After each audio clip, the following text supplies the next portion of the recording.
Welcome back. Welcome back to Final Fantasy XVI.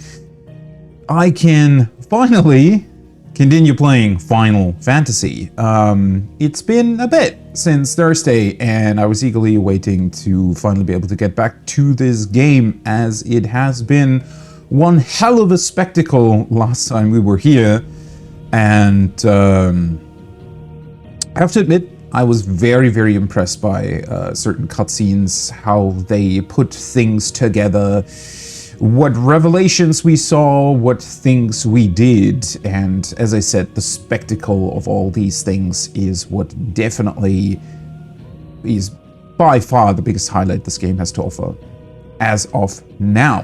But with that being said, let's get into this. So, hello and welcome back to the stream. I wish you a wonderful morning, day, or evening, wherever you are. Let's continue with Final Fantasy XVI, shall we? I woke up not too long ago, so please bear with me as I'm still drinking my coffee here, but we will have to strap in for a little bit of a lore session at the beginning here anyways, because we're finally back at the Hideaway for the second time, and I think that warrants some discussions and or looks into our beautiful tomes and our lore keeper. See what has changed and what new things we might be able to glean from everything that we now know from all the different characters, and what that might mean for the realm as a whole. But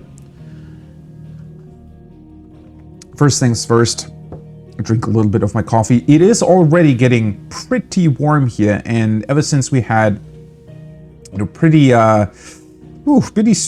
strong rain for like 2 days in a row, as I'm sure a lot of people can attest, there's a lot of people still trying to deal with the aftermath of all that rain. Yeah, now it's getting warm again, and it feels like the sun is now sucking that entire humidity that was in the ground or wherever it went back up into the air. So everything feels kind of like a sauna.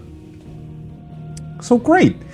But anyways, let's not worry about that. I'm sure it'll be fine. If it gets, too hot, I'll just, take more breaks, and or eventually we'll have to end early, but I don't think so. I want to really dive deep into this game and continue it. So let's see where we left off. The Wages of Guilt is when we went back. These are all autosaves, right? I'm actually quite surprised by just how often the game seems to autosave. It makes sense, I guess. I'm always a little bit confused when they have it like this. I don't know. I think the game could just keep all those autosaves somewhere, right? Then again, I guess it's good that they're all accessible. But it was always strange to me when a game just displays all of these autosaves alongside your own saves, and I don't know, something about that is kind of weird. But then again, as I said, it might not be such a bad idea if you maybe want to go into a specific save or to a specific point, right? And having that just be accessible for the player, and be able to, the player is able to just choose where they want to restart is probably a pretty good idea. So, what did we do last time? We did a lot, actually. I'm trying to find like a way in my head to describe what the hell we were doing last time. So,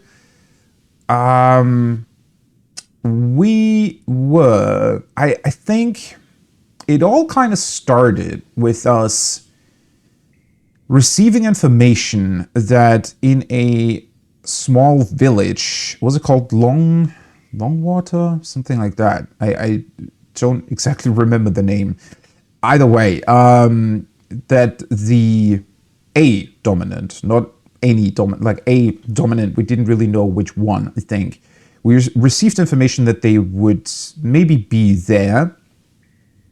And then when we arrived there, we had to see that Benedicta and her entire crew already tried to find said dominant, and apparently also did, and they took him with them to a big castle that is located quite close to the northeastern Mother Crystal, or to that city, which is, I think, the city where Saint-Becquois has their capital, that nation, right? And so we rescued the remaining villagers, right? Who most of them are also bearers. There is an interesting deal going on there, where apparently there's sort of a person who owns like a large vineyard or something, and they kind of, you know, on paper, they just own a lot of quote unquote slaves, right? Those bearers, they're considered slaves in this universe. So nobody else bothers the bearers, right? But the owner of said vineyard is apparently letting them, you know, they still work for him, obviously, but he seems to treat them very well. Still a bit suspicious, that person. I didn't like him all that much. He seemed like a very almost like sociopathic kind of person. Maybe he just speaks in a very weird way. I don't know. But I do remain suspicious of him still. Either way, we then went on to follow Benedicta and her knights to the outpost they had apparently taken, is what I gleaned. We saw a bunch of dead bodies from the people who originally were stationed at that point. And, well, ultimately all of that turned into a fight against her and against Garuda at the very end. Or rather, first, her Garuda powers. Turns out Clive can apparently draw out the essence of an icon into himself, right? To a certain degree, because we can't turn into Garuda. Same thing, we cannot turn into the Phoenix, but we can utilize their powers to a certain degree, right? So now if we go into, it should still be here actually, right? Yeah, if we go here, for example, you can see the abilities from Garuda we now have, which instantly made the combat even more enjoyable. I have to say, while the combat so far has definitely been a little bit on the simpler side, it is hugely enjoyable. And now with having two more big cooldowns and also the ability to switch between these two icons, instantly became way more interesting, right? And there's just way more options in combat.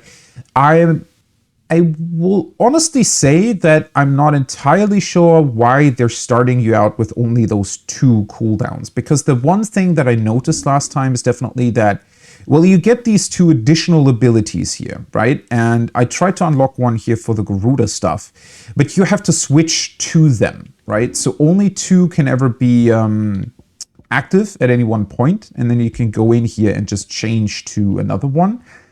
I'm not entirely sure why they did that. I think at the end of the day, it makes sense if you can access different icons at the same time, right? Because then it would be maybe a little bit overwhelming to have 4 abilities or whatnot for every single icon. That being said, when the game starts you out with only the Phoenix powers, I want to say it definitely feels like there's something missing, right? There is like a brief period where you're kind of relegated to just spamming your normal attacks.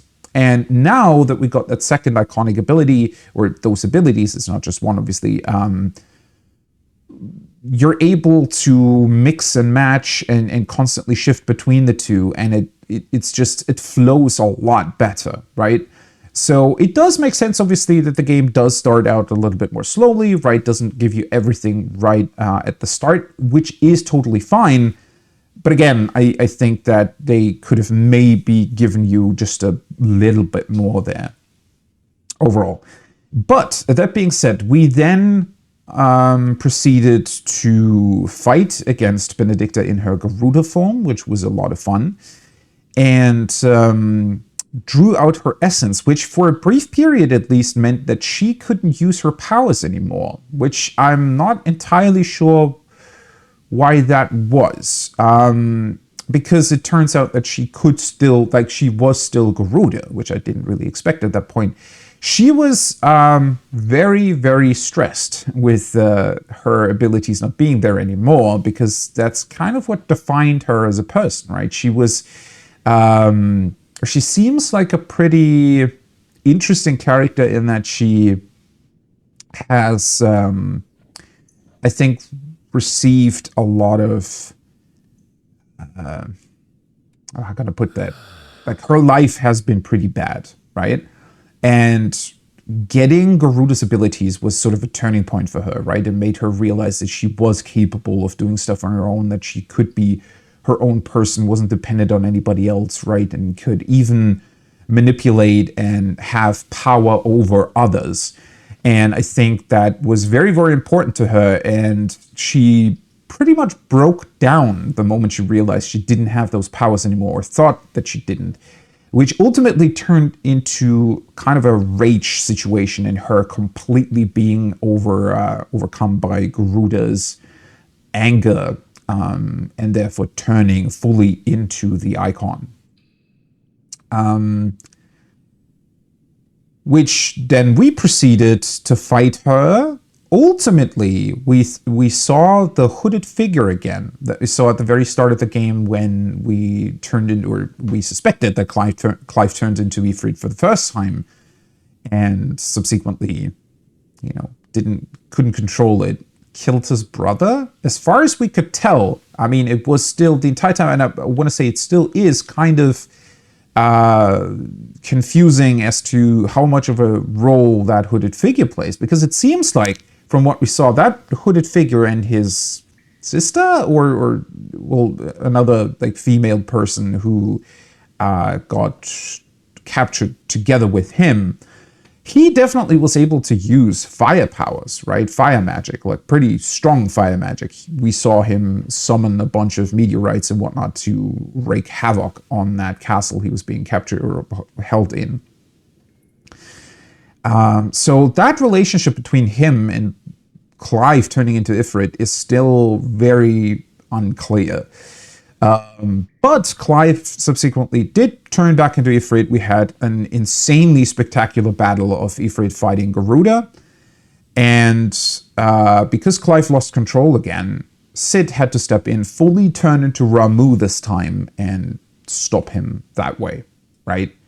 And afterwards, Clive finally realized that it might have been him who killed his brother, or at least the somehow influenced persona that is Ifrit, right? That he at least utilizes his body, has killed his brother. And then we woke up here in the prison of our hideout, being chained up because, well, understandably so, people were afraid that Clive might turn back into Ifrit, although at that point I don't know how much the chains would have really helped.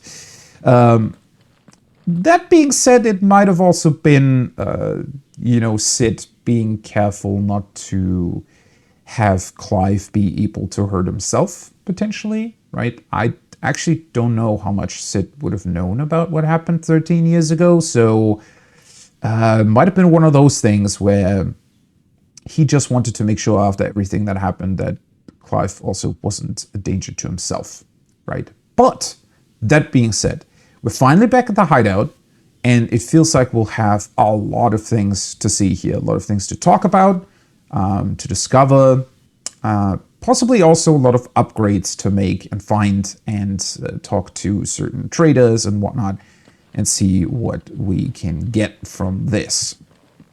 Don't go making me throw you back in there now, eh?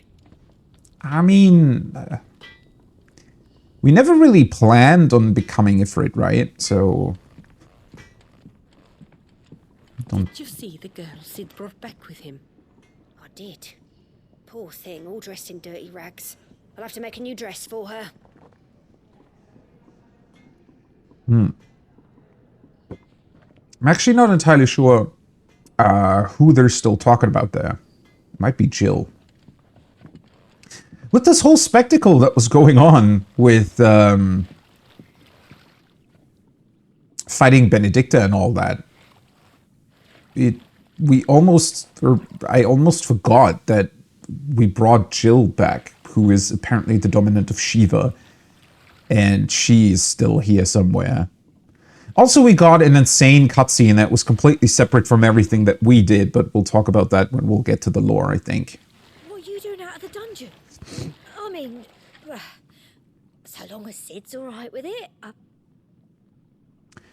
How much do these people know about all of this? I mean, we weren't exactly right next to the hideaway when we turned into Ifrit, were we? Or have they just heard from somebody? But not that many people were with us, though. Toggle, hey, what are you doing here? Hey, buddy, are you all right?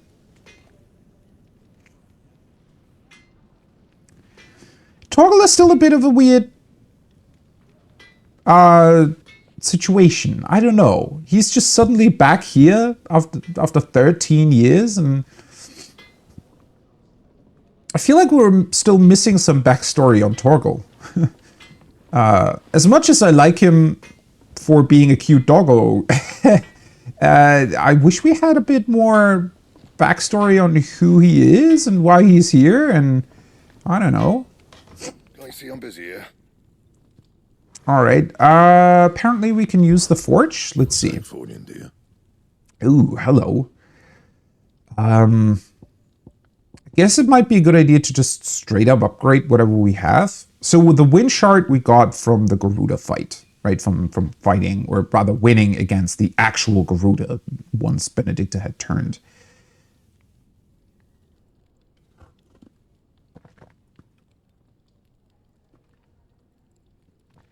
Sorry, still needing my coffee here. So spurred by her cries did wind become storm. Iconomachy, Book of Gales, 1332. That is another one of those interesting quotes where I'm still not entirely sure. It seemed like the one sort of religion-based thing that we've seen so far in this game didn't really seem to be connected to this whole dominant icon business. Which made me wonder why. I mean, this world seems to have a little bit of a problem with magic in general, seeing as people that are capable of magic are being enslaved. And then there are different variations. I mean, we've seen the Iron Men, for example, seem to... They are utilizing dominance to their advantage, but they consider them abominations, right? Unnatural, and don't really want to, like, they don't want to touch them and whatnot. So, yeah, it's all a bit weird. I wonder how it really plays into religion, or if there is some sort of religion going on with the icons and their dominance. I'm not entirely sure what I'm supposed to think about the crafting system of this game. Isn't it just straight up, oh, hey, you know, you did something, here's an upgrade for your stats? I fail to see the point behind this. As cool as it is to be able to upgrade stuff, but the game really isn't an RPG by any means, so it feels a bit... Like, if these had different... abilities to them, right? Instead of stats, they would change your abilities a little bit so that that they would add to your build, right? Or you could change, I don't know, you could, for example, even if it was just a decision between, hey, you can deal more damage in general, or you can stagger enemies more quickly, something like that. I feel like it would make more sense, but since they're just straight up upgrades, I don't really know why this crafting exists at all, honestly. Either way, let's just go with this and equip it. Obviously, these aren't as good. And then we can just get some new stuff here as well, right? A dark sash. An otherworldly luster complements the silky smooth texture of the sash. A sash dyed a black so deep it might drive a man to madness, if not render him slightly more inconspicuous in a darkened room. Okay, sure. Also, I mean, what's the point of having that many crafting materials. It's not like there are other sets or something that we could... Oh, well, whatever. Last you a good while. And then, so let's just go for the strongest stuff, right? Unlike most protective wristwear, steel crowns actually provide a fair amount of protection to the wearer. Unfortunately, the added protection is achieved through added weight, ensuring that only the most muscular might effectively wield them. I mean, weight isn't a thing in this game, so it doesn't matter. No scratches, right? All right, and then we could technically reinforce a bunch of the stuff. Do I just want to... Can I reinforce the sword I just crafted? It seems like I cannot. Okay. Can go with the dark sash +2, though.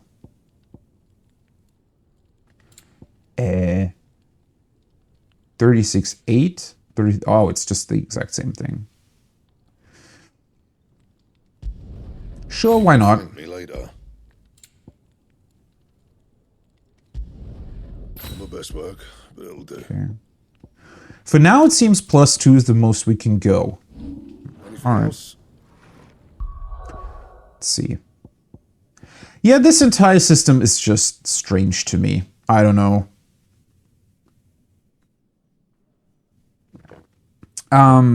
It feels like this makes way more sense for me. Well, not the defense increase, but this here increases Scarlet Cyclone damage by 8%.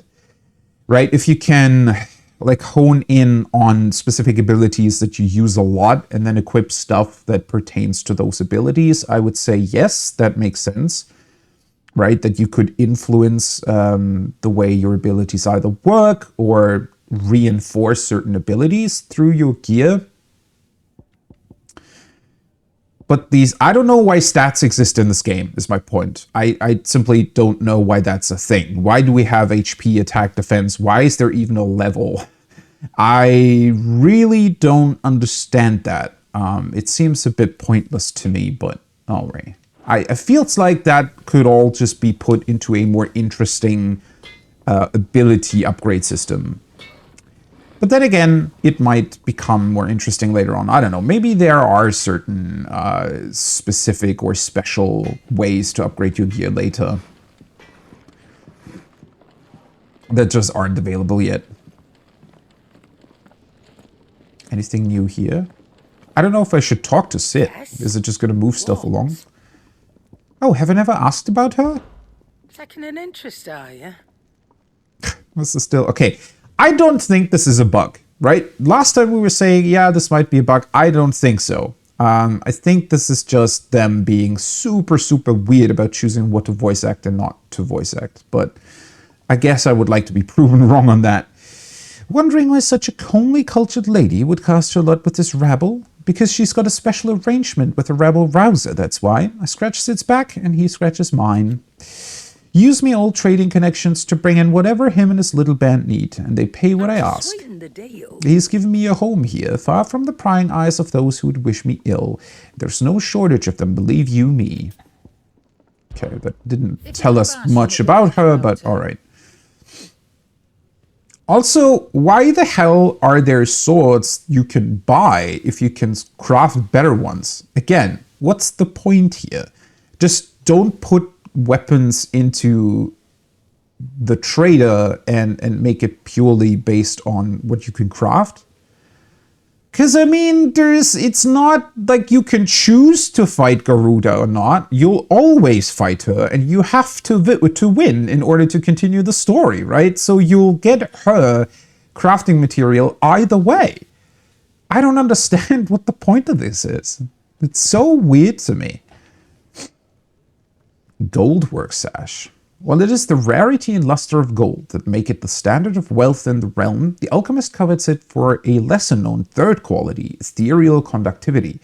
Unlike most metals, gold has the innate ability to channel ether and even amplify its effects, making it invaluable for those who wish to extract the full potential from a crystal or bearer. See, again, I don't think this actually does anything, right? But it would have been interesting if it did.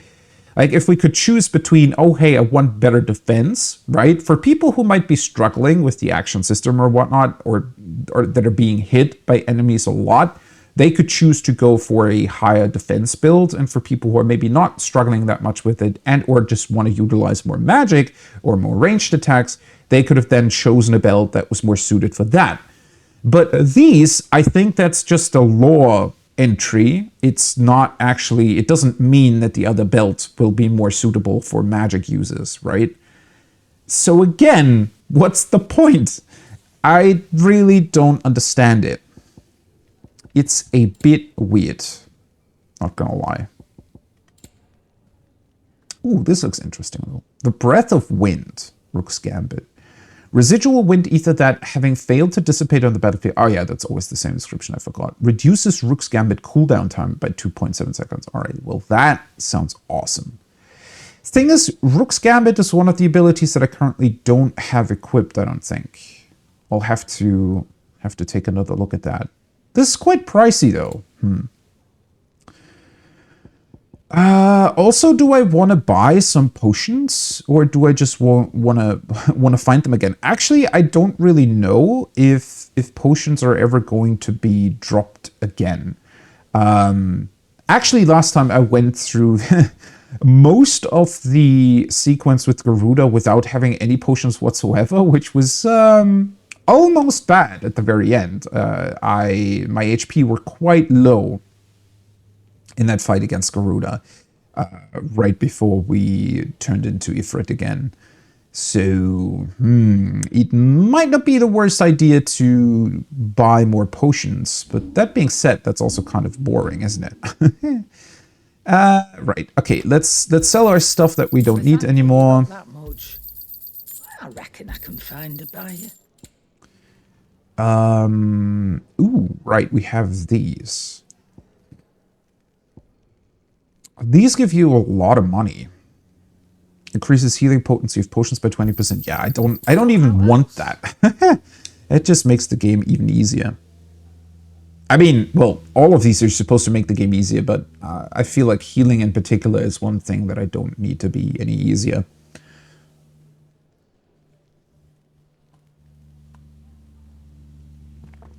Also, arguably, 20% on potions isn't even that much. Do I have these equipped currently? Increases Rising Flames will damage by 10%. Increases Heatwave damage by 9%. I'll have to go through that again, actually. Right, and then we can also sell some crafting materials, which I'm not entirely sure if I would want to sell those. I have a bunch of these. I don't know how much you really need of those. I mean, sometimes their crafting stuff, you know, needs, I don't know, 30 of a particular item. But then again, you also get... Again, all of this is very, very strange to me, especially, at least so far, I wasn't really able to farm these either, right? So it's not like... I guess I could go back to a place I've already visited and just kill a bunch of monsters and farm stuff. It is very strange. Okay, so I think I mentioned this last time, but in a certain way, this game feels very, very old school, right? And I'm still on the fence on deciding whether or not I think that's a good or a bad thing. I'm slightly leaning towards bad, I think. So don't get me wrong, what the game does in terms of its main thing, right? What we've seen from the main story so far, the combat, all of the big cutscenes and whatnot, all of that is phenomenally good so far. Not perfect, but good. The visuals are one thing that sometimes doesn't really hold up, but either way, you know, all of the important stuff is here, right? And is really, really cool. All of the unimportant stuff, you know, items, upgrading stuff, crafting, side quests and whatnot, all seem very... Having played Final Fantasy I Pixel Remaster, right, like 2 months ago, even that was more complex. And it also has, like, those old school RPGs are kind of weird in that they have... Just, you arrive at a new town, and you basically just go to a shop, buy all the best stuff they have, and that's it, right? That was basically Final Fantasy I. In Final Fantasy I, you don't really, it's not an RPG in that sense. right? It is turn-based. It does have stats and whatnot, but it's not really like you're playing your own role, your own character. It's just you choose 4 party members at the start, and then whenever there is an upgrade available and whatnot, you just get the best thing, right? And it's not very complex in stats. It's not very complex in any sort of way. It's just you go get the best stuff that's available, and that's it. And this feels very much like that. So the one thing I think that is a very positive thing here is that it reminds you of those old Final Fantasies, and it kind of works the same in that regard. But for a modern game, this feels weird. Like, honestly weird. Sort of backwards, right? It doesn't really fit in with the spectacle that we've seen so far. I don't know. Right. Okay, so let me just double check this. Currently we have increases defense by 10, increased attack by 7, and increases Scarlet Cyclone damage by 8%. So Scarlet Cyclone, that's our AoE Phoenix ability. Right. So let's suppose I would want to change this one. I really, really wish you could get rid of these. This is so annoying to me that they just stick around in your inventory. At least like make me able to remove, like visually remove these or something, right? So because you can even choose in the menu at the start whether or not you want to have a more story focused playthrough or an action focused playthrough, right? So why are these things even here if I choose the action one? I mean, I understand that it's cool that you can retroactively say, oh, you know, this one aspect of the game isn't really for me, so I'm going to equip the item. Honestly, for example, which one was it? The one that controls Torgal. The pet commands are executed automatically and Torgal's actions will adapt to Clive's. Honestly, so far I want to say having to press Torgal's abilities on your own, they're not exactly complex, or they haven't exactly added anything so far for me. So, you know, equipping this, it doesn't really make the game easier, just less tedious, right? So in those particular instances, then again, obviously I also don't want to use the slot for this item. So, not really that I can. So it makes sense that they're still here is all I'm saying, but I still wish you could somehow maybe choose to not make them visible, because it's pretty annoying that they're sort of bunched in with all the other stuff. Right, at least you could put them at the bottom. Okay, so let me double check. That means I currently have these 5 at the top here.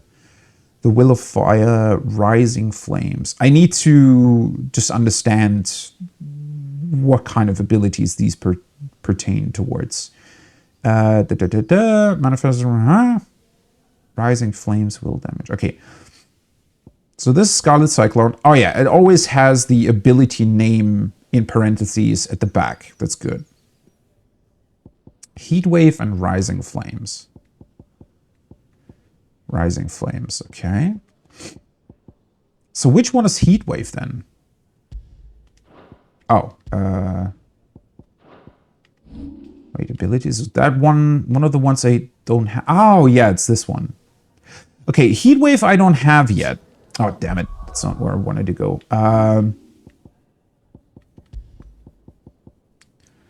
But you probably want to keep those in case you ever switch to those abilities, right? And then which one is Rising Flames? Scarlet Cyclone? Oh yeah, Rising Flames. So that's your basic thingy. Why exactly have I not equipped that? Will damage by 10%. I mean, that's not exactly great. But I think,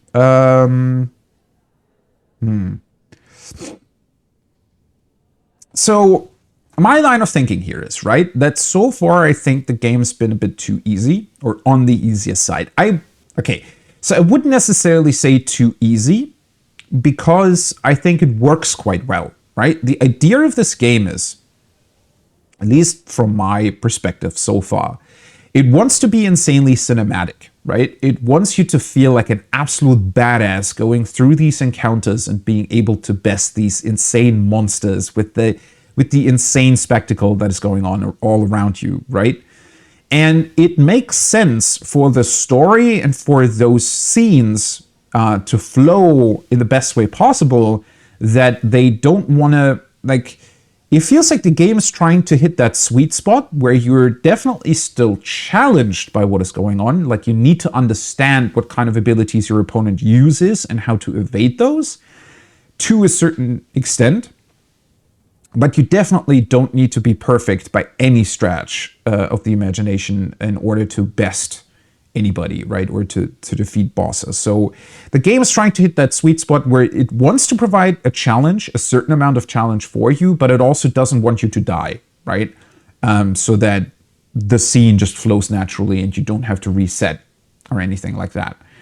That being said, I personally like the precision dodges and stuff a lot, right? And I do want to be challenged in regards to actually learning what the hell is going on and trying to, understand how these abilities flow and what I need to do in order to be good in this combat. So I think I want to try to, at least whenever I do have the choice, to not increase my defense further, because that will mean that I'll have more chances to mess up, right? That's my line of thinking here. So I'm gonna go with the will damage on this one. Right. And then what exactly was she selling here? What do you want? Then? Rook's Gambit. Is that all? Because a reduced cooldown time sounds insanely awesome. It's none of these abilities, though. Which one is Rook's Gambit? Oh, it's the middle one. So I do have this unlocked. Jump back, then deliver a punishing counter.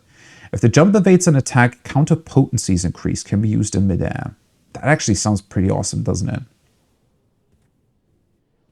So I have to say, currently,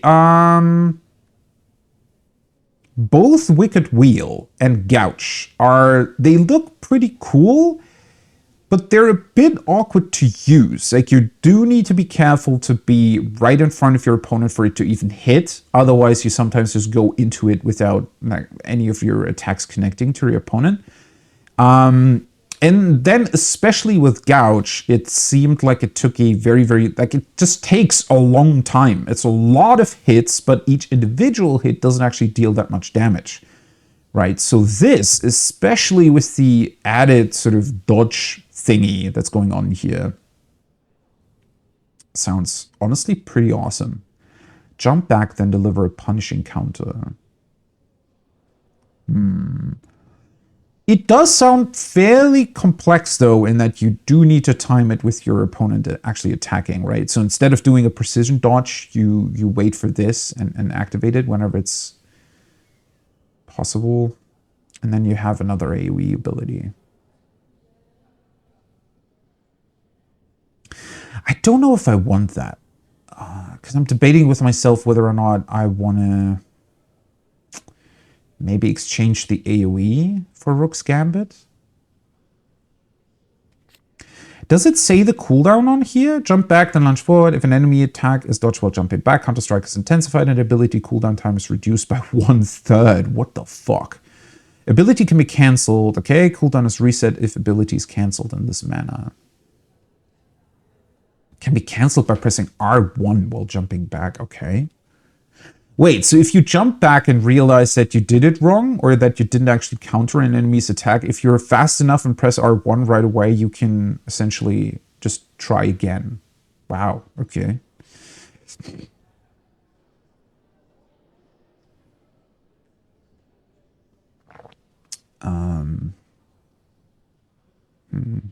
Gambit counter. Strike an enemy with the Rook's Gambit counter strike.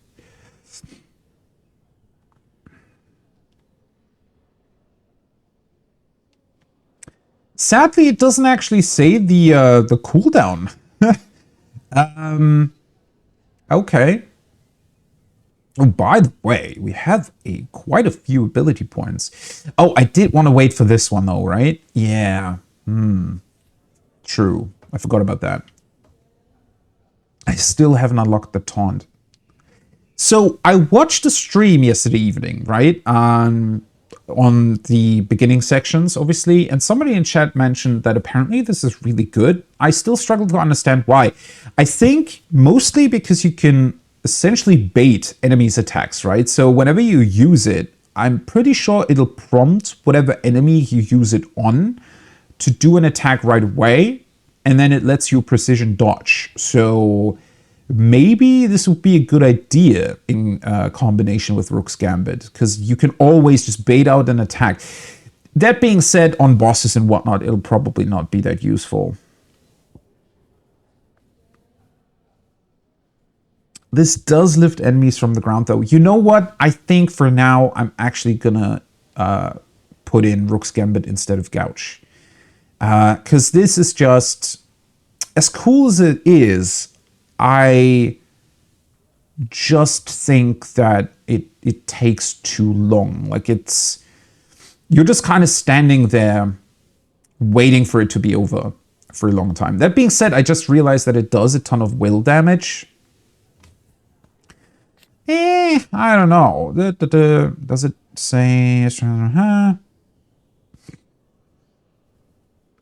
deals multiple strikes to an enemy. Follow-up strikes can be performed by tapping the execute button. Upgrade. Increases follow-up strike speed. Because I was thinking if maybe there was a way to just make it go quicker, right? Well, I mean, I'll have to play with all of these anyways. Let's just go over to Rook's Gambit for now and also buy her her charm thingy here. I don't know if it's really worth it. 11,000 gil for 2.7 seconds of cooldown reduction. It heavily depends on what the cooldown... You know what? Let's try it first. Let's see what the cooldown sort of means, right? Hey, buddy. You all right now, Clive? You're not gonna go mad again, are you? Oh, it's not like we can control that, right? I do find it interesting that everybody knows, but then again, we've been dragged back in here by Sid, I'd imagine, right? So, most people will probably have asked Sid why he had to do that. So I'd imagine, yeah, that's... people would be very wary of Clive currently. Hey, Sid, what's going on? Finally crawled out of the crypt, eh? You look like it. Although I thank you for doing us the courtesy of covering up. Don't. Ah, still have a bit of fight left in you? Then listen. I've arranged a meeting with Gav. In case you've forgotten, you're the one he's been putting his nose to work for. For nothing. Just listen. While you've been relaxing in your cell, Gav's been busy sniffing out your dominance. And according to his last report, he's picked up a scent. Gav's gone to a fair bit of trouble for you. The least you can do is hear the poor bugger out. He's going to meet us at the King's Fall. Pack your stuff. We'll leave as soon as you're ready. All right, calm down. I have barely looked at other people here. Or talked to other people here. Oh, hey, we get the music back. Maybe you should have talked to Sid earlier. I wanted to say, you know, just as a quick side note, the sword we now have on our back actually reflects the sword that we have equipped, right? So I was wondering about that last time, whether or not our gear is actually reflected visually in terms of what I have equipped. And it seems like it does get, you know, actually equipped on your character, which is really neat. The sword looks pretty great, right? It has that like Garuda feather thing going on. That's awesome. It's a bit weird, but still awesome. It's weird in that most of your gear doesn't change. That's strange to me, right? That only very particular parts can change. Especially your weapon, which seems like such a such an important part, right? Well, maybe that's just me, but I always think about especially swords, and that was actually something that I had a little bit of trouble with in The Witcher 3. But Witcher 3 is kind of weird in that regard anyways, because it tries to be sort of a proper RPG, right? You do get a lot of gear and swords and whatnot that you can equip, yet you also get the specific Witcher gear that you can equip, and it feels like just sort of when you're actually going in role-playing, right, which you're kind of supposed to do in an RPG, I think I would want my gear to really fit my character as well. So I always thought that it was weird in Witcher that you could just equip some random swords, right, and that they would also be better than the Witcher swords that were available. So I always try to only go for the Witcher swords, but yeah, that's another weird thing here where I think it would be cooler if Clive had some sort of signature sword that he was using. It's no big deal. I mean, this looks awesome with the Garuda feather and everything, but it's one of those weird things where, yeah. Again, it's coming back to the question of why do we get weapon upgrades in the first place if it's not really an RPG but an action-focused game, but whatever. Hey, Ace, welcome back. Welcome in. How are you? It's going great. I have done pretty much absolutely nothing today and have just kind of, you know, tried to wrap my head around what happened last time. And also, well, I upgraded some stuff and some gear, talked to some characters here, but yeah. Now we have to prepare for the next leg of our journey and see if Gav actually picked up anything interesting. So Gav is the guy, like Sid's friend, who for whatever reason we don't really know actually why he can do that, but he seems to be very, very capable of finding people.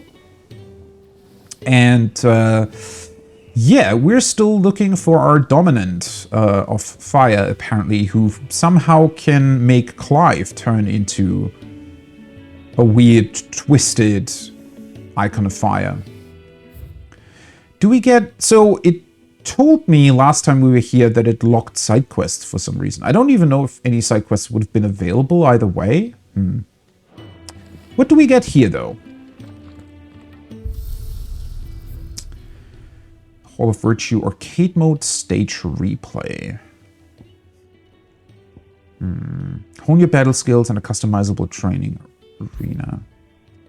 So this is purely for training, right? I think I accessed this last time.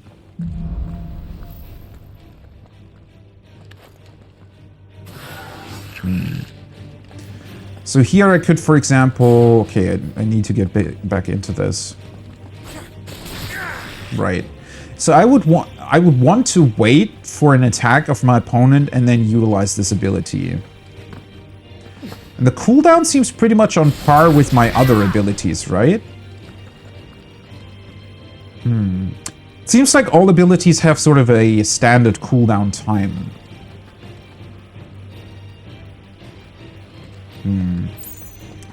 Yeah, I want to say that investing 11,000 gil into a reduced cooldown by 2.7 seconds really isn't going to do much.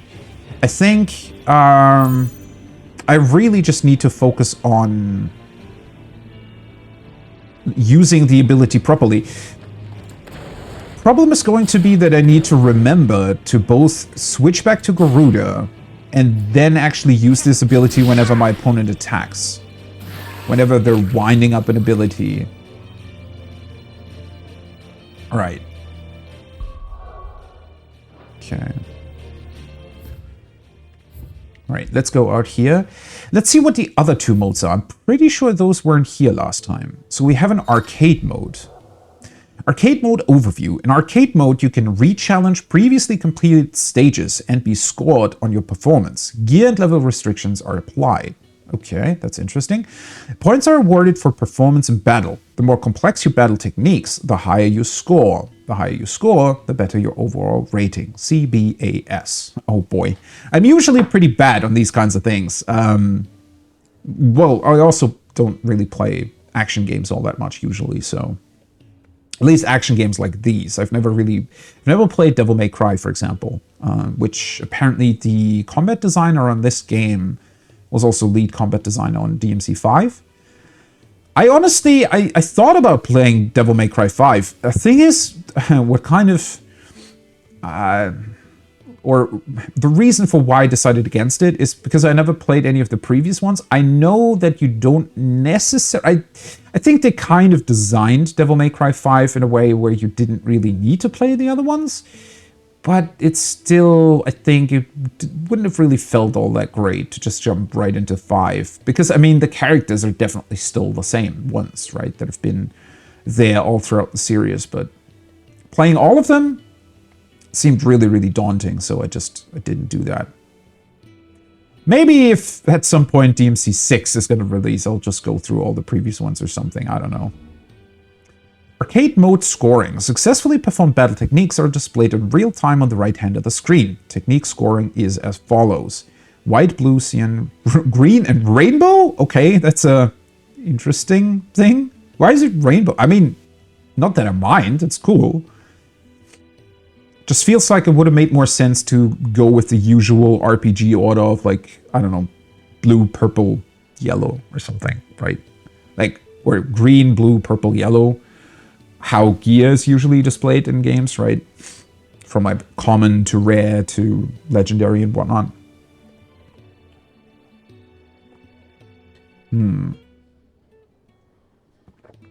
Okay. I wish it would say what kind of abilities actually pertain to these, right? Because it's one thing that, I mean, it's display. I guess I have to figure that out by myself. Arcade mode gear. Well, level consumable items and gear are predetermined for each stage. Iconic abilities can be customized to one's liking. Also, equipment restrictions do not apply to accessories. Okay, so essentially you probably want to come in here later on as well. Once you've already unlocked a bunch of stuff, right? Because then you'll just probably be able to get a way higher scoring, I'd imagine. Okay. The Greatwood. Wait, who is this? Oh, is that the big assassin? Okay, so that counts as a specific fight. That's interesting. Then we have the normal, quote-unquote, Benedicta fight, or the first one, rather. And then we get the big Garuda fight. There's a grid view? Oh, okay. It's probably for later, right? I wonder how many of these are here. Run details? No high score available. Oh, okay, so that's when you've already... Do I want to try this? I mean, yeah, let's just try. Also will probably help to re-familiarize myself with the combat. Yeah. Let's go.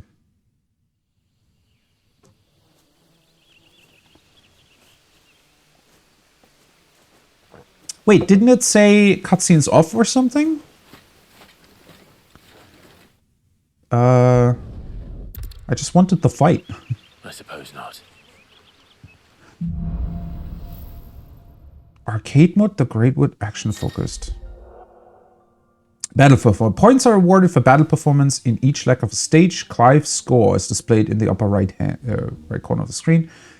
Press touchpad to display the arcade mode menu. Here the score and rating for each stage leg is displayed along with the total score for the entire stage. Runs can also be abandoned from the screen. Okay. Did I mention there'd be deadly beasts? Oh. Deadly beasts. Wait, I thought this was just going to be... That's okay. I thought this was just going to be that one fight against the big assassin dude. Okay, let's quit out of this real quick. Oh, okay. Right. I thought cutscenes were off, but you have to press triangle in order to turn them off. Okay.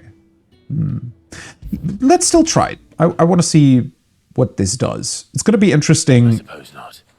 You know, as interesting as the combat is, I think it's going to be cool to just see how it sort of flows, right? Nothing a trained assassin can't handle, though. How reassuring.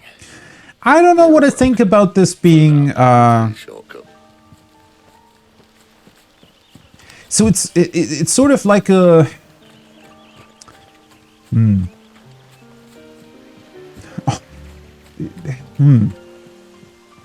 What would be a good comparison? I really didn't expect this to have, you know, different parts of the stage. Oh, I'm on Garuda, okay.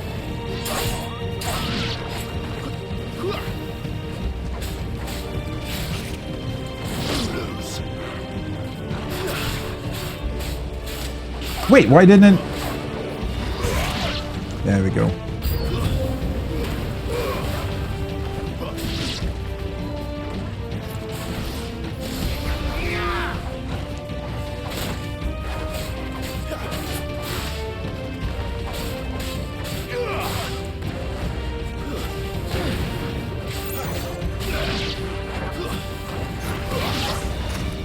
Okay. Oh, that's still uncool though.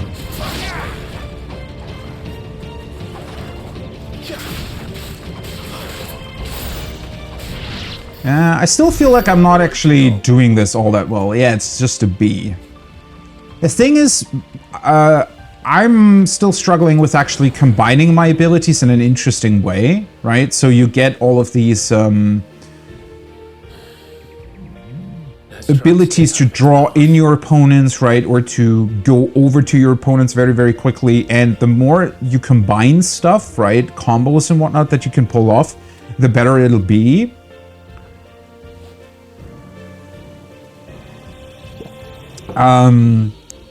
But yeah, I'm still kind of struggling to use that. Also, I missed Garuda's AoE ability again, which was a bit.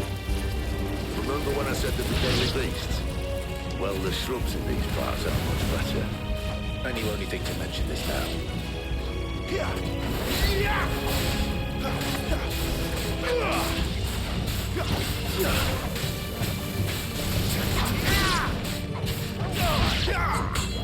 Oh, there we go. Nice. Oh yeah, I definitely need to remember that you can pull off these cool... Yes, there we go. All right.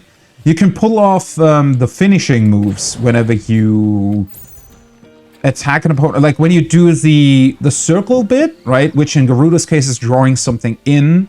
And in Phoenix's case is it's moving towards the enemy. If you do that at the correct moment and then follow it up with an additional attack, while your enemy has, I think it's somewhere around 25% health or less, it'll actually go into like a finishing move, which I think, yeah, that's important to remember. Okay, now with the cutscenes not being a thing anymore, I feel like it's pretty cool to have these different legs, right? It's like getting good scores in every leg will actually not be that easy. And it's sort of, it's coming up with that combined score at the end, I'm pretty sure. Oh, hey, there we go. A wyvern. I can see that. Ooh. Doesn't have to be a friend of yours, does it? Nice.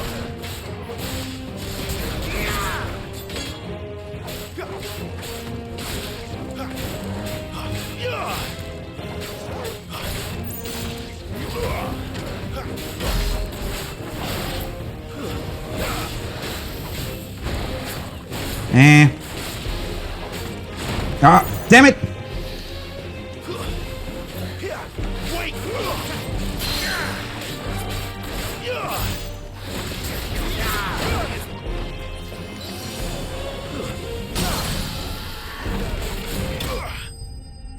Okay, there we go. Wasn't too bad. He hit me a bunch of times, which probably wasn't good. It definitely, it feels absolutely incredible to pull off that Garuda maneuver whenever your enemy is actually attacking.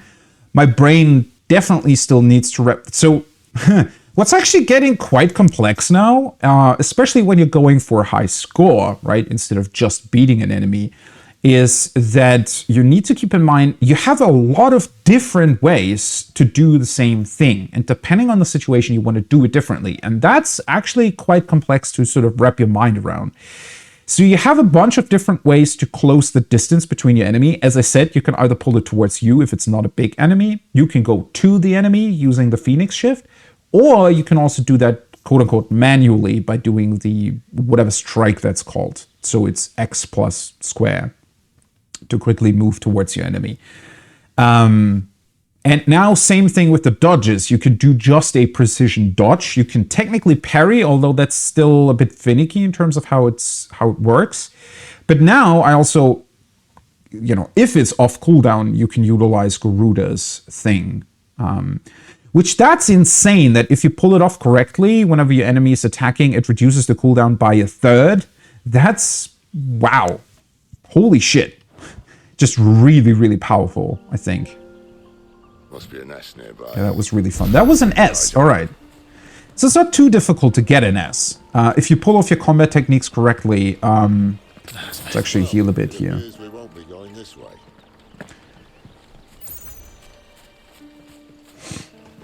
I'll admit. Why is he sprinting? I do have to say, I'm enjoying that this isn't timed. Because I think it should mostly be about how cool you can pull off all your stuff. And not just be wholly dependent on, Well, they look not too happy. That for once is not my fault.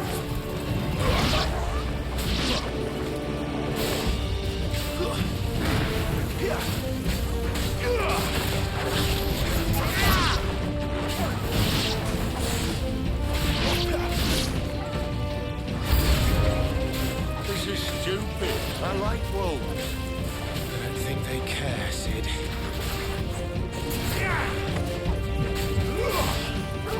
Oh yeah, I also completely forgot that you can actually do that as well.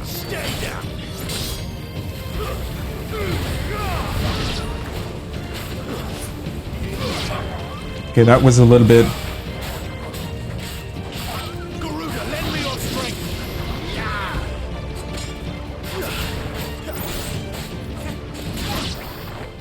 We did what Oh my we did. god, this is so satisfying. Holy shit, the combat is good. I'm not even... I feel like I'm not even sort of really going in depth in terms of really, really chaining my abilities together, right?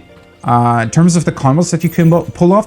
I think it's also, well, first of all, the way it's done, it's just really, really satisfying, right? The combat just feels satisfying. Connecting with an enemy, pulling off your abilities correctly, all of that really, really satisfying. At the same time, it feels like the combos are really interesting, right? Because I'm still, as I said, I haven't really played... Can I like pause this real quick? I guess. I just wanted to quickly say that, as I said, I haven't really played that many action games. Arguably, FromSoft's games are sort of action-focused, right? Horizon Zero Dawn might be too. So it heavily depends on how you really define that genre.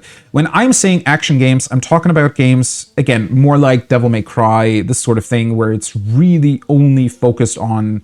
Or rather, okay, action games might be a bit too loose of a term. When I'm saying that, what I mean is I haven't really played many games that require you to pull off combo attacks, right? So, for example, Horizon is definitely an action game, but it's not combo based, right? It's it just instead gives you a lot of different abilities that you can use depending on the situation, and you can sort of influence your opponent, you can shoot off specific parts of your opponent, so it's definitely action-focused, but it's not combo-focused. And this combo idea is something that I haven't really engaged with all that much. I haven't really played many games that work like this. And what I do remember from when I was younger is my... forays into that sort of genre. A bunch of that also didn't really work all that well, so I don't know. When I hear combos, I always think of these insanely hard to pull off maneuvers that some games had. I think I had like a GameCube game, like a Dragon Ball GameCube game that was also sort of a fighter, right? So you having one character against another one. akin to what Street Fighter is in that sense, right? Not exactly similar, or rather actually quite different in certain regards, but in those games you always had to do these really precise combos and button inputs of, you know, square, square, square, triangle, X, circle, square, square, square, and then also with the specific timing, and I never really liked it all that much. It felt like it was, well, first of all, it was quite challenging and difficult to pull off, and when I was still younger, I just simply wasn't really able to do that, or didn't really understand it all that well, and it felt quite finicky. It didn't really feel all that satisfying, to be entirely honest.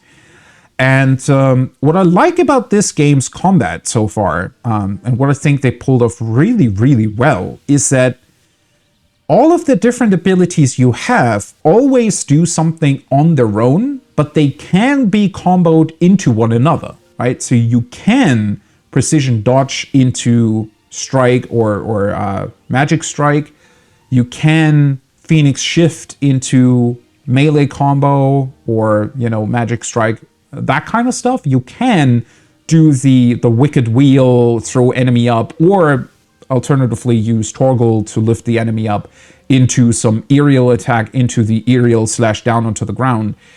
But you don't have to, right? It's not required to be comboed. It's just really cool if you do it, and you can choose how to combo it, right? It's not a set in stone combo that you need to pull off, but rather it's just, it kind of flows from one ability to the next, which I think is pretty cool and very, very satisfying to pull off. Feels very flexible and adaptable in that sense, right? This shouldn't take too long. So much for your shortcut. Oh, did I don't think I actually did that correctly. Oh, damn it. Exactly.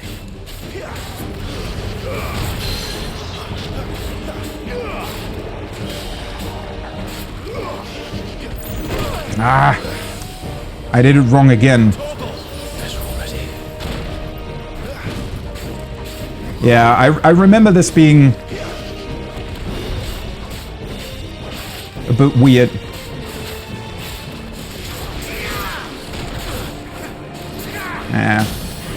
Didn't really pull that off correctly either.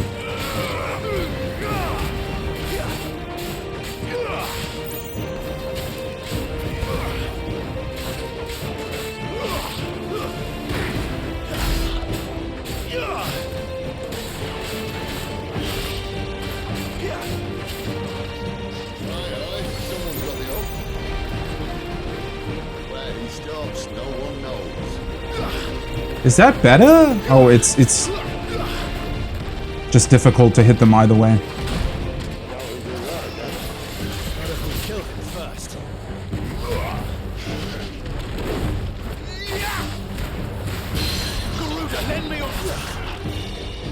Oh, what?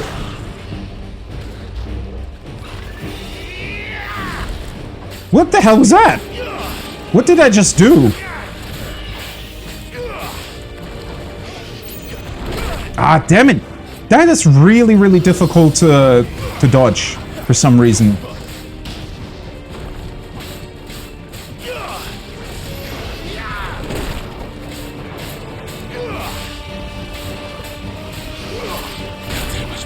Oh no, damn it.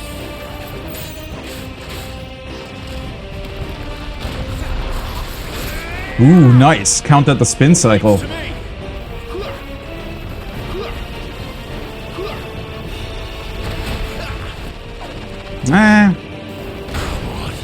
How? Really?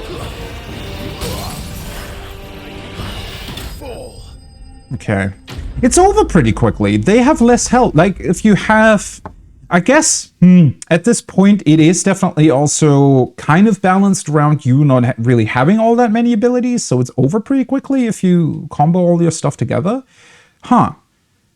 Yeah, that was all over really, really quickly. I didn't really play it all that well. I think whenever he does his weird... So whenever he moves towards you with his head sort of low on the ground, it's... I feel like the direction you have to dodge in is somewhat weird. Or not, well, it's not weird, it's just I'm not used to dodging. I think you kind of have to dodge into it, at least sort of slightly towards it, but to the right or left as well. And I just need to get used to that. And also, he didn't really have that many. I'm definitely having trouble switching to Garuda and then also doing the R2 square to use my ability at the right moment to dodge the enemy's attack.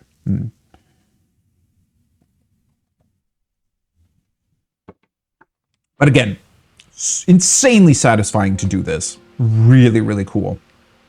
Okay, what did we get? That was still an S. Okay. I feel like it's a bit too easy to get S's for whatever reason. Maybe it mostly takes into account, or I want to say that it almost exclusively takes into account what you do in terms of your abilities, and less whether or not you're getting hit. And I don't know. I think it should take that into account more, because I was hit quite a bit there.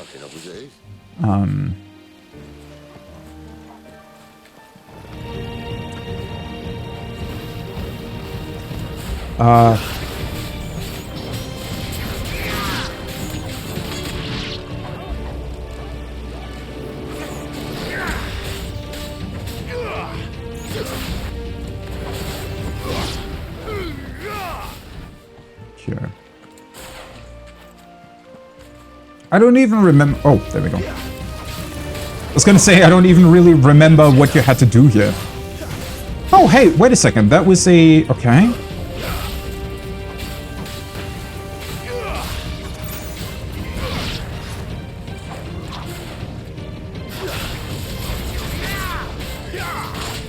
Ah, that's so satisfying.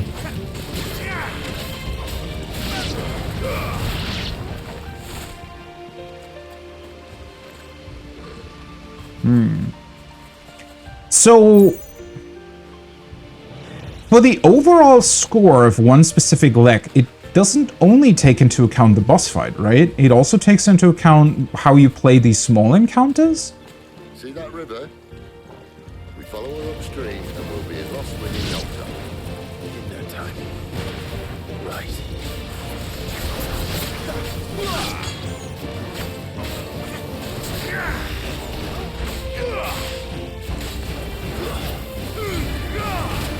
Because it is interesting, if it in fact does take into account all of these encounters, then...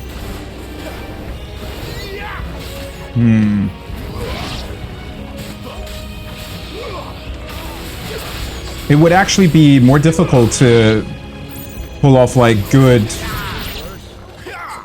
scores, right? Takes into account everything? Wait, aren't there technically optional fights here?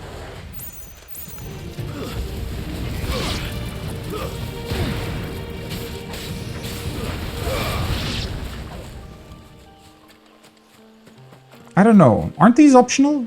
So do you get less points if you skip them? Or how exactly is that supposed to work?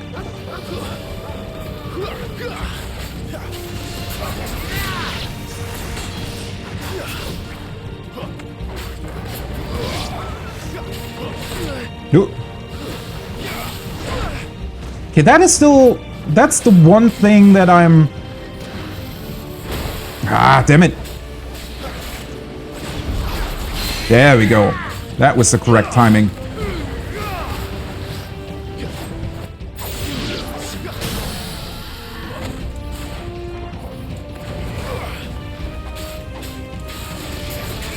Oh, it's so satisfying to do all of this. I didn't really hit it correctly there.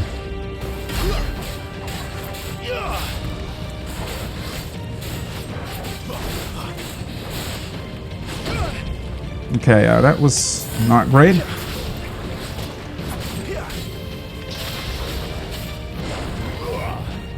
Why is this thing still alive? What the hell?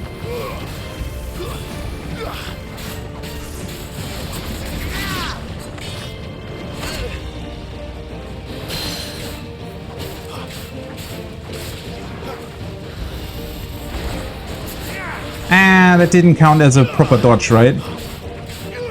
I don't think.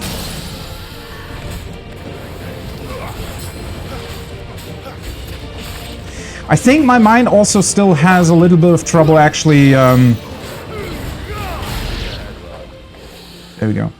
The one thing my mind still struggles with, at least a little bit, is that I always think actually switching between my two icon abilities takes a little bit of time, but I don't think it does. Like, that's really, really quick, and it's not supposed to take time, right? You're supposed to do it really quickly.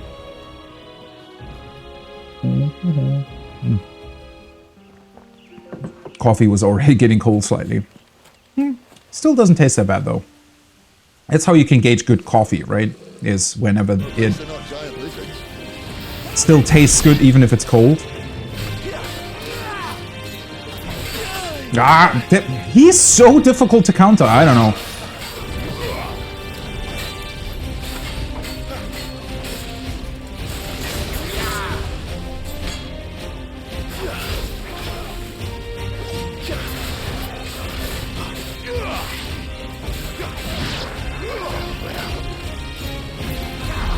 There we go. Perfect.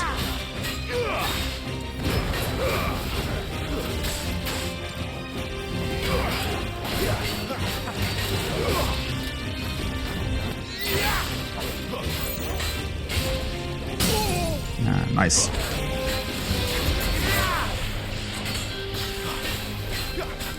I don't know if it's worth it to use this whenever they're not actually attacking, right? Because it's one of those things that I feel like you kind of want to use whenever it's actually applicable.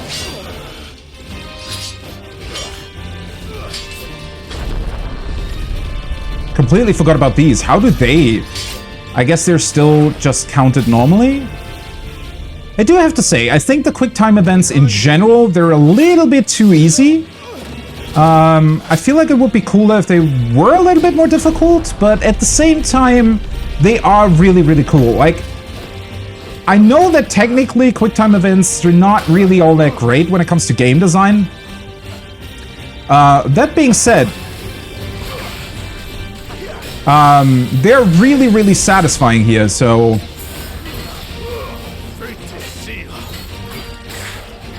Ah, damn it!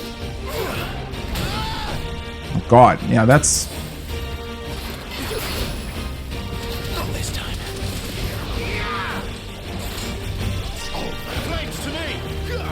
Wait. Oh, there you are.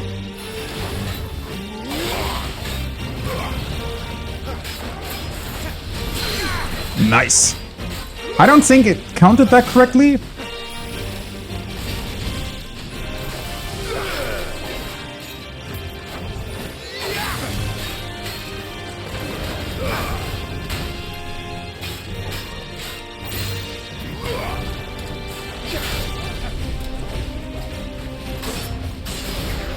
Yeah, that's so weird that it sometimes just doesn't...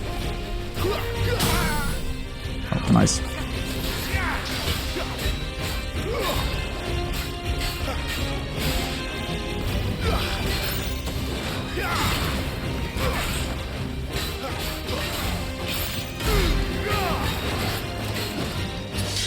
Oh, there we go. Still get another cinematic.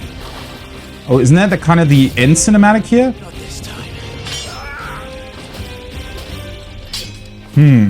I do have to say, for arcade mode, I think it would be cool if they had, I don't know, a bit more? Like a couple more QuickTime events or quicker QuickTime events? I don't know.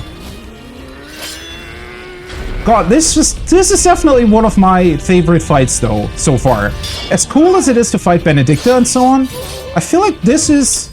Like, these assassin-type enemies are still the most interesting ones to me, because with their shifting and whatnot that they're doing... Oh, okay, that's pretty cool. B and then a bunch of S's. Oh, and you get accolades too. Man, this was really cool. Champion. Nice. This is really fun. Holy shit. A mark of the unbloodied. Suffered no damage during the entire battle. Ah, okay. So you... I guess that must have been one specific one of these battles, right? So yeah, getting a good score isn't actually super easy because it takes into account all of the different stages here, right? That's very interesting. Part of me wishes that these individual stages were also accessible like by themselves, right? It would have been cool. I guess I just expected a different thing here. I expected to just go into the assassin fight right away and it only being that. I think it's really cool, actually, that the entire stage is one big sort of action-focused thing. I like that a lot. I think I'm going to have a lot of fun going back through these stages and fighting through them. It's because typically, it's one of those things where if you're focusing on story, right, while you're still going through these encounters, I want to say there's a lot to look at, right? There is dialogue to pay attention to. You're looking at the environment, what your enemies look like, right? There's a bunch of stuff that kind of distracts you from simply going for the combat. And then also, typically when you do something like this for the first time, you more or less want to make sure that you really sort of grasp everything, right? You get all the dialogue that is there, you get all the interactions that are there. So just going for a quick kill isn't always what you want, right? So it's very awesome to be able to just go back and do this again. This is super fun. And it really highlights how good the combat is. It feels insanely satisfying. Again, not too difficult. A bunch of the stuff is fairly easy to pull off, but I would say that it's, to a certain extent, it's hard to master, because if you really want to go for not being hit, for example, in a specific encounter, and or you're sort of forcing yourself to only ever do precision dodge counterattacks and whatnot, right, to really, really combo all your abilities together, I think that's really not that easy. So it's more about the style of how you play out the combat rather than its innate challenge, which is pretty cool. I have to say that's a cool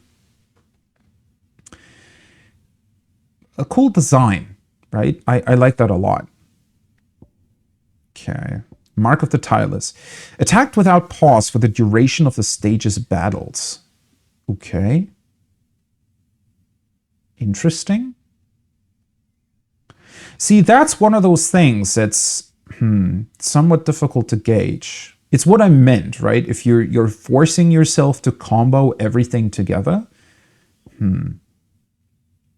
Mark of the Slaughter 2. Defeated 3 enemies simultaneously. Mark of the Unforgiving 2. Increased damage multiplier to 1.4x while an enemy was staggered. Yeah, the stagger mechanic, I want to say already works a lot better now, right? One thing that I wasn't particularly thrilled about at the start of the game, especially when you only have the Phoenix abilities at that point, it felt like stagger just took a little bit too long, right? So the enemies were staggered for quite a long time and you just didn't have that much stuff to do while they were staggered, right? They were just sort of lying there and you were spamming square and that was pretty much it. Now, with more icon abilities available to you, that part of the fight is a lot more exciting and a lot more interesting to play through. And then also thinking about, okay, how can I combo my abilities in a way that even while the enemy is staggered, you'll get the most out of that phase and you'll have the best sort of the best DPS, right? That's very interesting. Mark of the Relentless. Chain to combo for 20 or more seconds. Yeah, see, that's the really, really difficult part, right? Or, well, not super difficult, again, but doing that sort of on purpose and thinking about, okay, what is the best way to chain it all together? That's what makes it fun. Executed a precision dodge, okay? Delivered a punishing blow to an enemy. Killed a target with deadly embrace. Mark of the Lodestone. Drew 10 enemies to your position using deadly embrace. landed a combined total of 10 shift strikes and shift shots. Mark of the Broken Scale thoroughly exploited Fafnir's vulnerability. Okay. Wait, Fafnir? That's the... Wait, who's Fafnir? That's the assassin, right? Wait, is it? I don't even know what vulnerability they're talking about here. Oopsie. Best scores. Okay. Right. So, wait a second. That lists my pi scores for this stage, right? It's not... it wouldn't compare the different stages to one another, right? Because I'm pretty sure that would be fairly difficult to do. Yeah, it must be the scores for this particular stage. Huh. Man, they really want you to play this quite a number of times, don't they?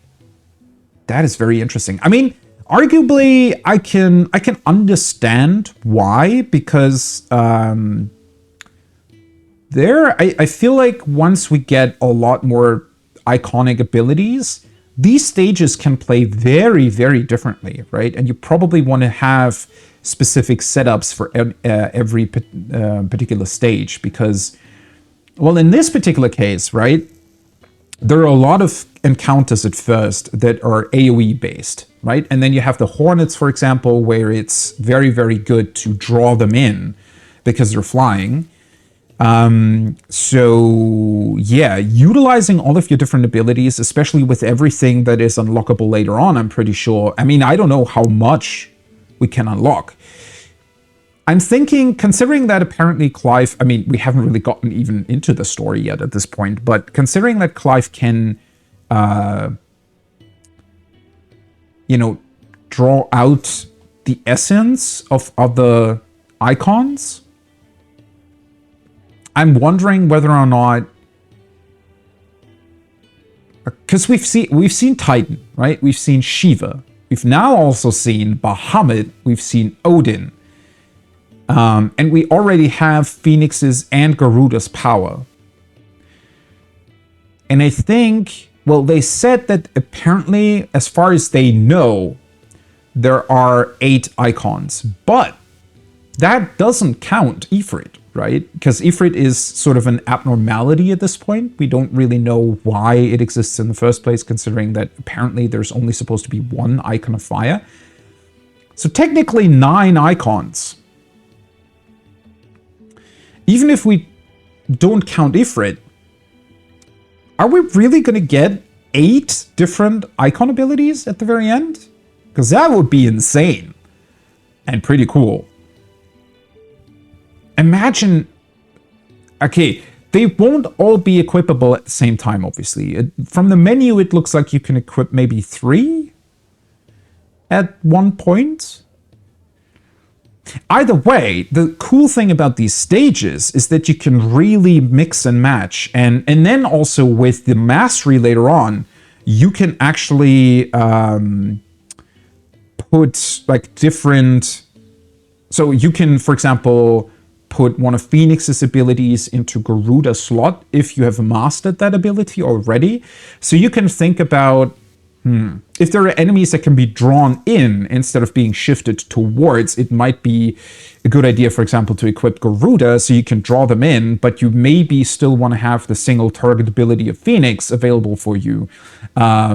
And then I don't even know if it also counts, I don't know, weaknesses of enemies. So the plants, for example, would they be more weak to fire?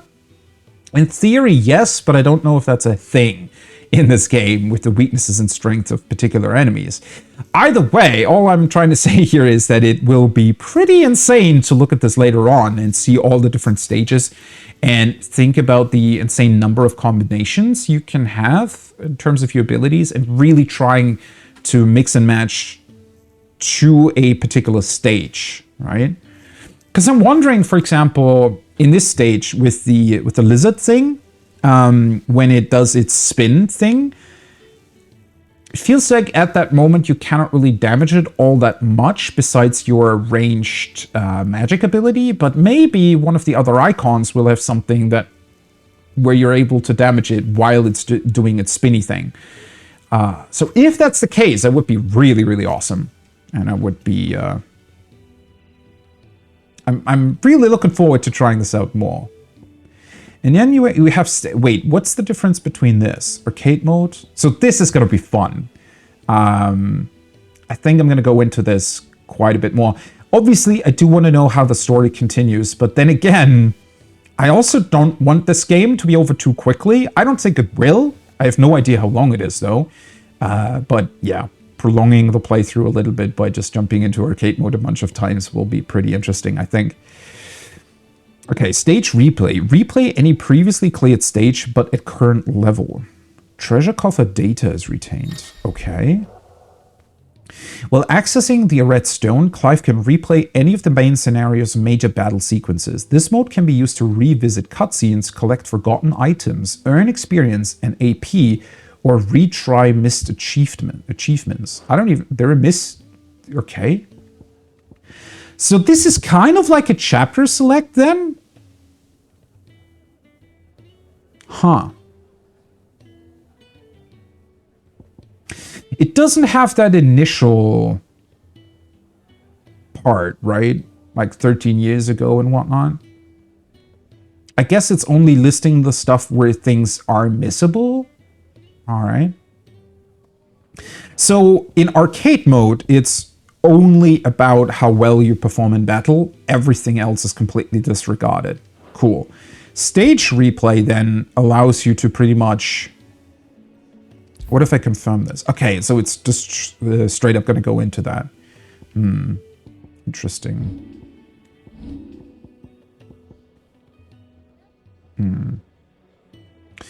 All right.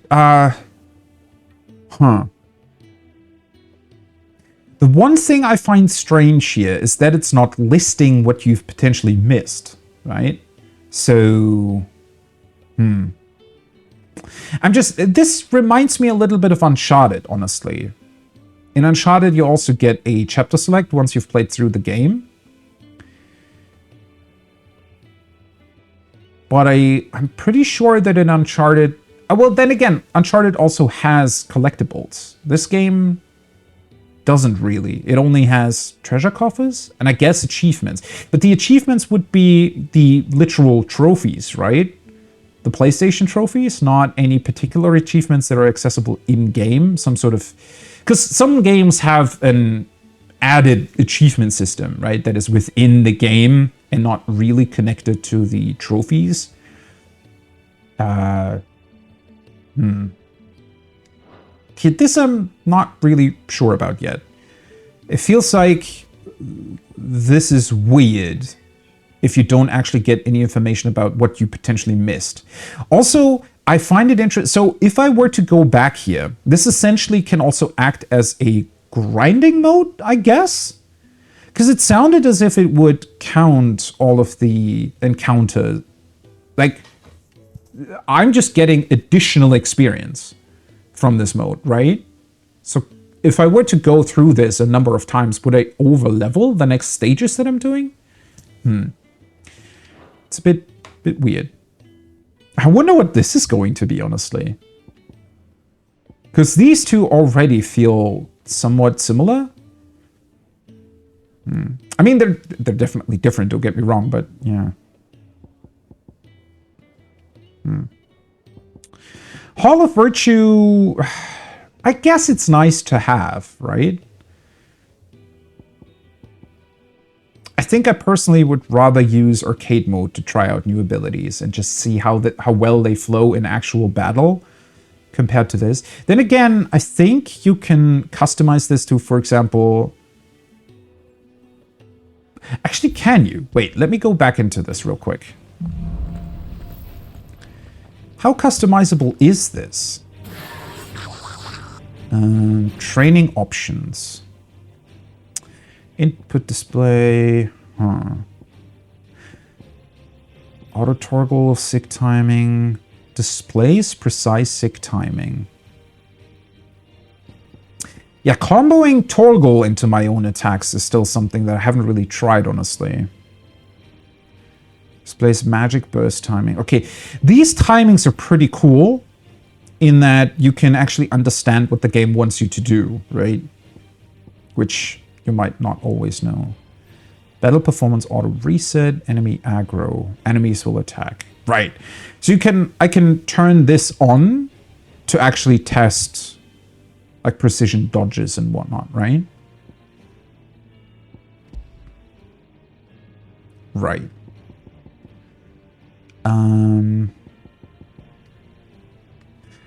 Okay. What you cannot do here, however, is select boss enemies. Which I think I kind of would have liked to have. It's pretty cool that you can use these, for example.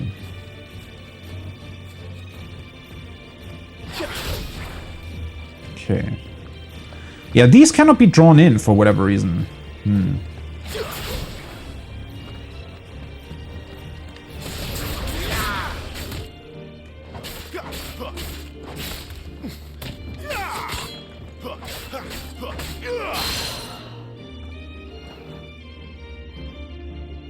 Oh well.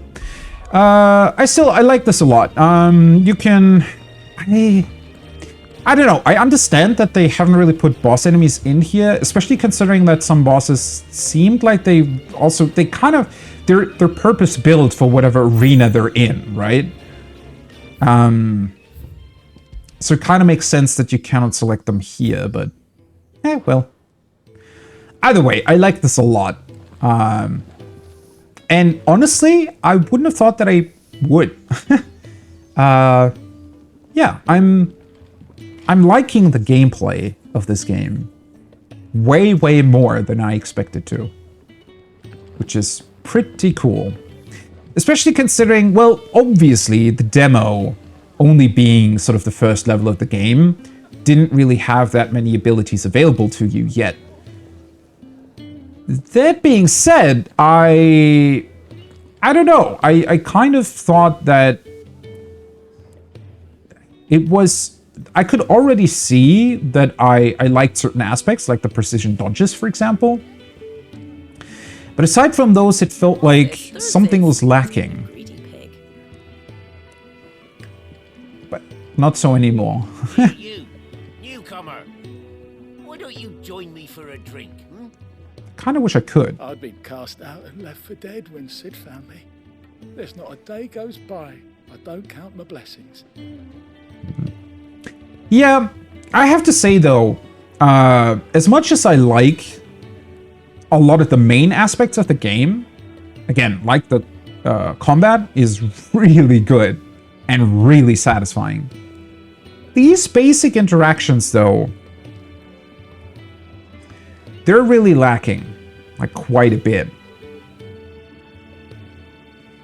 Considering that this is a hideout, I wish that all of these NPCs would have a lot more of a personality attached to each individual one, right? It would be cool, because like this guy, we brought him some food in a previous side quest, and it would be cool if we would get, you know, follow-up interactions with him, and he'd actually be a recognizable NPC. He kind of is, but it feels like the game isn't really doing much at all with these characters, and the sort of very static conversations that you can pick up on. I wish there would be a bit more bustle here and a bit more interactivity.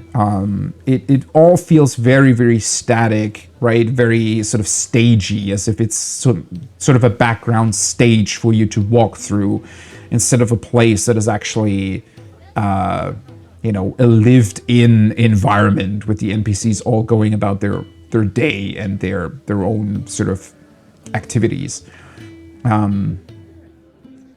Again, this feels very old school, right? It feels very sort of the same. Again, if we compare it to Final Fantasy I, you would go into a given village and there would just be all these static sprites, and you could talk to them like you know, old school Pokemon, whatever. You can just talk to a person and they'll tell you some random bit or give you an item or whatever. It feels like that, right? Very, very old school, very static, very focused on the player rather than it being sort of an interactive, constantly changing and shifting environment that lives on its own, like an actual living world, right? And I don't particularly mind that it isn't that, because I think that's not the main focus of the game. Why don't you join me for a drink? At the same time, for a big release like this, I do have to admit I kind of expected more. I don't know. But I also don't know if they purposefully... it's one of those weird things where, considering that Final Fantasy hasn't really gotten a release for such a long time, you know, sort of 95% of what the franchise is old school at this point, right? Because they're all very old games, most of them anyways. Even 15 at this point is quite old. And considering its long development time and how awful it was in a lot of ways, you know, I consider 15 to almost be a very, very old game as well. Even like way, way older than its release date would suggest. So, yeah. I don't know if they just wanted to kind of keep that feeling in here. And I'm still struggling to make up my mind about whether or not it was a good idea or not. All of that it's a bit weird, not gonna lie. Okay, I think we got a new orchestrion roll from somewhere. Where the heart is. Very beautiful music. And histoire?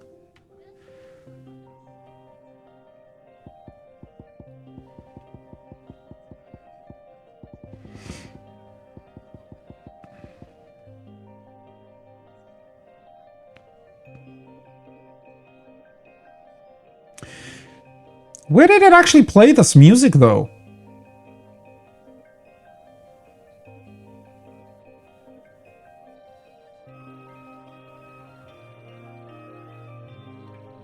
I mean, don't get me wrong, these are very, very beautiful musical pieces, but I don't really understand when it played those. Do you have a new song for us, though? With his torch held high, pursues his subtle prey. But bitter winds put out his light before the break of day.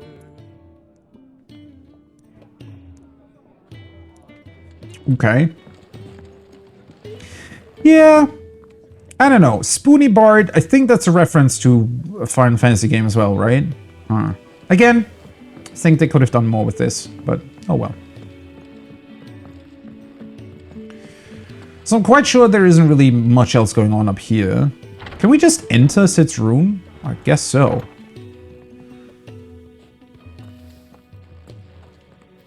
Okay, somebody's cleaning up.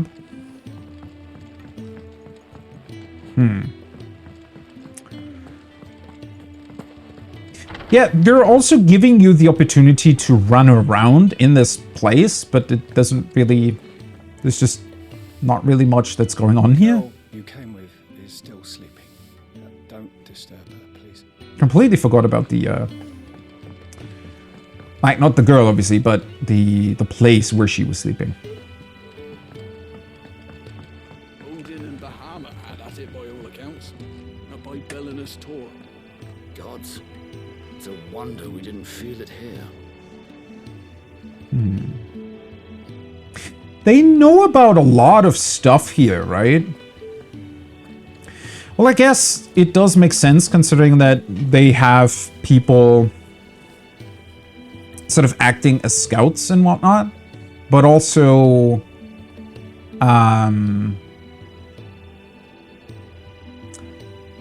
this hideout is placed in a very, very cool or a very strategic position almost, right? Right in the center between all of the different nations. So I think, yeah, it kind of makes sense that it would be pretty easy to... Mine didn't work, and nor did the straw.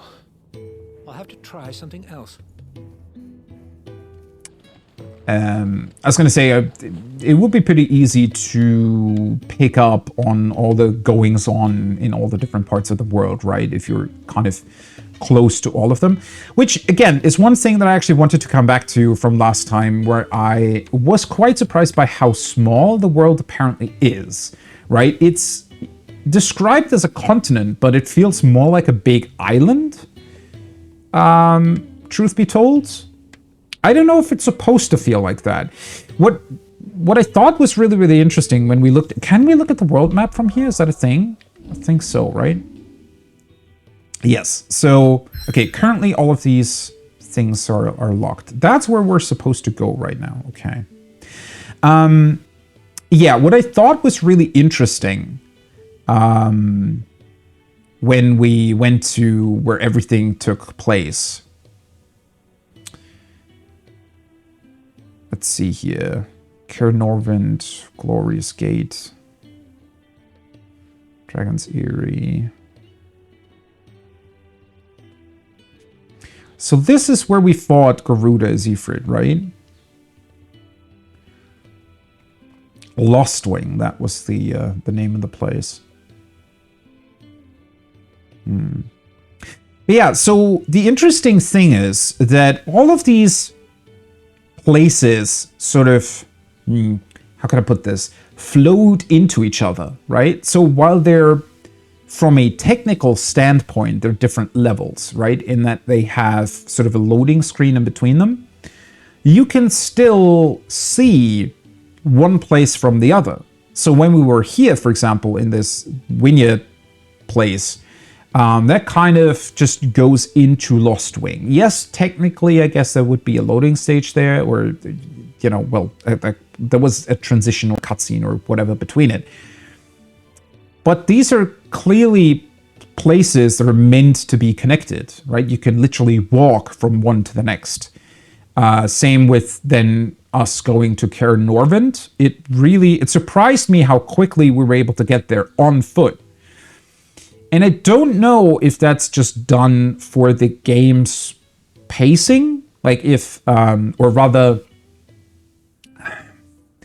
they talked about that in regards to Final Fantasy XIV at some point. I think Koji Fox was asked about, well, what really is the scale of this world? And he pretty much answered with, well, you know, the way places look inside of 14, right? Especially considering that it is an MMO and that they have to account for hundreds of actual players being in any given point.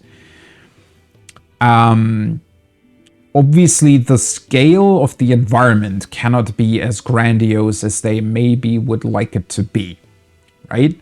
So it's almost, he said it, he said something along the lines of it being an approximation of what these places are supposed to look like, right? So they're kind of, they look like that, but you have to, in your mind, sort of extrapolate from that and consider that it's technically a larger place, right?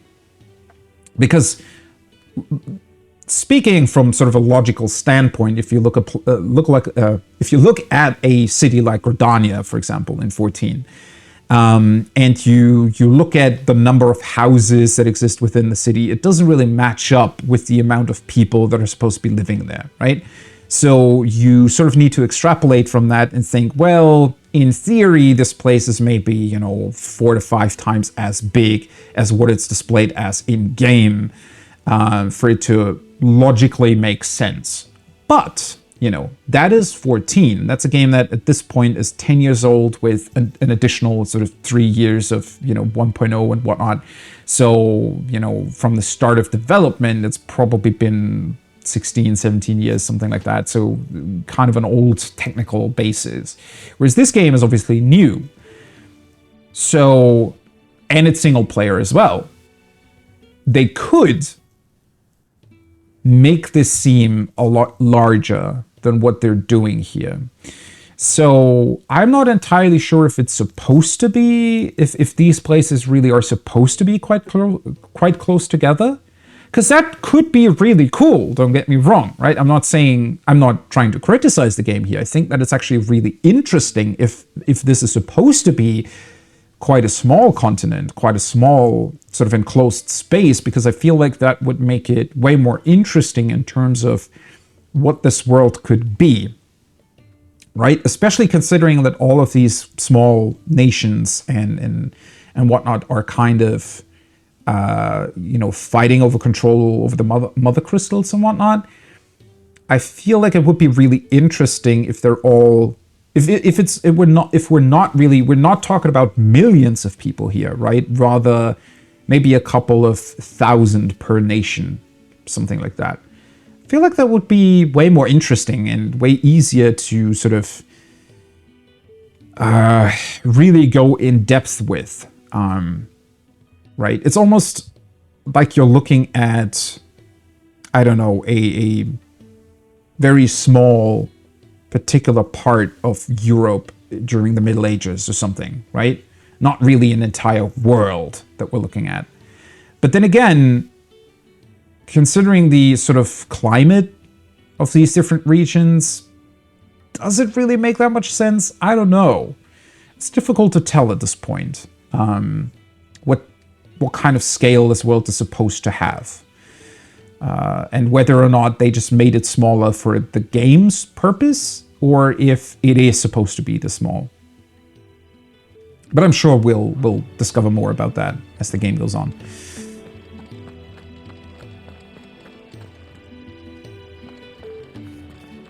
Is that book interesting?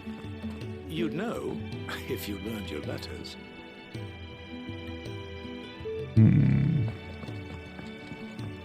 Oh, hi. Something for the pain.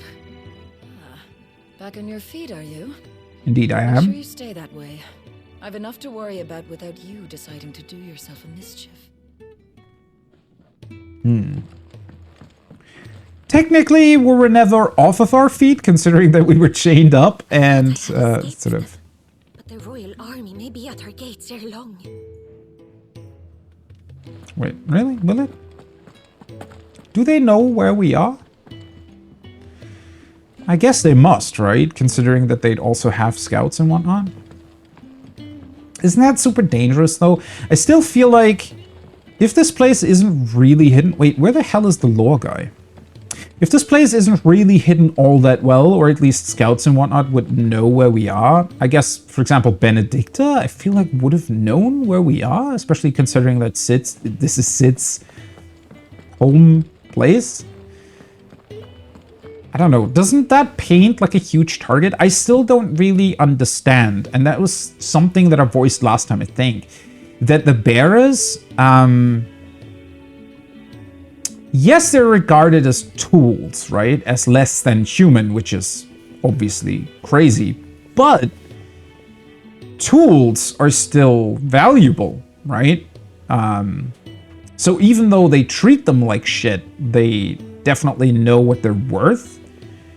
And I was just wondering if there is a giant place like this where you can essentially, quote unquote, get more tools. Doesn't that like paint a really big target on them? And possibly would, nations would choose to just go in here, grab everybody and enslave them again? I don't know. I mean, obviously Sid is a very powerful protector here, so maybe that's why it isn't happening, but I don't know. Oh, right. Okay, so I forgot that you kind of have to go this way. Did we talk to you already? I heard you got locked up. Ah, don't look so down. Happens to the best of us. Well, us who are halfway interesting anyhow. Okay. Cool. You look like someone shat in your shoes. Well, whatever's wrong with you, keep your chin up, eh? Stops you drowning.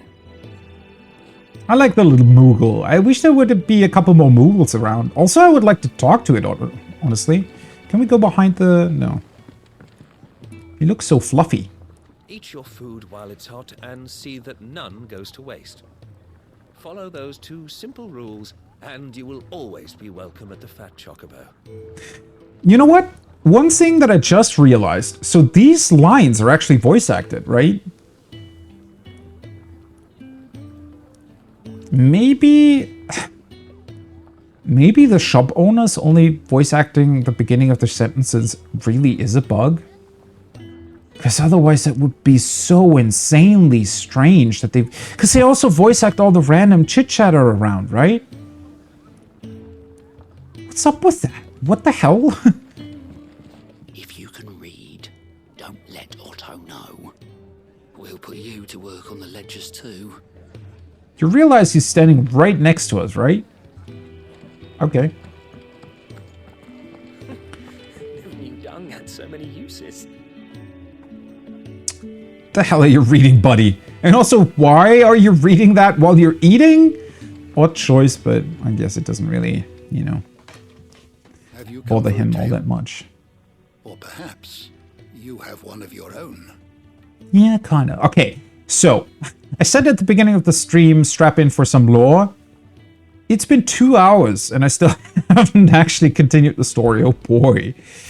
Well, I mean, I looked into arcade mode and whatnot. Hey, we leveled up. Ravenous Reader. Quite the find for you today. This, I have to say, I like a lot. The fact that they have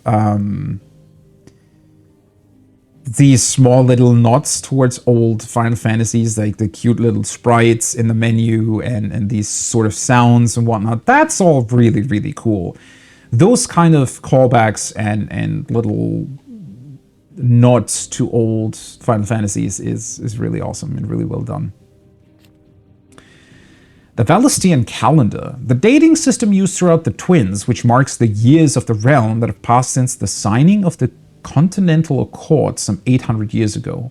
In the centuries since, nations have risen and fallen, and the concord between them has faltered, but the calendar persists. Okay. Bunch of questions that raises. First of all, what was before? Why has the world not really moved on in those 800 years? It seems like a very long time for nothing to change. I mean, it says, yeah, that, you know, nations have risen and fallen. It's interesting because we do have those actually called fallen ruins.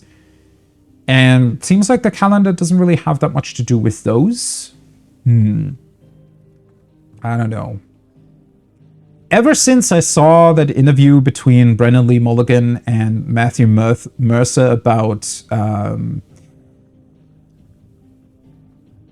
calendars and these particular, well, I guess, history and the sort of years that have passed since particular points, right? And the way the world has moved on and progressed from that point. Ever since they highlighted how, you know, systems like in Lord of the Rings, for example, don't really make much sense, where the world seems to not have changed for like 10,000 years.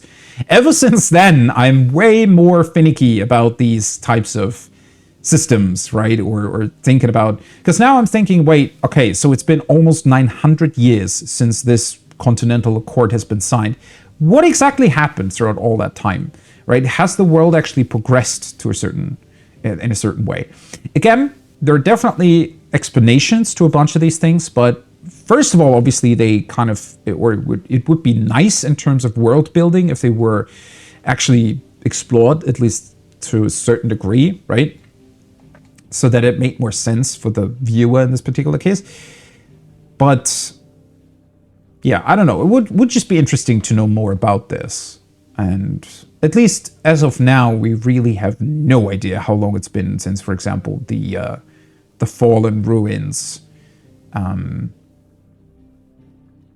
have been here. Like, how long ago did those people exist, and when did they perish, and what was before, what happened, what changed? There's always that argument that magic in and of itself sometimes simply doesn't really, or rather, because magic exists, right, that means that technological advancement doesn't really happen. I think that's sort of an argument in the Game of Thrones universe, that since, like, dragons exist and they are already the pinnacle of power, not much changes, right? But I feel like that's too easy of an argument to make.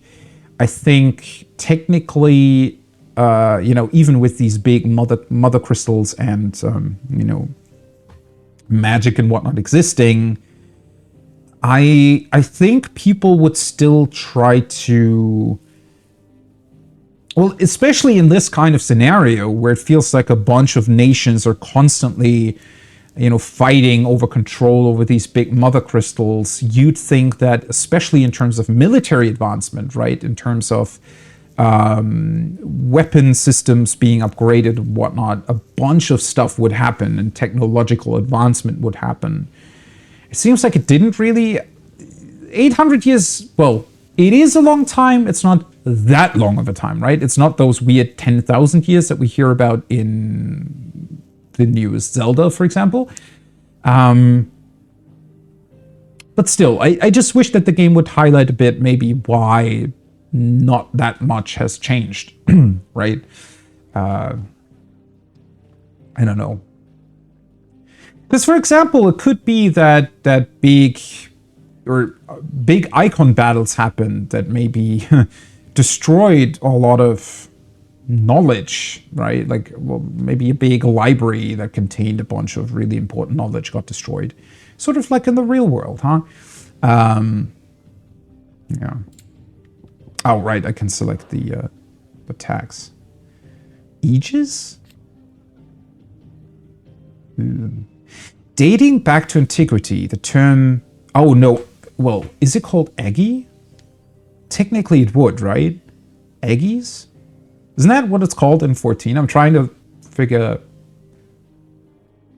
Yeah, they're always referenced as Eggy. Now that I'm thinking about that, that's kind of a weird pronunciation, right? When it comes to English? I don't know. Has historically been used to describe those ethereal entities that can be conjured by dominance. Eggies are capable of casting potent magics corresponding to the elemental alignment of their creators. Though unquestionably formidable, they will fade immediately should the dominant who gave them being happen to be slain. Yeah, that makes sense. Right, I was actually wondering about that while we were fighting them, how exactly that worked, right? I thought it was really cool that Garuda is actually able to summon in her ads, as I called them. So people can conjure up Eggies or familiars, or rather dominants can. That makes sense, yeah. Well, that's pretty cool. I wonder what else we'll see in this regard, because I think, well, at least if I compare it to Final Fantasy XIV, most of the icons that we've seen so far don't actually have, you know, Eggies as such. I don't think. If you have a question for me, all right, I should be happy to answer it. Now this is gonna be holy shit.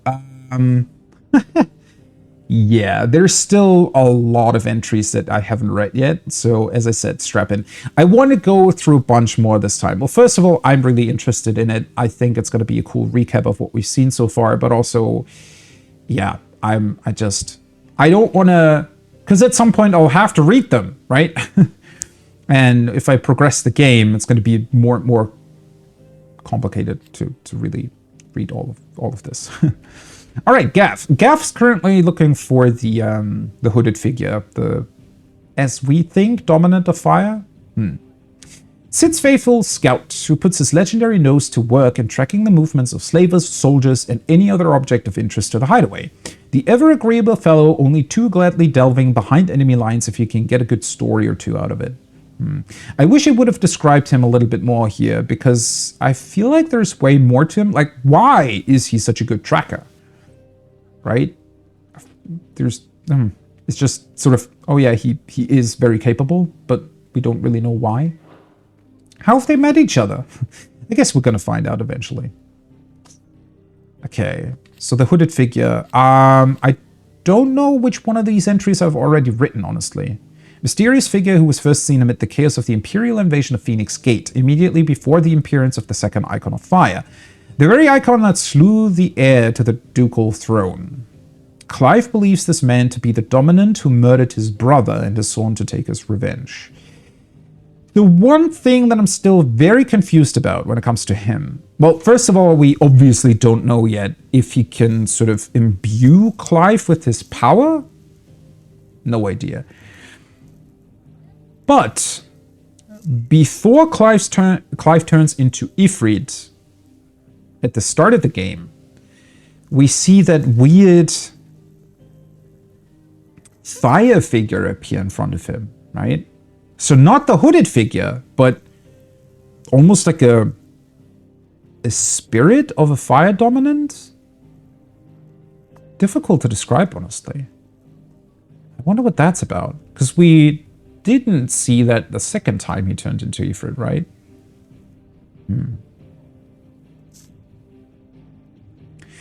And we also don't yet know... This dominant of fire here, this hooded figure, seems to know quite a bit. He was purposefully luring us towards Garuda, right? So even though Clive himself wasn't really... He wasn't really interested in Garuda at all, right? I mean, sure, Benedicta was doing her thing and she was very angry, but we were just following this guy. It just turned into that battle between Clive and Garuda because he lured us over there. And why would he do that? Maybe to protect himself? How would that be connected to the first instance where we saw him? Because at Phoenix Gate, he just sort of appeared out of nowhere. Whereas the second time we met him, he was actually being tortured by, or his sister was, or whoever that is, by Benedicta. So I could see him kind of luring us towards Garuda so that we would deal with her. Again, if he can, for whatever reason, imbue Clive with his power, then it kind of follows that it maybe from his perspective would make sense to draw us into where Garuda was, into that location, to then imbue us with the power of Ifrit to get rid of Garuda because he was threatened by her.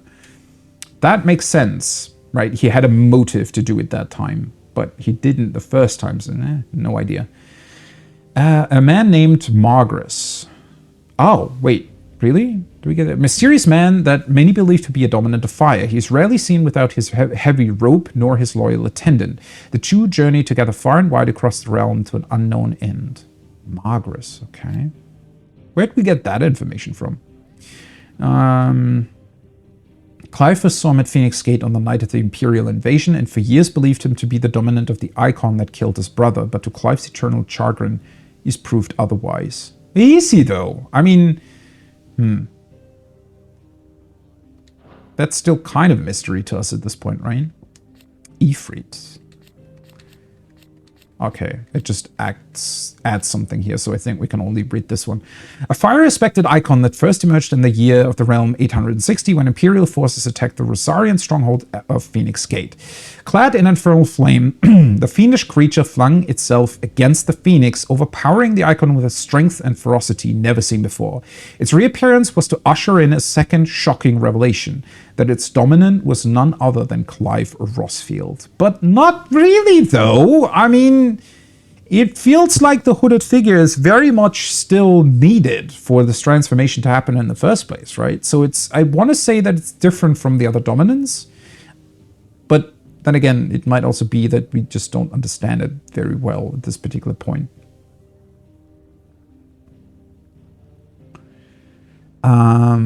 Also, one thing that I was still trying to wrap my head around last time is who exactly all of these different nations are. So when we're talking about the Imperial forces, because the game sometimes has these offhanded references to a bunch of these nations, it's very, very difficult to pick up on who they actually mean. So the Imperial forces in this particular case, I think, are the Samba-Kwa people, right? they're referenced as Imperial forces a lot of the time.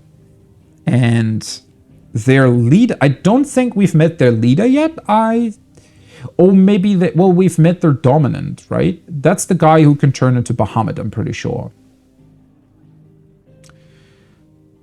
So he would be part of the Imperial forces. And Annabelle, who's the mother of Clive and Joshua, she kind of went over to their side. But it feels like at this particular point when Clive first turned into Ifrit in 860, the Rosarian leaders, Clive's father, they didn't really expect to be attacked by the Empire. So I want to say they had some sort of agreement or work together to a certain extent. Maybe we'll have to read their entry in order to figure that out. Okay, Garuda. The Warden of the Wind, who Benedicta transformed into during her ill-fated flight from the Empire. It takes the form of a fearful harpy, summoning storms and tearing into the flesh of its prey with hawk-like talons. Such is the icon's frenzy for destruction that even allies of the dominant of the day are wont to begin fleeing the battlefield when dark clouds gather overhead. Its dominant is most often born among the descendants of the Motes of a Wind, an ancient tribe that once dwelled in the land spanning the Strait of Arthur, what is now the Crystalline Dominion. What? Okay. I don't think we've heard those words before. Born among the descendants of the Motes of Wind, no idea who they are. Ancient tribe that once dwelled in the land spanning. I don't know what the Strait of Arthur is. Okay. What is now the Crystalline Dominion. No idea what that is either. Wasn't she part of that whole, like the Eastern nation that tried to get all the dominants together? Is that considered? That's not the Crystalline Dominion though. They've been referenced as something with W at the start. Woloots or something? Wolode? Wolodes? I don't. We'll get into that, but that's a bunch of new information that I didn't know about yet. Huh. I feel like there's still a lot more to Benedicta's backstory that we haven't really heard yet. By the way, looking at the picture of Garuda here, I absolutely love what they did with the icon designs in this game. Because they look very, very ferocious, very scary, angry, right? Very cool overall. But they still clearly retain what they are when it comes to Final Fantasy, right? They still look like, you know, Titan, Garuda, Shiva, what have you, but just more ferocious, right? More real, more raw. And that's very, very awesome to see. The Battle of Belinus Tor. Yeah, that cutscene was insanely cool. So that's the cutscene that I referenced earlier that sort of happened after we dealt with the whole Garuda bit, right? We saw the battle, or played the battle between Ifrit and Garuda, which was pretty cool to begin with.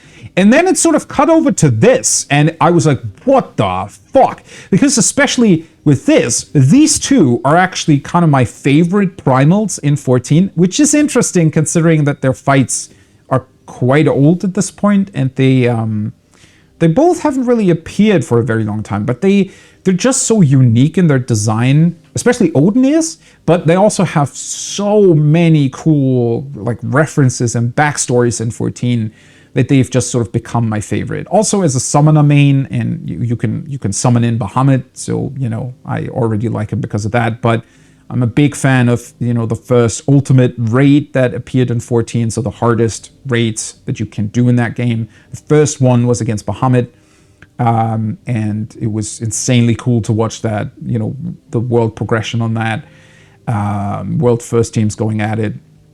But also all the backstory that we have with the moon Dalamud crashing into the planet, and revealing that it contained Bahamut in Final Fantasy XIV, and how that ties into the 1.0 version actually being suspended and a Realm Reborn emerging, was so insanely cool to see. And then being able to play through that backstory in 14 was really awesome.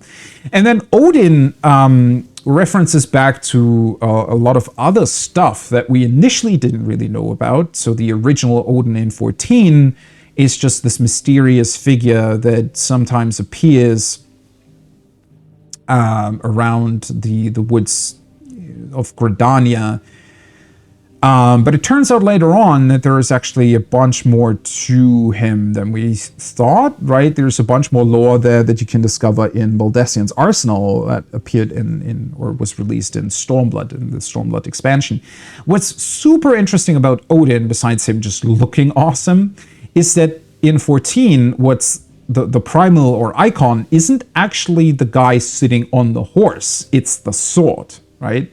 The sword contains all the power and can take over people that pick it up, essentially, right? Which is why the event that you know can spawn in Final Fantasy XIV, it actually takes into account the last person that killed. So you need a bunch of people to even deal with that event, right? So it needs to be done by pretty much the entire server. Or need when it originally released. Nowadays it's obviously easier because it's been such a long time. But still, you definitely need a bunch of people to deal with him. Whoever deals the killing blow at the very end is going to be the next person that appears whenever the event spawns in again, which is really funny to see. So it shows the actual character of the person who killed him. And yeah, that is due to the fact that it's technically the sword that is the primal in 14, or the icon. I wonder how it works here.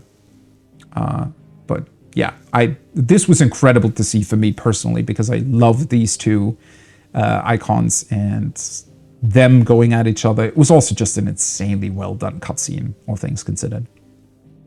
But it was interesting because we hadn't really seen these two nations before. The Battle of Balinus Tor was a conflict fought between the Holy Empire of I always want to say Sambequois, but it only says Sambrec there, right? Sambrec?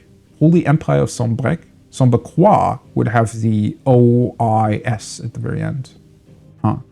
And the Kingdom of Waloed in the year 873. Yeah, Waloed, the Waludians. Those are the people Benedicta technically belonged to, right? Having lost vital territory to Sambequois forces 8 years earlier in the Battle of the Twin Realms. 8 years, okay. The Waluders launched an assault on the eponymous peak, looking to regain a foothold in the Imperial lands on the opposite side of the Strait of Arthur. Okay, so the Strait of Arthur is actually the sort of dividing... It's not a river, it's sort of a channel, right, of water between the two land masses. Both sides fielded their icons, and in the ensuing showdown between Odin and Bahamut, an entire Sambequois legion was lost, and the Waluders regained their outpost on Storm. Ooh, see, I didn't really pick up on that during the cutscene. That's a bit weird that it didn't really show that, because it felt like Bahamut was... Well, I guess we didn't really see what followed? I don't know. This is more information than the cutscene actually showed, I think. Oh boy. There's just so much going on. It's quite a task to keep tabs on all of the different factions and parties that we have here that are involved, right? So the Waluders are off to the east, on that eastern continent of the Twin Realms. And the Empire of Sambequois took over a bunch of their stuff, so they want to obviously keep control of their territory, and whenever there's water in between, you know, those land masses, obviously it's going to be more difficult for the other nation to come over. So establishing a foothold on the other continent or on the other land mass is going to be very, very important if you actually want to, you know, strike at your enemy. Okay, so they got that back. And the Waluders, so they're the nation currently that kind of apparently wants to unite all the dominants, right? And they already had a couple of those. Benedicta being one of them. Well, she's kind of dead now, I think. Maybe. Pretty sure she is. Wonder what that's going to mean.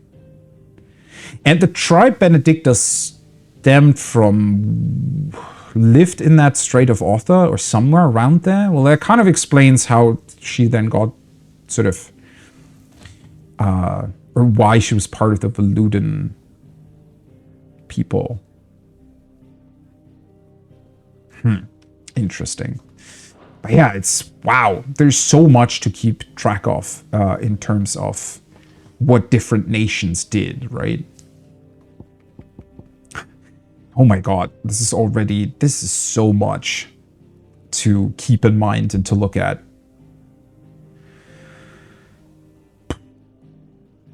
So many entries, holy shit. Okay, Jill is currently sleeping, right?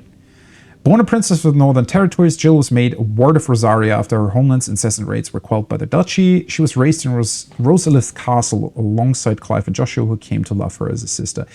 So she is originally from Sambuqua, though, right?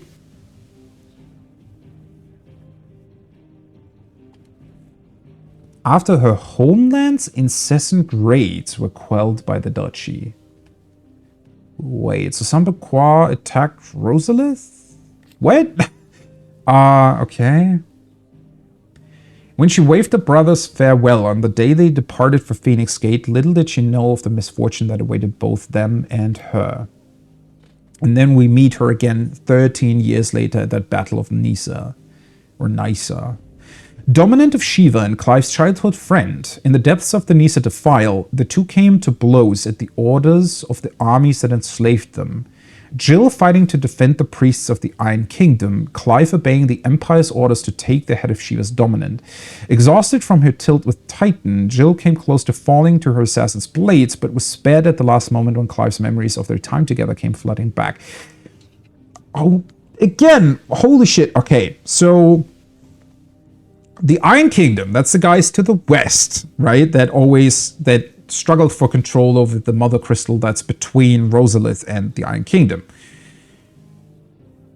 Again, not entirely sure who she belonged to. The band of assassins that was supposed to kill her, Clive among them, were fighting for the Empire of Sambuqua. Interesting that they wanted to kill the dominant of the Iron Kingdom. Wonder what that was about. But Titan belonged to the Valudas, right? But they aren't actually the people that fought the Iron Kingdom. God, there's so much going on. Well, Joshua's dead now. Second son of the Archduke of Rosaria, Joshua was appointed heir to the ducal throne by virtue of his awakening as the dominant of the Phoenix. His love and admiration for his elder brother Clive is absolute, and he is only too proud to have him serve as his first shield. His love for carrots, less so. I think we've already read that. Upon the night of the Imperial invasion of Phoenix Gate, the shock of seeing his father slain before his disbelieving eyes led him to losing control of his icon and setting the castle alight. From the flames rose a second icon of fire, whose murderous rampage laid both the castle and the Phoenix low. I thought I'd already read this. I guess I didn't. Ambrosia, so that's Clive's faithful chocobo. I don't know if... I guess she must have died then, right? Which sucks. Born in the stables of Rosalith Castle, Ambrosia was chosen by the young Clive Rosfield to be his personal steed and raised by him from a chick. She's a proud bird and deeply loyal to her master, quickly turning her beak upon any but he who should attempt to pet her. But during the attack on Phoenix Gate, she raced to Clive's rescue, saving him from certain death at the cost of an eye, a price she gladly paid. Well, that sounds as if she's still alive, though. That's weird. Benedicta Harmon. Yeah, her we found out quite a bit about, right? Commander of the Kingdom of Valud's elite intelligence, who sits by her liege's side at the highest tables of state. Most recently in their negotiations with the Dalmex at the Sunitra stronghold. So that's the, cutscene we see at the beginning of the game. Yeah, the Dalmex are fighting the Iron Kingdom. Again, no idea why they're doing that, but they did. God, there's like 4 different like parties involved in every single thing that's going on in this game. I like it a lot. It's just, you know, you really need to keep in mind who's fighting what and why at any given point. But Barnabas is not the only one with whom she shares this special bond. Benedikta also has eyes and ambitions for Hugo Kupka.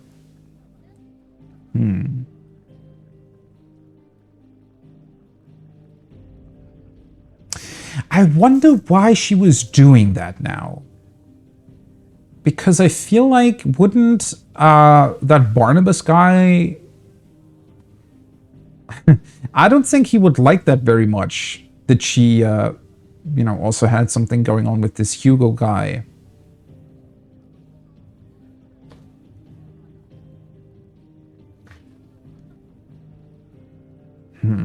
She was head of their intelligence forces, okay. True scholar of the blade, who leads her loyal minions from the front. After attending the negotiations with the Dalmex at the Sinitra stronghold, where she crushed the hopes of the Republican army.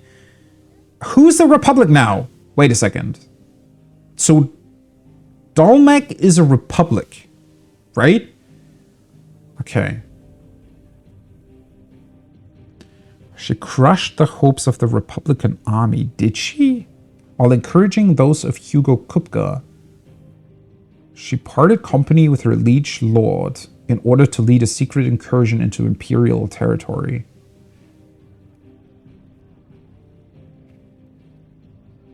Wait, this is later on though, right? This is... See, that's what I mean. It's so difficult to pick up on what this even means. She crushed the hopes of the Republican army. Did she?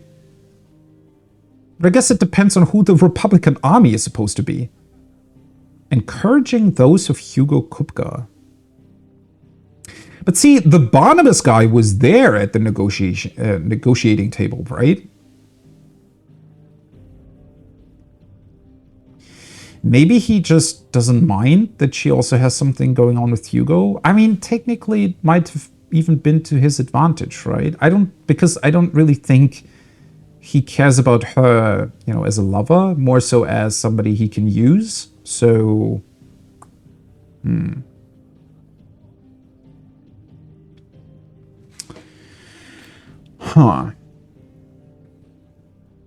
Dominant of Garuda, the Warden of Wind. While her dalliances with Hugo Kupka would appear to be naught but ruse, guided by the hand of King Barnabas. Yeah, see, he was kind of...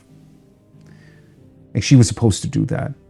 Her love for her former Lord Commander Sid was deep and true, and left an equally abyssal hole in her heart when he fled Waloed. Yeah.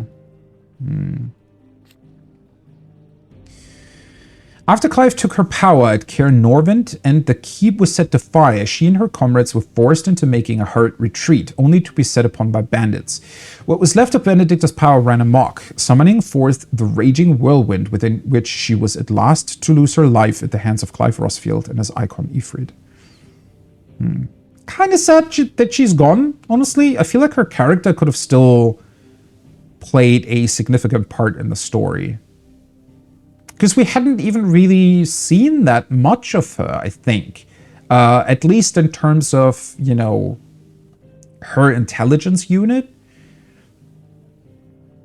I mean, we don't even really know why they were following that Dominant of Fire. Or I guess, well, if Barnabas set them on that task, maybe they were supposed to follow him to bring him into that whole plan of Waloed, right? Of bringing all the dominants together and creating a new nation out of that.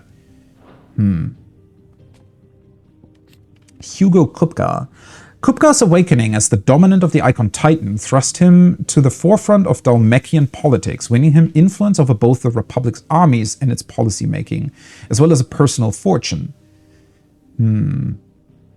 Yeah, so the Republic, that's Dalmekian. I need to read... Sometimes this is really confusingly written.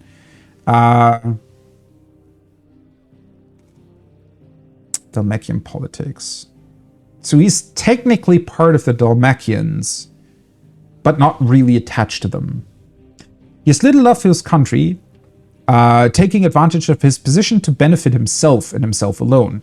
His love for Benedicta Harmon, however, is absolute, and he would gladly betray his every ally just to be with her. Really? Okay.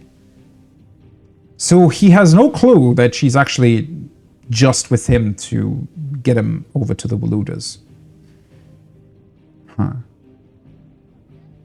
So I guess the reason for why the Waludas were even negotiating to help the Dhalmekians might have been due to them just wanting to get, or to find an angle to get the Titan dominant over to their side. It wasn't really about helping them at all.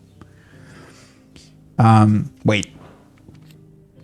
Let me read this again. After attending the negotiations where she crushed the hopes of the Republican army. Yeah, okay, so that's because what we saw in that cutscene was that they ultimately decided not to help the Dhalmekians, right? Which the Dhalmekians, I think, had kind of counted on. And then this Hugo Kupka, he sort of said something along the lines of, well, you know, we don't need them. I can just turn into Titan and deal with the Iron Men either way. No idea why they were even fighting in the first place, but we'll probably figure that out eventually. Dion Lesage. So that's the guy that could turn into Bahamut. Leader of the Dragoons, the most elite warriors of the Holy Empire of Sombrec, who are the first to leap into the fray when the Empire finds herself under threat, often literally. Dion is also the dominant of Bahamut, Warden of Light. Wait, Bahamut is the Warden of Light in this particular case? Okay. I guess Odin would be darkness then. That is very interesting. Particularly interesting as somebody who's played 14, seeing as the 7th Umbral Calamity was Umbral aspected, and it was considered to be the Calamity of Darkness in 14, right? When Bahamut laid waste to everything. Warden of Light. It's so interesting coming from 14, how they're all... Because he, you know, in 14 you get Thornton with his, like, 12 Knights of the Round. And this sort of strikes me as being somewhat similar, but then this is... And then Ishgard in 14 also has all the Dragoons, right? So it kind of reminds me of that, but it seems to be very different here. And also, he's the dominant of Bahamut, whereas Ishgard was obviously fighting the dragons, although at that point Bahamut was long dead. But yeah, very interesting how it all gets jumbled up, but obviously makes complete sense in the context of this story. It's pretty cool.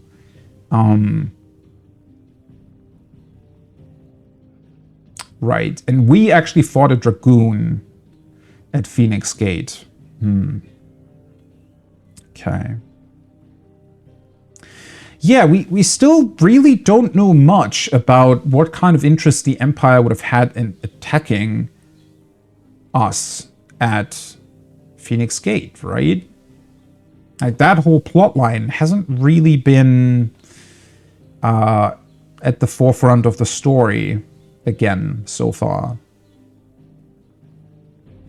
I mean, I'm sure we're going to find out more about that, but yeah, it's very interesting.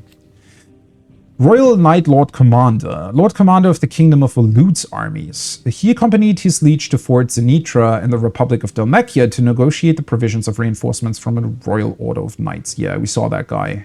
Initially, I actually thought these two were the same person, but clearly they're not. Kingdom of Walud. Yeah, we haven't seen him again at all.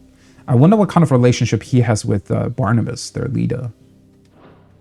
Barnabas Thermer? How the hell do you pronounce that name? Barnabas Thermer. Thermer? Thermer. I have no idea. Thermer. The aloof and unshakable Barnabas, whatever, first of his name. Few can meet his steely gaze without flinching. King of Walud and dominant of Odin. Ah, right. He's dominant of Odin. Huh. Man, this is also interesting. We've seen so much of these people, yet know so little about their motivations as to why they're doing certain things, right? That's very, very interesting. I like it a lot. It's just, holy shit, there is a lot of information to you know, pick up on. At the Battle of Balinus Tor, he not only took personal command of the royal army, but rode into the fray himself, galloping through the air atop his 6-legged steed. Wait, what? Odin has 6 legs? Really? Didn't pick up on that at all. 6-legged steed and goading Bahamut into a duel that shook the skies. Huh.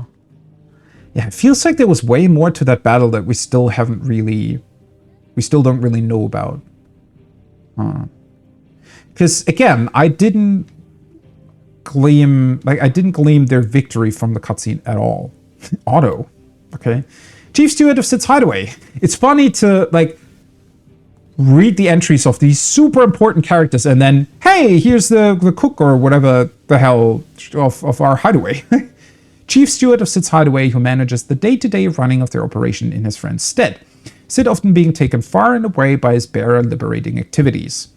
Even when Sid is at home, he prefers to leave such busy work to Otto, much to the hard-pressed pursuer's indignation. Purses? Wait. Okay. Hard-pressed pursuer's indignation. Taja.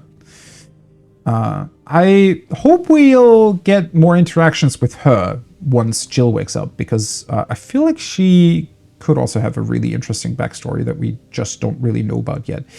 Resident Physico of Sid's Hideaway, Tarja is an expert in all manner of medicines and medical interventions, skills that are indispensable in their Deadland home, where they cannot call on healing magics. After Sid brings an unconscious Jill back to the hideaway from his expedition to the Nisa Defile, she's placed into Tarja's care. Ooh, I hadn't really thought about that. Yeah, since we're in the Deadlands, we can't really use magic, apparently, to heal wounds and whatnot. Very interesting. Charon, one of Sid's most trusted allies, a merchant who calls the hideaway her home. With a little help from a hardworking yet long-suffering apprentice, Goats, I think, right? She can source whatever supplies the residents of the hideaway need, provided they are willing to pay. She wears a glass eye in her right socket. Oh, so it is a glass eye. I was actually wondering about that. Goats. One of Sid's trusted allies, a gentle giant who has a warm word for everyone. Apprentice to Charon, an ally of the hideaway. A gentle giant who has a warm word for everyone, but is not afraid to put his foot down in the face of injustice. Goat's every waking moment is spent in service to his Nan, and he can do little of his own accord without her express permission. Okay. Wonder where he's from. I wish we would get, you know, considering all of the different parties and nations and backstories and whatnot that we've already heard, I wish we would get a little bit more information about where these people came from. Ultimately, it doesn't really matter, and it's kind of the point of the hideaway that it doesn't matter where people are from, right? Or who they are really, as long as they're willing to help each other. Nevertheless, I think it would be interesting to get a little bit more context in terms of what these different nations are, right? And what their deal is and how they're treating people as well. Because I'm pretty sure, even though we know that bearers are kind of slaves everywhere, right? And just used as tools, it would still be interesting, because I'm pretty sure there are various levels of how they're treated and what they're considered to be in the different nations. I mean, we've already heard, for example, about the dominants being treated very differently. I mean, the Waludas, for example, I mean, their whole deal is to bring the dominants together, right? And, I mean, their leader is a dominant as well. In Rosalith, even though the nation at this point, I'm pretty sure, doesn't really exist anymore, but they considered the Phoenix to be sort of their protector, right? Whereas the Iron Men, they consider dominants to be abominations, even, right? They think that they're unnatural, although they still use them as a sort of weapon in battle. But yeah, clearly there are lots of different ways that these nations interact with dominance. So I'm pretty sure that there's also different ways with how they see slaves and interact with them, even though they might still be slaves everywhere. Blackthorn, the smith. resident blacksmith of Sid's hideaway, a sullen and secretive sword who prefers to drown his woes in drink than to share them.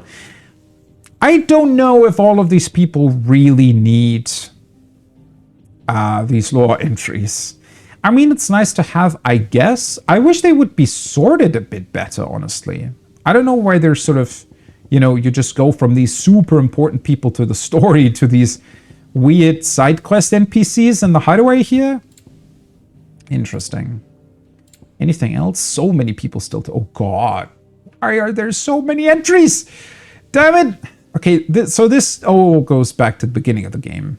Attendant to Margrace. Servant of a man who goes by the name Lord Margrace. Together they travel across the Twins to some unknown end. Yeah, we don't know anything about her yet, which is really interesting, actually. Except that she got tortured a little bit by Benedicta. Elvin Rossfield, Archduke of the Grand Duchy of Rosaria and father of Clive and Joshua. Loved by his people for his steadfast leadership both at home and on the battlefield, which he put to good effect in quelling the rebellious northern territories. Okay, so the north of Rosaria, of Rosalith, Rosalith was the capital, right? Rosaria is the nation. They had trouble with people to the north, but not exactly with the Empire, unless the Empire didn't like them doing that with the rebellious northern territories. I don't know. Elvin was born before his father, the previous dominant of the Phoenix, passed away, so he did not inherit the Icon's powers.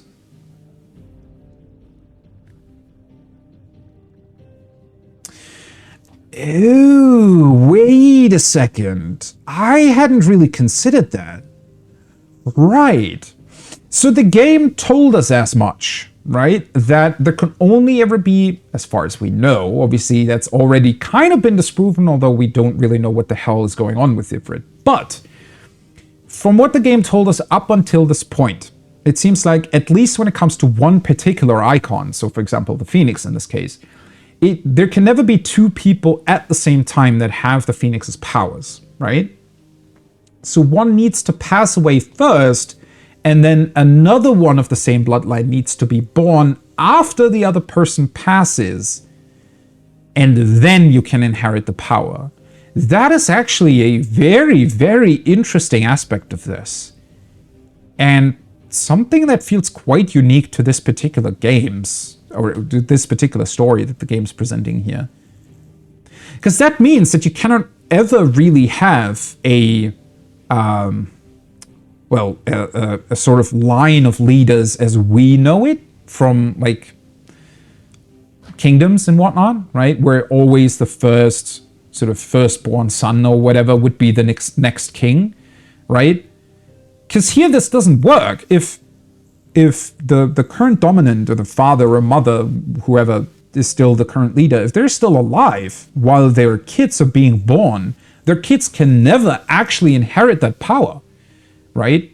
Because their parents are still alive. So then there always has to be kind of an in-between person, so to speak, right? That is very interesting. I feel like that would be very, very difficult to base a nation on, right? Because you would always switch between the actual icon or dominant as the head of state, and then a generation of that not being the case, and then the next generation the dominant would be there again, right? Very interesting.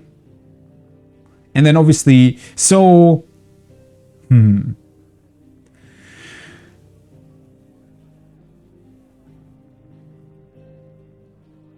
So Elwin's father was the dominant of the Phoenix, passed away, Elwin was head of state, and then Clive was born.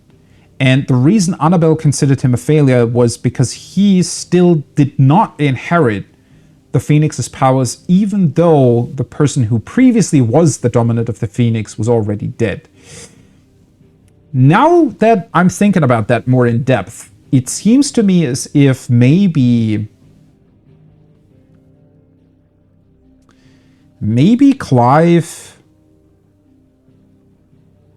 somehow inherited something else, right?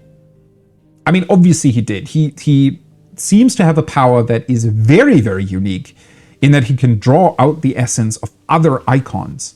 So maybe somehow he has some sort of blood in him that is the descendant of something very, very powerful that we don't really know about yet. And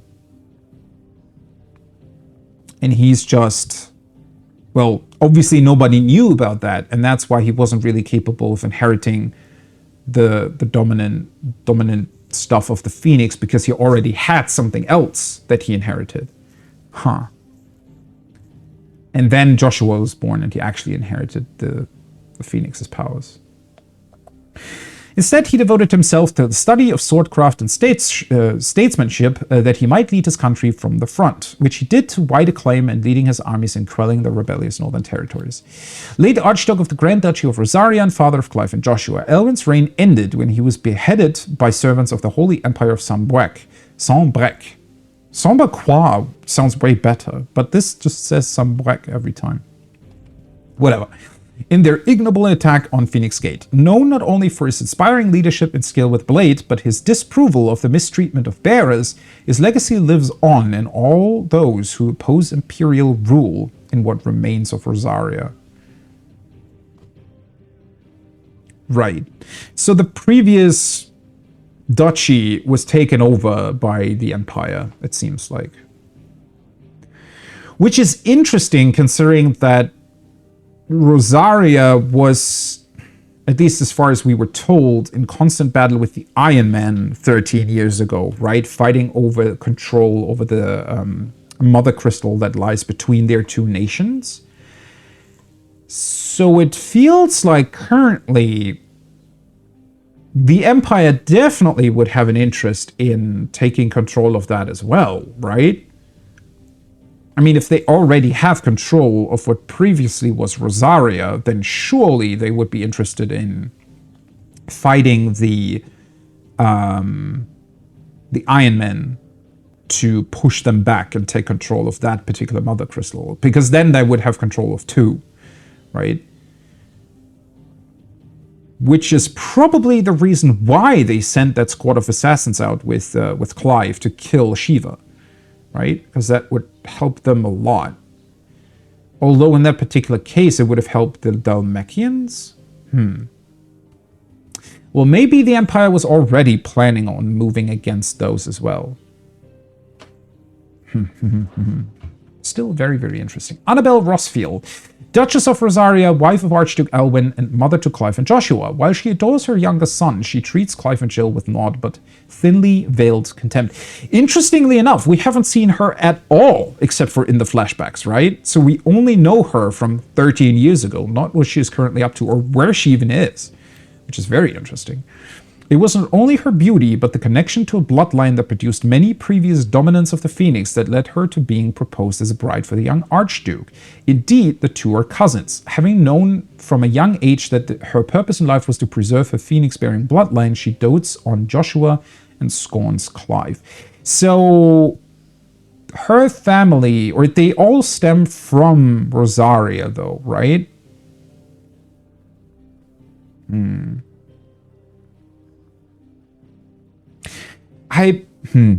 It confuses me a little bit that Elwin's father was the previous dominant of the Phoenix. But her bloodline is the one that is being put on, you know, on display here, or being mentioned as being very, very important. Was she proposed as his wife because they both already had a connection to that bloodline, and so they thought that, you know, putting those two together, there would be a higher likelihood of them producing children that shared that? I don't know. It was ever her purpose in life to preserve her phoenix-bearing bloodline, for which reason she betrayed her husband, that she might enter in league with a force she judged the mightier, the Holy Empire of Sanbreque. It was Annabelle's treachery that led to the disaster at Phoenix Gate. See, I don't really get her at all. Her purpose in life to preserve her phoenix-bearing bloodline. Although,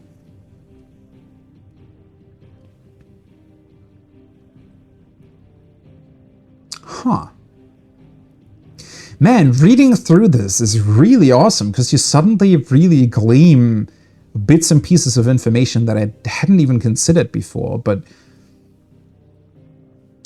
I mean, she definitely favored Joshua. But in that last scene that we saw from her, you know, when they found the half-dead Clive on the ground after the destruction that had been wrought by the battle between the Phoenix and Ifrit,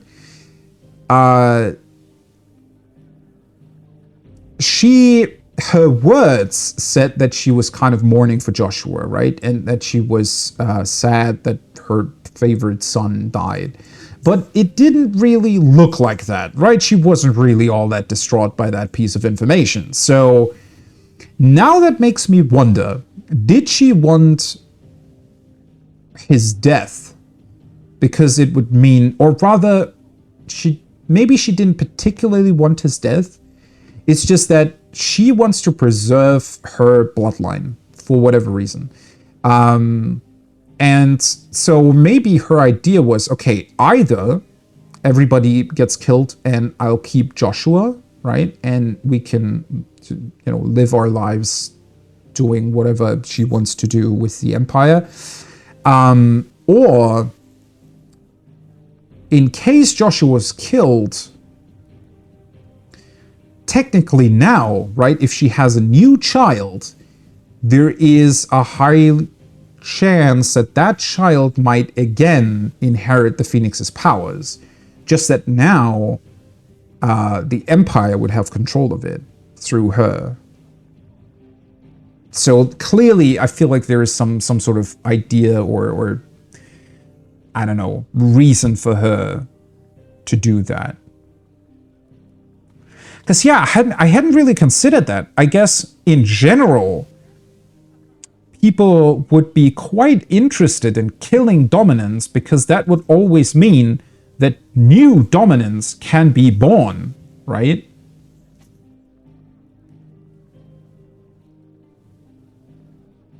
Huh. Which now makes me wonder why Clive and his group of assassins wanted to kill the dominant of Shiva. Was it purely so that the Empire wouldn't have to fight it? Because at the end of the day, even though somebody new with those powers might be born, it still takes some time until they're actually grown to a degree where they can properly utilize those powers, right? So yeah, it would kind of mean that,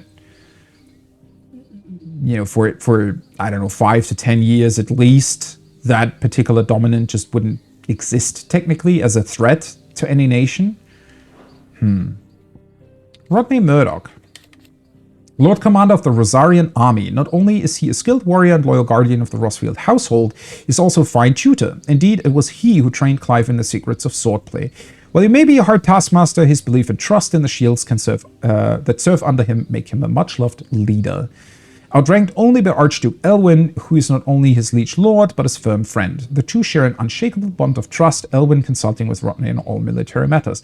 I honestly wish we would have seen a bit more of him, because he was a pretty cool character. Murdoch and his shields accompanied Elwyn and Joshua to Phoenix Gate to perform the rite of ancestral communion, only to be set upon first by Imperial infiltrators, then a second shadowy icon of fire, within whose flames Murdoch was engulfed. I also wish we would have known more about that ancestral communion and that insanely cool looking place where Ifrit and Phoenix fell into, right? The apothecary or whatever it was called. Although we might still learn more about that later on, right? I feel like that place has a bunch of secrets still to give us. Sir Wade, a loyal shield of Rosaria, chosen by Lord Commander Rodney Murdoch to accompany Clive on his expedition to Stillwind. Once by the low-born page, Wade was inspired to join the ranks after a woodpile fell on him and his life was saved by a young Joshua. Though he did all he could to return the favor that he owed to Joshua for saving his life as a boy during the attack on Phoenix Gate, Wade was to meet the same fate as the prince. Kind of unfortunate that those two died, honestly. Wish we would have seen them again. A loyal shield, Sir Tyler, a loyal sheet of Rosaria and sign of a noble family. Tyler followed in his father's footsteps in entering the service of the duchy, rising to the position of a right-hand man to the Lord Commander. He was chosen by Lord Murdoch to accompany Clive on his expedition to Stillwind, a level head who could be trusted not only to obey the young Lord Marcus's orders and keep him safe, but to help keep the fiery Sir Wade in line. Though he did everything in his power to assist Joshua and Archduke Elwin's flight from Phoenix Gate in the night of the attack, his years of distinguished service were to come to a close when he was swallowed by the flames of the rampaging Phoenix. And then we get a little bit more information on the Assassin Squad. Tiamat, a bearer in service of the Holy Empire of Sombrec. Tiamat is the leader of the elite assassin squadron to which Wyvern is assigned, the Bastards.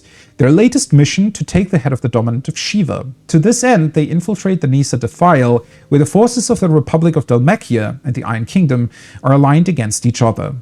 Though none know his true name, rumor has it that the man now known as Tiamat was born a scion of a noble Sambraquois family and abandoned to his fate after his powers awakened. That's actually really sad. That being said, as I mentioned earlier, I'm really interested to see the sort of different levels of how the different nations deal with bearers, right, and with dominance and whatnot. Because even though Sambraquois seems to still regard bearers as less than human, they actually use them as sort of frontline soldiers and or assassins, which is really interesting. So they view them as disposable to a certain degree, right? So they send them to the front lines or on these assassins missions because they don't really care if they die. Yet at the same time, they're also clearly, well, they know what kind of powers these bearers can hold and what a difference they can make, I guess.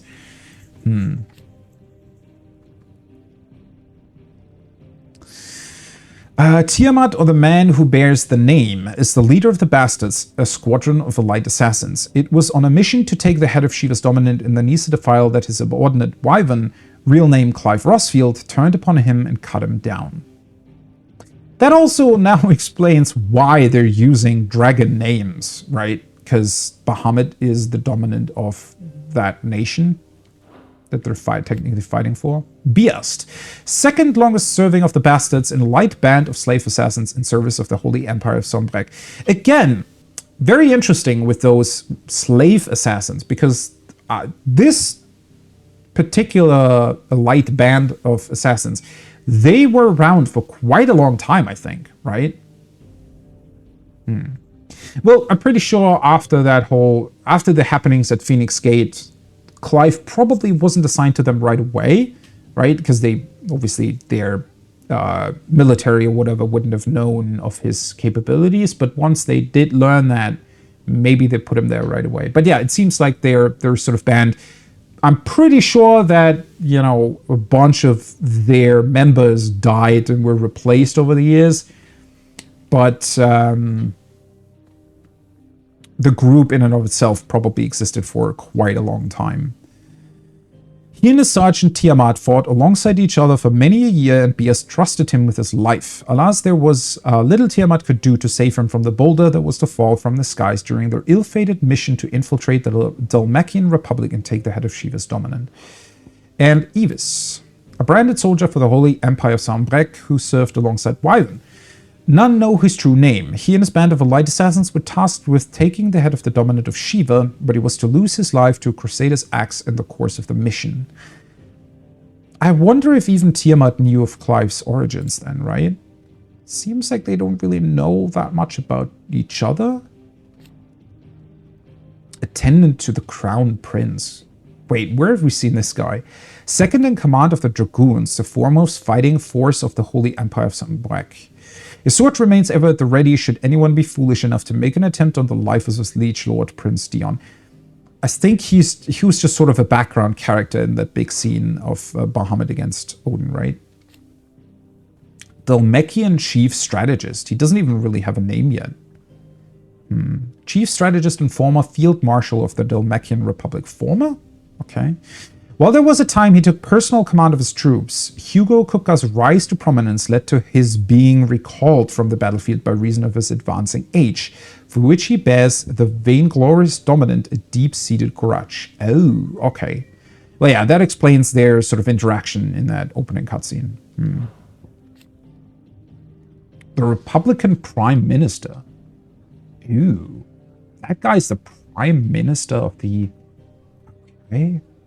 I kind of want to know more about the Dhalmekians. Like, what's their... I mean, yeah, the Republic? Does that mean they're democratic? Kind of, right? Leader of the Dhalmekian Parliament, and eldest and most experienced of its members, those elected by the states of the Republic plus the dominant of Titan. Wait, what? Eldest and most experienced of its members, those elected by the states of the Republic. Plus the dominant of Titan, who serves as an official advisor. Why is that in? That's a weird piece of information to put in here, but alas, Hugo Kupka does not take kindly to his advice being ignored. It's yeah, the dominant of Titan is supposed to be an advisor to the Prime Minister, I guess. Okay. Growth. Second in command of Volut's Royal Intelligence, serving under Benedicta Harmon, with whom he shares a deep bond of trust. Killed by footpads while attempting to evacuate the stricken Benedicta from the collapsing Caer Norvind. See, I wish we would have gotten we would have gotten a bit more information on him, because it seemed like the relationship between Benedicta and him was quite interesting, right? Where do they know each other from, and where is he from? Moss the Chronicler. Far-fabled scholar of Philistine history and legend, even to this day much of the surviving knowledge of the distant antiquity of the twins issued from his quill. In his later years, his writings attracted fierce criticism from certain scholarly circles, which resulted in him removing himself from public life. Okay. Wait, is that the...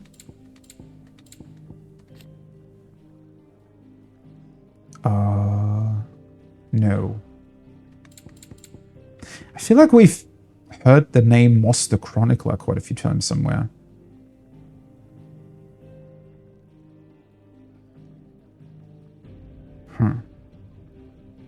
Oh my god, there's so much to read through here. That was an hour of reading. I mean, I like it a lot. I love going through this. I hope it's not too boring to watch, but it's so interesting to me to see all of this. But I feel like we deserve a little bit of a break here. I still want to read through the rest. The main reason why I want to read through this now is because I feel like it's then going to be more... it's then going to be easier. Well, first of all, whenever we come back here, there's not going to be too much to read through, but also it's going to be easier to pick up on what potentially changed, right? And what new information we have gleaned over a couple of these entries and particular people and things of interest. So, yeah. Let me... I think we can just take this perspective. Let me take a very short break. It's only going to be a couple of minutes. And when I come back, we are going to be looking at a bunch more of this lore. And then hopefully finally continue with the main story of this game. Although, again, I love looking through lore, I think, as you can see. And so this is really, really interesting to me. Really fun to go through. And it's also, it makes things a whole lot easier for, well, hopefully new story bits, because now I actually understand a lot of the different influences and, you know, sort of the politics and strife that is happening between all of the different nations and what they're up to and why and whatnot, and what kind of dominance they have and why and what those are doing. So, yeah.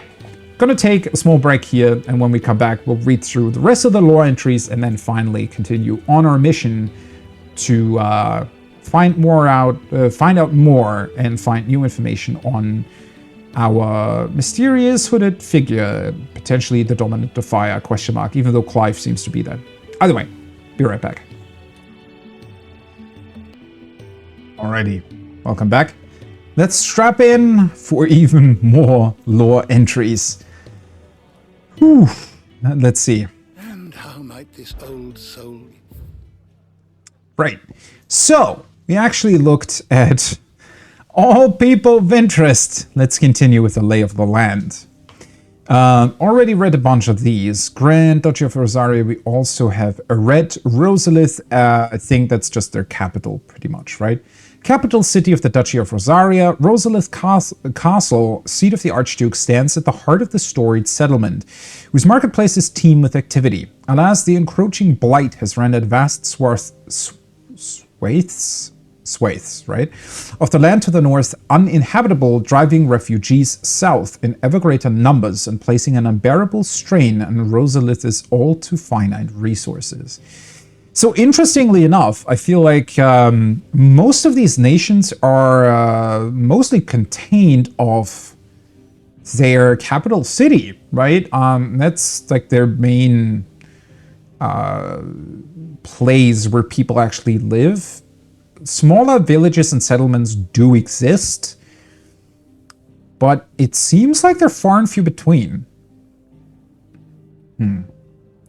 Phoenix Gate, a walled keep situated near Rosaria's northwestern border. It was originally constructed to serve as an outpost in the wars against the Northern Territories, but its true significance lies deep within the ruins atop which the stronghold stands. Here, in an ancient chamber accessible only to the Dominant of Fire, because they don't want anybody else to access it, or because there is some sort of magic preventing others from accessing it, I don't know, is held the rite of ancestral communion, an important ritual in which it is believed that the Phoenix can hear the words of the Duchy's forebears. A very, very interesting bit of information that is, where it's very difficult to say if that's actually due to...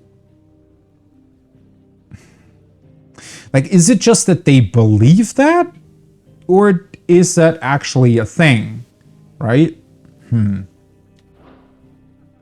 One thing I have to say is that these sort of outposts that different nations have, same with Caer Norvrend, right, where we fought Benedicta, they seem pretty large in a lot of cases. Like way, way larger than what you would have gotten in our actual real world Middle Ages when it comes to outposts, right? Castles are always depicted. Castles and outposts are always depicted way bigger in fiction as they were in reality, right? The Ducal Army, the loyal soldiery of the Duchy of Rosaria. They serve under the Standing Army's Lord Commander, whose task is to enact the will of their sovereign, the Archduke. Those who show sufficient aptitude or who are blessed with sufficient nobility of birth are made shields, personal retainers to the Archduke himself. And House Rosfield, the highest of the noble houses of Rosaria, the dominant of the Phoenix is always born into the Rosfield line, and so it is always a Rosfield who sits upon the ducal throne. Again, still very, very interesting that it seems very always to have this generational leap, because it can, like, no new dominant can be born while another one still exists, which is very, very interesting.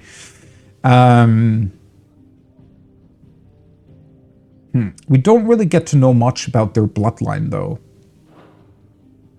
It's very interesting. How did that start, right? Why is that a thing?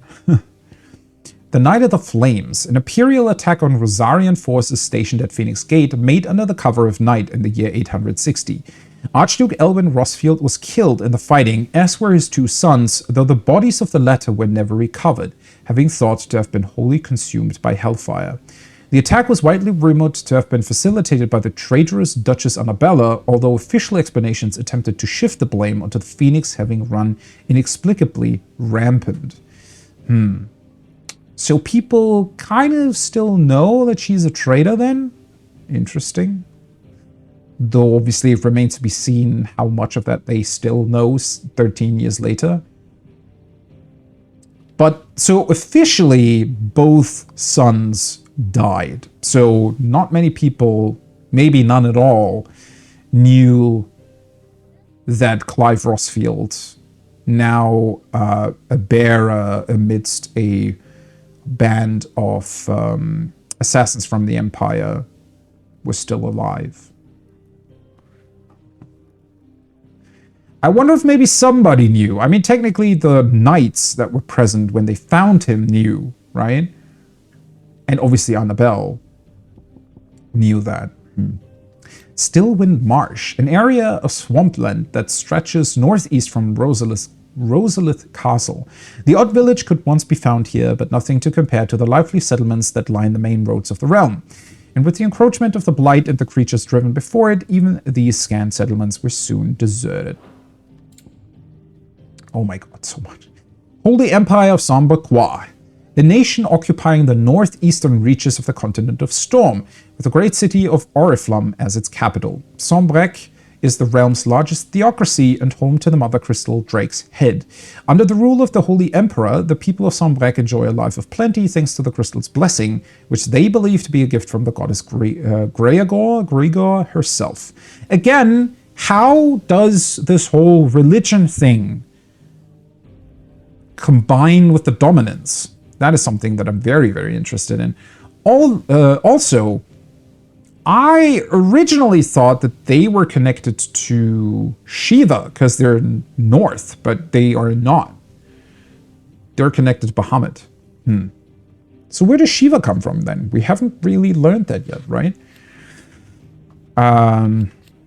Wait, have we? Yeah, no, we haven't, right? The only thing we know is that Jill was a ward placed in Rosaria.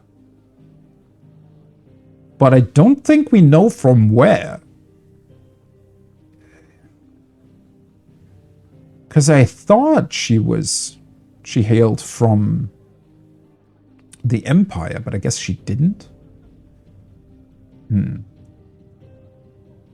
The Empire has been at war with the Kingdom of Velut, situated just across the Strait of Arthur, ever since the Battle of the Twin Realms in 865. And judging by their clash at Ballinastor in 873, neither side shows any sign of backing down. Again, very interesting. So they were not at war in 860. Or not really, anyways. Maybe they were probably already planning on it. The Imperial Army, the assembled forces of the Holy Empire of Sambrec. While officially under the command of cardinals, it is Holy Emperor Sylvestre Lesage whom the legions truly serve. On the battlefield, the Dragoons, peerless lancers renowned throughout the realm, are the Empire's keenest weapon, descending from the skies to sow terror and disarray among their hapless foes. The Bastards, a unit of trained assassins deployed to the Nisa Defile deep within Dalmacian territory, and tasked with the elimination of an enemy dominant. A unit of Imperial Army assassins tasked with taking the head of the Iron Kingdom's dominant, Warden of Ice, and vessel of the icon Shiva. All of its members, including its leader Tiamat, are bearers, branded men pressed into servitude for their ability to wield magic. Dragoon. I love how it's the iconic stance that is also present in Final Fantasy XIV a lot of the time. A lance-wielding knight of the Holy Empire of Sambrec, the Dragoons are trained in a unique acrobatic fighting style modeled after the movements of dragons, which is characterized by sudden thrusts and disorienting leaps and dives. Gregorian scripture hold the creatures to be divine, a gift from the goddess herself, and so too are their namesakes revered by the populace. Okay. Very interesting. I want to know more about their religion. How does that work exactly? Like, what do they believe in and why?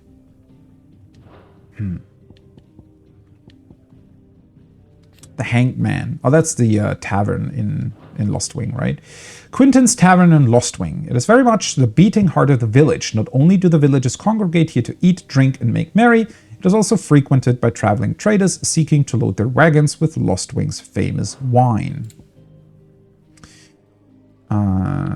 Orabel Downs. Okay, that's where they grow their wine, right? In southwestern Sambrec, where the Great Wood ends, lie the secluded meadows of Orabel. Here, the soil is rich and the climate temperate, while the sloped terrain provides ample runoff for rain, making the location perfect for the growing of wine grapes, something the residents of nearby Lostwing take very seriously. Norvend Valley. Expansive river valley that cuts through southern central Sambrec. The fortress of Caer Norvend rises along its eastern edge. Okay, there isn't actually that much new information in here, right? Sometimes there is, but the Eye of the Tempest. A raging vortex born upon Benedicta Harmon's descent into madness and loss of control over her icon Garuda. Its power is such that not only are entire villages swept up by its passing, but the very ground beneath it is gouged and disfigured. Very interesting that this gets in a lore entry. Here once did rage a storm born of a dominance madness, a storm within which the icons Garuda and Ifrit clashed, and from which only one would emerge. Their struggle saw the landscape razed as holds, farms, and villages that had stood for ages were in but mere moments struck from existence. Now all that remains is a blackened waste, somehow even more lifeless than the blighted deadlands. Oh, right. So I hadn't considered that. It just kind of happened, right, in the story. It's not been that long ago since we saw this clash, but I guess it's now treated as, well, the Eye of the Tempest, an actual location people refer with a specific name because, well, nothing stands there anymore. One interesting bit of information here that we don't really know for sure yet is how ether exactly works in this environment. I'm obviously coming at this from my knowledge from Final Fantasy XIV. In 14, primals, the sort of icons, right? I mean, they're even referred to as icons by different nations in 14, but the idea is that they also need vast quantities of ether to be summoned. So it's kind of a bad thing to summon them, right? And for a long time, the story is about how to prevent that, because that ether kind of gets sucked out of the environment, right? And therefore isn't, the environment doesn't, plants don't grow anymore, and it's just all in all can be kind of a lifeless place. I wonder how exactly that works here, because it very much seems as if the icons also draw out ether from their environment. So since we had that big clash, in order for these big powers of Garuda and Ifrit to fight each other, I wonder if they not only destroyed the landscape, but ultimately also sucked out its ether, so that it would be very, very difficult for something to grow there again, which now makes me think, or at least speculate, whether or not the blight is some sort of advancement of dominance becoming too powerful, maybe? Right? Is that a thing, or a reaction of the environment to the dominance constantly using their power? Or is there another dominant or another icon or some power like that going on that, is the reason for the blight spreading? I wonder if that's a thing. It would be very, very interesting if that was indeed the case, because it seems like that could be a very, very interesting story thread to follow. Belinus Tor. Named for the highest of its peaks, Sambrec's Belinus Tor is a region of rolling grassy hills slightly inland of where the Strait of Author meets the Sea of Grace. So that's to the Sea of Grace is to the north, right? And then the Strait of Author between the two continents. In the year 873, it was the site of a decisive battle, and the kingdom of Volut's failed bid to regain a foothold in Storm.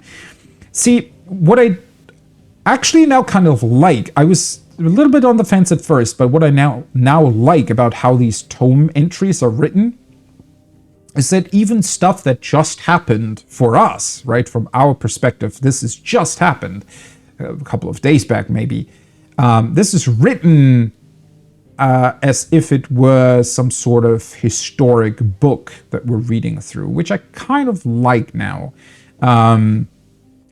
you have to wrap your head around that because it's a bit weird reading through it when it has just happened, but it's very, very interesting as sort of a historical lore entry goes, I guess. Hey, the Dalmekian Republic. We'll get to know a bit more about it. The sign actually reminds me a little bit of what Uldar's flag looks like in 14, but I think they're very, very different nations. I like what's going on in their crest, though. A nation formed from a federation of 5 smaller states. It is located in the southern half of the continent of Storm and has its capital at Rondella. Is that the earthen-looking kind of volcano yellowish place on the world map? I think so, right? And has its It is also home to the mother crystal known as Drake's Fang. Wait, so the mother crystals are all known as Drake something something? Okay. There is no official state religion, and citizens are free to worship as they please. Dalmekia's key political entity is the parliament, which is formed of ministers representing each of the states, the prime minister at its head. See, again, I'm not entirely sure if they're actually democratic. I don't actually think so. It's more so that every region is sending out a representative, and then they kind of maybe vote on who leads the entire nation. Okay, it's really cool though how those 5 smaller what are they referred to? States, yeah. How they're represented in their crest, right? It's kind of difficult to pick up on, but I see a flame, something that seems to resemble clouds and maybe mountains. Then some water, wave thingy, grasslands, and something purple. That is very interesting. Although, once again, this definitely brings up the question of how big is this world actually supposed to be? If one of these already kind of smallish seeming countries is comprised of 5 even smaller states, then the individual states really cannot be that big at all. Again, it can definitely still make sense if we're talking about because some, I guess, states in the Middle Ages were also basically just a town and maybe a couple of surrounding villages, right? So, But yeah, it's still difficult to pick up on how big this world's supposed to be. Fort Zunitra, a stronghold situated at the western end of the Nisa Defile in the Dalmekian Republic. In the year 873, it served as the site of a meeting convened by the Dalmekians with their Voluda allies in an attempt to enlist their aid in driving back the Ironblood, who had been a thorn in their side since the Battle of the Twin Realms 8 years before. Very interesting that the Voludas and Dalmekians seems to be allied.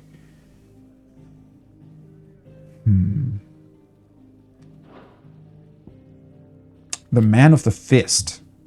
Okay, interesting name. Dalmekia's standing army. While officially an organ of the Republic, each of its 5 states is granted relative autonomy with regard to the management of its troops. Aside from certain specialized squads, battle deployments are mostly comprised of small units employing a mixture of foot soldiers and battle mages. The former are known and feared for their curved swords and prodigious axes and the deadly skill with which they wield them. That seems to be somewhat difficult to control then, right? If the 5 states all have different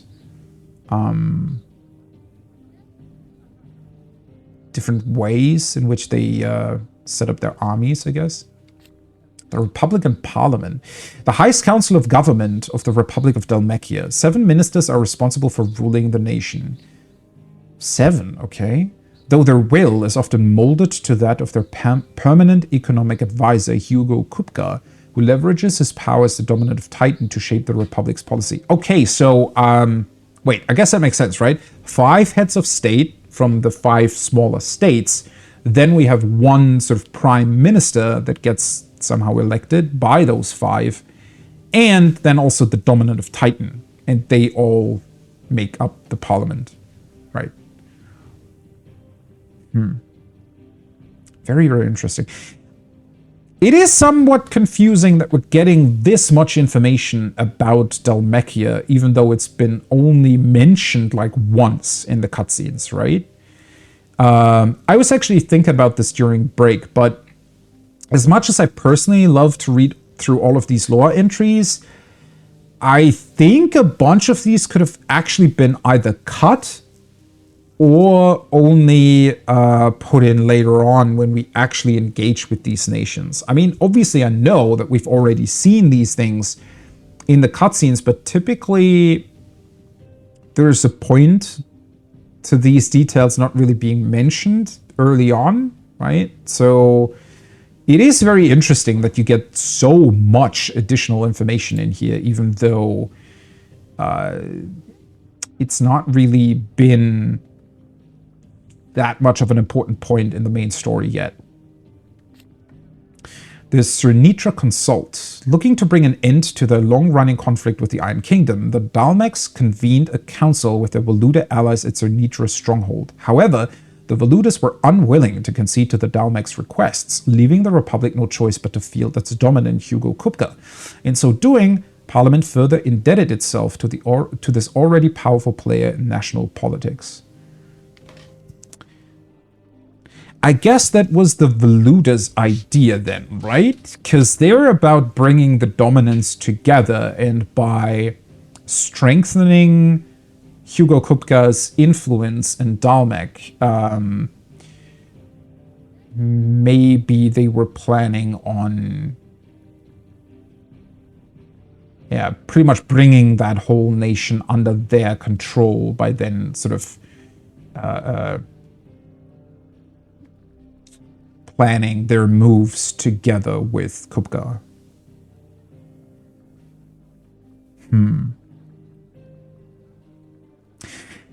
Makes me wish this would go a little bit more in depth on what happened to Rosaria, right?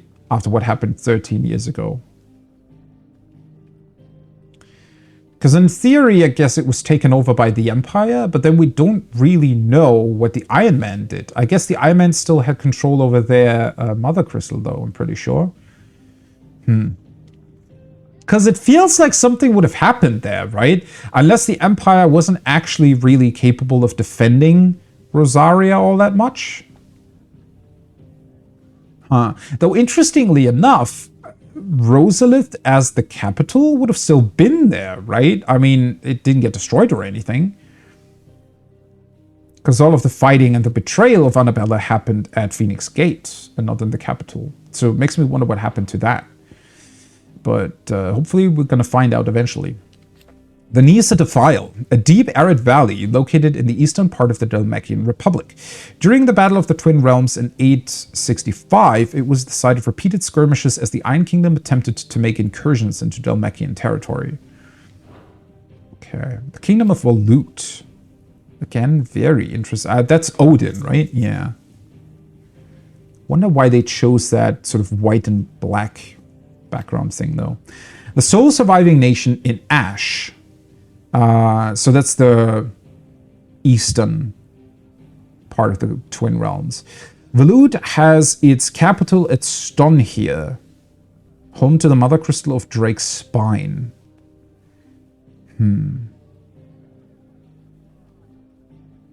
Drake's Spine. So Drake something something. I wonder if that's supposed to mean something concerning the Mother Crystals and why they exist potentially. Why are they all referenced as Drake something? A warlike land, its considerable military might serves to keep neighboring countries at bay.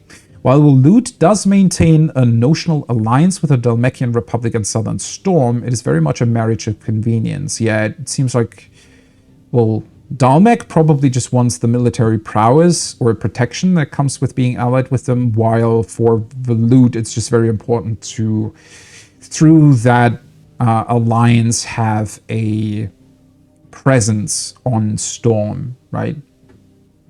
Makes it easier for them to actually potentially invade the neighboring landmass when it comes to that. Not all are deterred, however, and the constant need to fight of hordes of beastmen prevents the royalists from launching a full incursion onto Storm. Okay. Haven't really seen that much about beastmen yet, or information on them, right? What they were, what they're doing. Its ruler Barnabas Tharmar, dominant of Odin and warden of darkness. It's a cool name. Recently dispatched units of intelligence to Storm with orders to scout ahead prior to a full-scale invasion. Having ceded territory to the Holy Empire of Sombrek in the Battle of the Twin Realms in the year 865, the Waludas launched an attack on Balinus Tor in 873 with the intent of regaining the lost foothold on the continent across the strait. That I find really, really interesting considering what Benedicta was up to, right? So she was leading that sort of intelligence unit. And that explains now why they actually took over Caer Norvind, the castle structure, right? Because that probably distracted the Empire quite a bit. And that was potentially why Waloed might have been successful in that battle on Balinus Tor. Because maybe the Empire was distracted by what their intelligence force was up to. Yet at the same time, that all happened because Benedicta was looking into that dominant of fire. So it's actually interesting on or in terms of what was more important for Waloed as a nation. I guess maybe both things equally, right? So they wanted to establish a new foothold in Storm or on Storm, but at the same time, they're also very, very interested in all the dominance, and therefore their intelligence unit was after finding the new dominant of fire, the hooded figure. The Royal Knights of Waloed. The Kingdom of Waloed's main battlefield forces, also known as the Kingsguard. While they ultimately answer to King Barnabas, the Knights' orders are usually issued by their Lord Commander. The Royal Intelligences, that's a weird word, special unit led by Benedicta Harmon, dominant of Garuda, are a notable exception to this rule, reporting as they do directly to the king. And they were the guys looking into Lost Wing. The Royal Intelligences. Intelligences. Yeah, it's a very, very weird word. An elite unit of the Royal Knights of Waloed, led by Benedicta Harmon, who led clandestine incursions deep into the territory of enemy nations for myriad purposes, espionage and assassination chief among them. Unlike Waloed's main battlefield forces, whose orders are usually issued by their Lord Commander, the intelligences reported directly to the king, or at least they did until their dissolution in the aftermath of Sid and Clive's surprise attack on Caer Norvind. Yeah. That is going to be equally interesting to see what that does to the Waloeders, right? Because I feel like that could be a good way or a good chance for counterattack by the Empire. Thallon, a mining settlement in the southern part of the continent of Ash. When was this mentioned? It's known for the adamantite it produces. Oh, yeah, it was about that. Never mind. A resource highly prized for its unrivaled durability, but this is both a blessing and a curse, leading as it has to repeated attacks by marauding orcs over the years. Though previously well protected, the encroachment of the Blight has seen citizens deserting in their droves, leaving the town ever more vulnerable to attack. Yeah, I really, really wonder what those beastmen and or orcs, what kind of role they're going to play. The Iron Kingdom, also known in the local tongue as Heron. The Iron Kingdom is an archipelago nation situated off the west coast of Storm, with its capital at Creagloisk. Yeah, something like that. The mother crystal Drake's Breath arises from a volcanic island situated just within or without its borders, depending on whom you ask. I think I've already read this at some point. And has been the subject of long-standing conflict between the Ironblood and the neighboring Duchy of Rosaria. The Iron Kingdom's inhabitants shun any contact with outsiders, which has given rise to a unique, if largely inward-looking culture. Drake's Breath rises from a volcanic island situated just within its borders and is worshipped as a god. Ooh. So they worship the Mother Crystal itself, okay? Just as the state religion, the Crystalline Orthodox dictates. Wait, wasn't crystalline something mentioned in another entry and I wasn't quite sure what it was? The same religion decrees the use of magic to be anathema, and the bearers and dominants use it to be sinful aberrations, leading to even greater discrimination than that suffered by their brethren on the mainland. Given their stated desire to control all the mothers, the Ironblood's attitude to other nations is one of indelible antagonism. What a weird nation, though. So they want to control all the mother crystals, and they kind of worship them, yet at the same time that leads to more discrimination against the people bearing, like, magic. Maybe? Oh, yeah, I hadn't considered that. So maybe their religion is thinking that the mother crystals are sort of godlike. And I can maybe see that they would think that only the crystals themselves are supposed to have magic, right? And everybody else who has that is unnatural and shouldn't exist. I can definitely see that being a thing. What I do find very interesting is that they still exist. Maybe technically being off the coast of Storm to the west has put them in a position where they're on or in a place that isn't very interesting to other nations as a whole. Like maybe the Mother Crystal would be, but not really their nation in and of itself. Because I can't really see them being too much of a threat if they regard magics as being unnatural, right? And therefore probably also not that.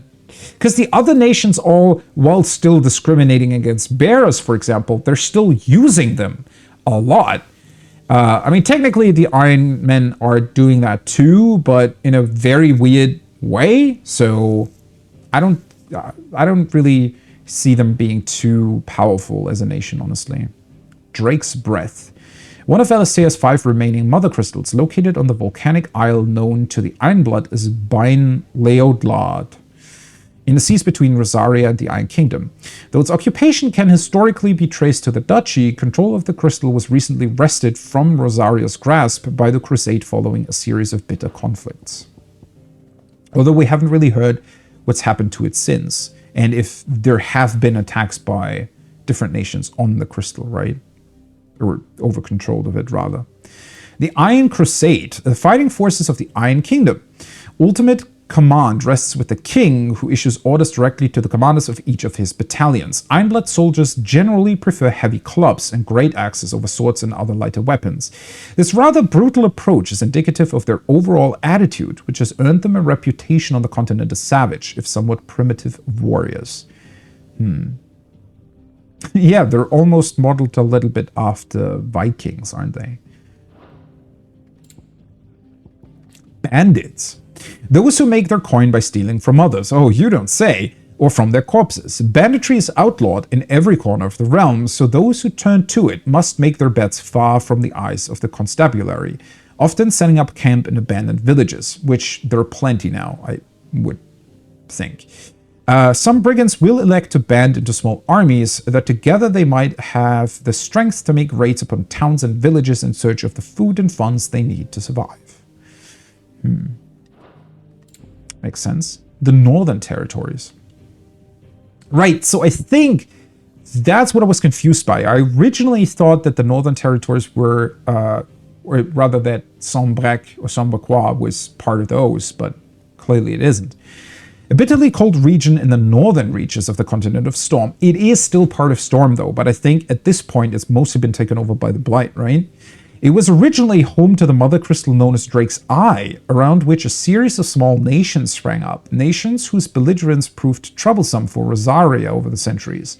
In time, however, the mother crystal's power dwindled, and with it, the power of these warlike nations.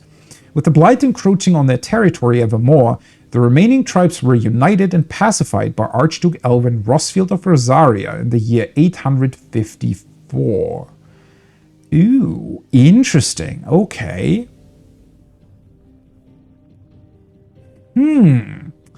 That is very, very interesting.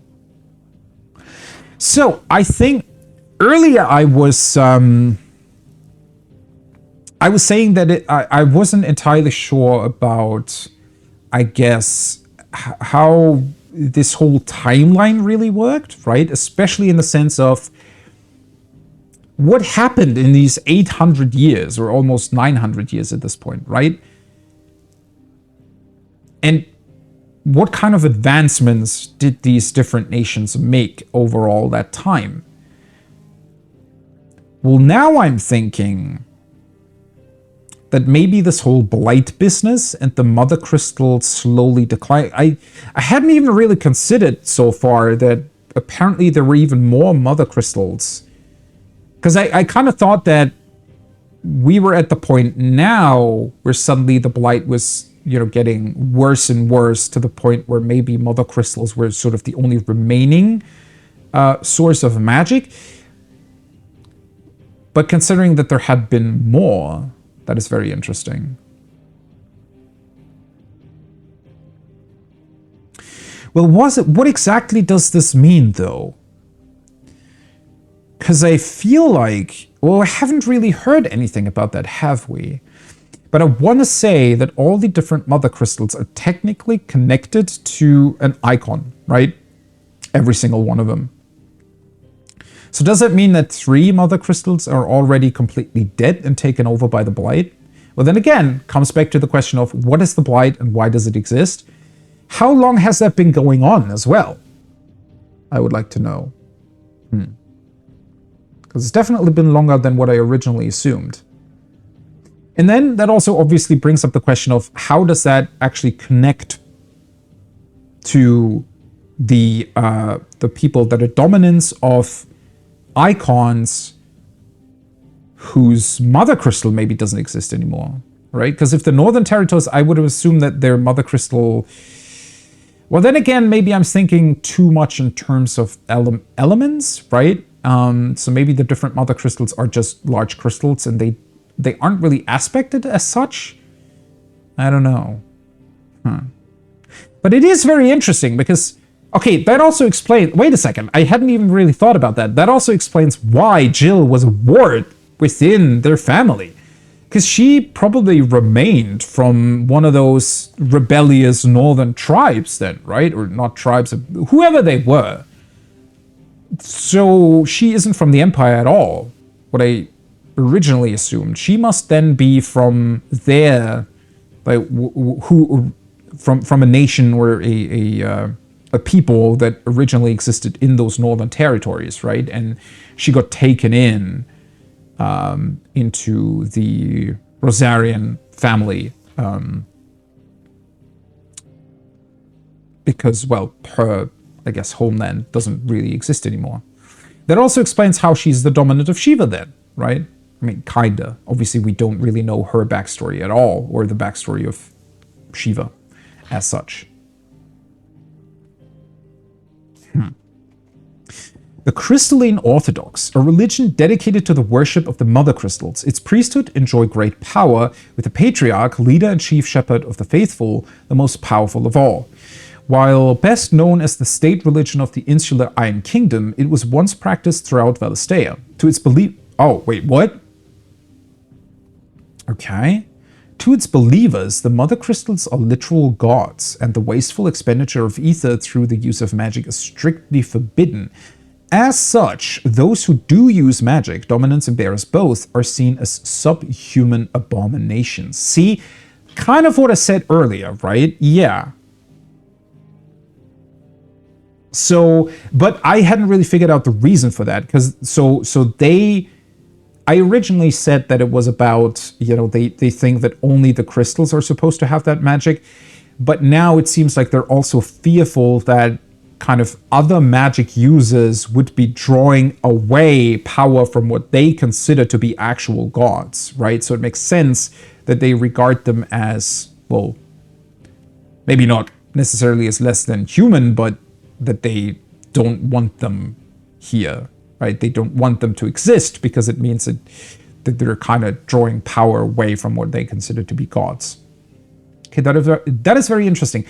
I still find it insanely interesting to figure out how exactly religion plays a part in all of this, because that seems equally interesting to me that it was once practiced throughout the entire realm, but now is kind of consigned to the Iron Kingdom. Because yeah, it feels like that makes a whole lot of sense, that people would regard the crystals as gods, which again brings up the question of what the hell is going on in the Empire. Like, how did they come up with an entirely different religion, an entirely different god that doesn't seem to be related to the crystals, at least from, you know, as far as we know currently. The Battle of the Twin Realms was a conflict fought between the Holy Empire of Sombrek and the Kingdom of Volud in the year 865. Sambaquois forces, with the power of the icon Bahamut on their side, took the Strait of Arthur back from Volud, putting an end to a blockade that had lasted several decades. The Voluders, looking to hold back the Sambaquois advance by any means necessary, formed an alliance with the Dalmacian Republic, who themselves were waging war against the Iron Kingdom on the Western Front, and prevented the Empire from progressing any further.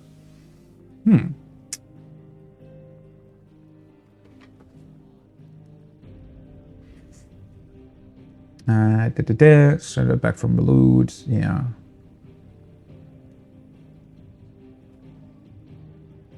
So as I mentioned earlier, their alliance with the Dalmacian is mostly to keep influence on Storm.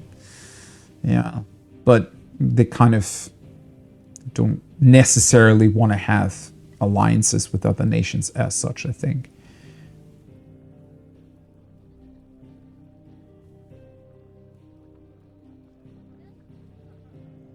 Yeah, and for the Dalmacians, at the same time, it meant that through that alliance, so it really was an alliance of convenience, right? Because for the Dalmacians, it also meant that they probably didn't really have to fear the Empire as such, because they were occupied with the Voluders, so that they could fight the Iron Kingdom at the same time, and didn't really have to worry about anybody else. All right, Lay of the Land done. Oh my god. Okay, this is going to be a lore stream. Again, apologies for that. But I really want to go through this. This is super, super interesting to me. So I feel like it also gives us a way better sort of setup for the streams that are still to come in really understanding what the hell is going on in the story, I feel like. Mysteries of the Realm. Ooh, I've actually read a few of these. Crystal rations. Shards of crystal small enough to be held in the hand, which allow those who are not born bearers to cast magics. The nations of the twins see such shards mined from the mother crystals and distributed to the populace, so that every man and woman of good character, bearers, criminals, and other undesirables not included, might enjoy the gift of magic. It is common for people to keep them about their persons in a protective case.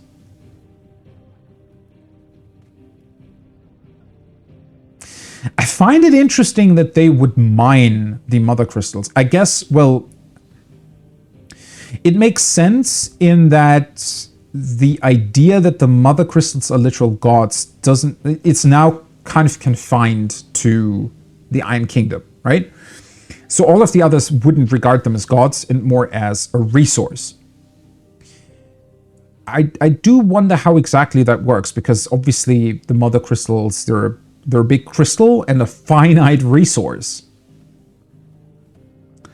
I guess in a funny way, it would be comparable to what we're doing with coal and whatnot, right? We're just freely using it, and even though, like, that's the most, okay, you know, just as a heads up, this is going to go into real world politics for a bit here, but that has always blown my mind that people are so against renewable energies and such.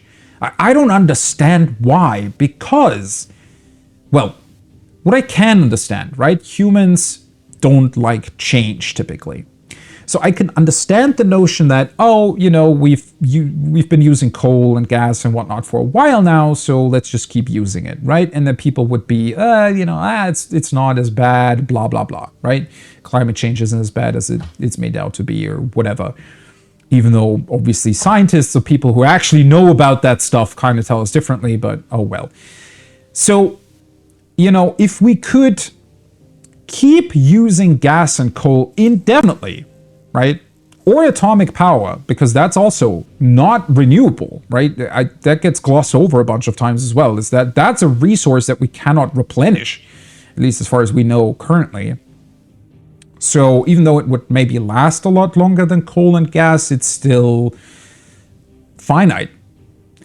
And that's the one thing that I don't understand, is if that was an infinite resource, right? The same as, well, at least in terms of our human lifetime, the sun, technically the sun is finite as well, but it's finite in the sense that it will blow up in 5 billion years, right? So it's not really, for us, it's renewable because it's just there the entire time, right? It's a permanent source of energy that won't go away anytime soon. Very different to coal and gas. And that's what I don't understand there in that whole argument. I would understand if people were just, you know, lazy and they didn't want change, and so they want to keep using what we've always used, you know, not really caring about the negative problems that are associated with it. If we could just keep using it.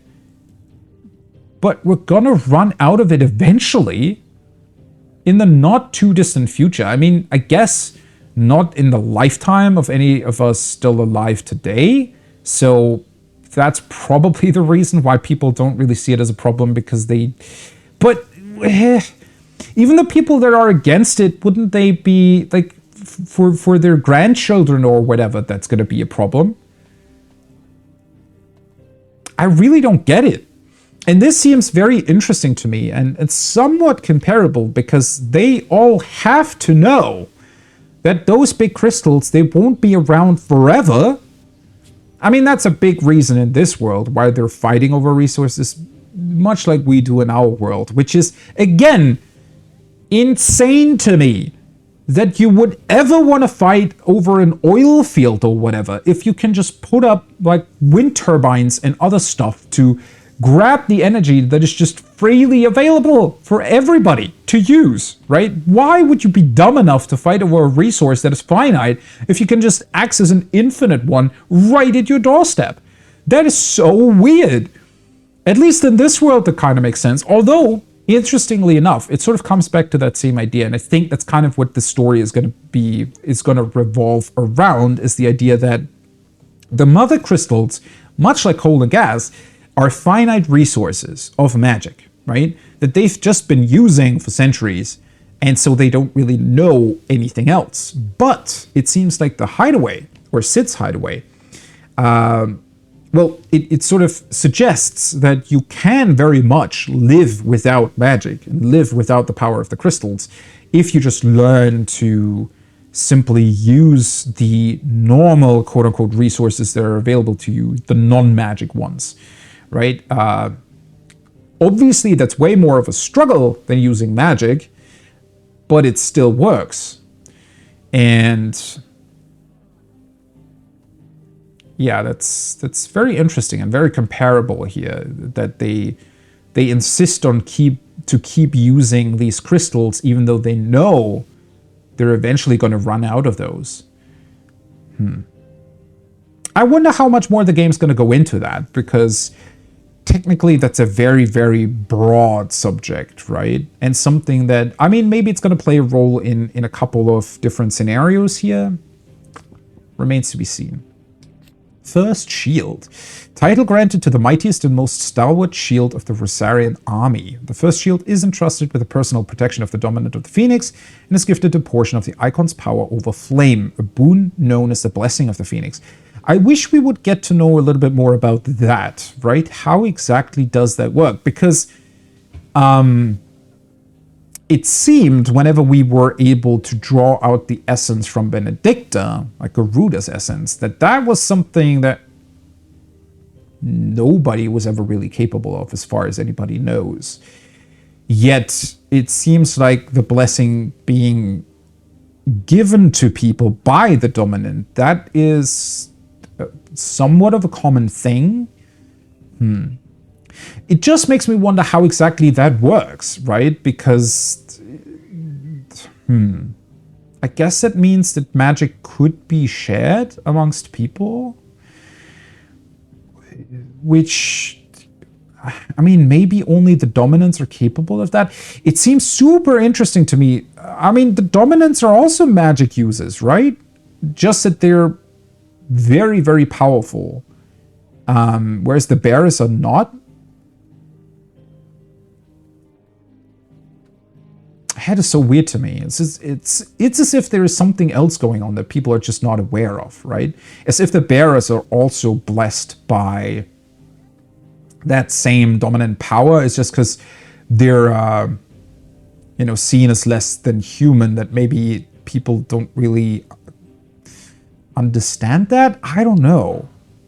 That still seems strange to me in a way. Icon. Magical beings of godlike strength who dwell within human hosts known as dominants, only emerging when the dominant primes. History records 8 icons in total, each with a unique elemental affinity.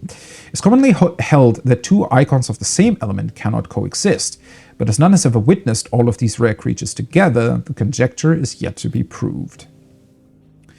One warden each of fire, water, thunder, ice, wind, earth, light, and darkness. The common belief that 2 icons of the same element cannot coexist was shaken by the appearance of a second icon of fire during the Imperial attack on Phoenix Gate. Once again, I wonder why people thought that in the first place. I mean, well, if history has never shown 2 of them existing at the same time ever, then obviously people would think that was the case. But I feel like there might still be another connection there when it comes to their elements, right? As once again, I wonder if we haven't really heard if the mother crystals have elemental aspects to them. Because if 8 mother crystals existed, all with their own sort of prime element there, then obviously that would make people believe, well, every crystal got 1 icon, right? Or 1 dominant. That would make a whole lot of sense, but that's not really the case anymore since only 5 crystals remain at this point. I don't know, but maybe we haven't really heard anything about a connection between the 8 elements of the dominance and the mother crystal, so that's just speculation on my part. Priming. The act of a dominant transforming their living flesh into that of their icon. Dominants most often prime during times of war, using the immense strengths of their icons to turn the tides of battle. Though it is usually done deliberately, the dominant remaining in control of the icon even when primed, on occasion a dominant will lose control of their powers and see their icon run riot. I wonder if you can learn to control that.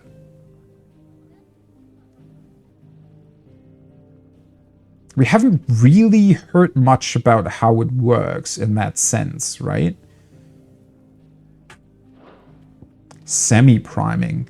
The act of a dominant calling upon a part of their icon's power without fully transforming into the legendary beast itself. It does not require nearly as much ether as to fully prime, taking less of a toll on the dominant's flesh. Upon semi-priming, the host takes on some aspects of their icon, sprouting wings or becoming clad in stone. Right. So that is one thing that we haven't really heard much about at all, yet was shown quite a number of times in cutscenes, that it definitely takes a toll on your body to transform. Right? We saw Sid spitting blood multiple times after he transformed into Ramu. Obviously, we saw the cuff that Joshua had. So somehow it seems to be taking a toll on every person's body, but it doesn't really explain, like, does it actually shorten their lifespan or something? We don't really know yet. technically, okay, if we consider ether to be some sort of life force, right? If icons and priming needs a lot of ether, then I guess, yes, they are sort of depleting the ether that is inherent to their body, right? Their living power or whatever. Yeah, I wonder if it shortens their lifespan to prime. Branded soldier. Bearers forced to fight for the nations that enslaved them.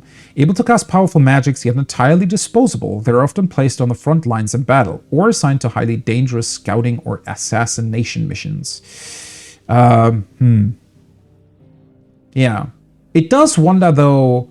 I do wonder, though. So, since these are quite powerful people, if you will, right? I mean, they're soldiers, they're trained, and they can use magics, whereas normal soldiers that are not branded cannot. We haven't heard too much yet about how they're kept in line. I mean, we saw the Iron Man forcing Jill into helping them by threatening to kill children she cared about. But I have been wondering the entire time, like, how does the Empire... Because the only thing that we've heard so far is that they have very, very strict punishment for deserters, right? Yet at the same time, groups like these that Clive was a part of, they're definitely very, very capable. They can be very, very strong, right? So even if they were to desert and do whatever the hell they want, in this case would the Empire actually be capable of punishing them? I guess, well, they definitely would never be able to come back to the Empire itself, right? They would never be able to live there again, because that would probably mean that they would be killed. I don't know. It's definitely interesting to me that they're sort of capable of controlling them. Brand. The mark applied to the cheeks of bearers, identifying them as something other than human. The great nations of Alastea have a long-standing accord to brand their bearers in this way, that the slaves might be traded across borders. That's actually interesting that it works like that, right? That they have found common ground in that, like the different nations have it. I mean...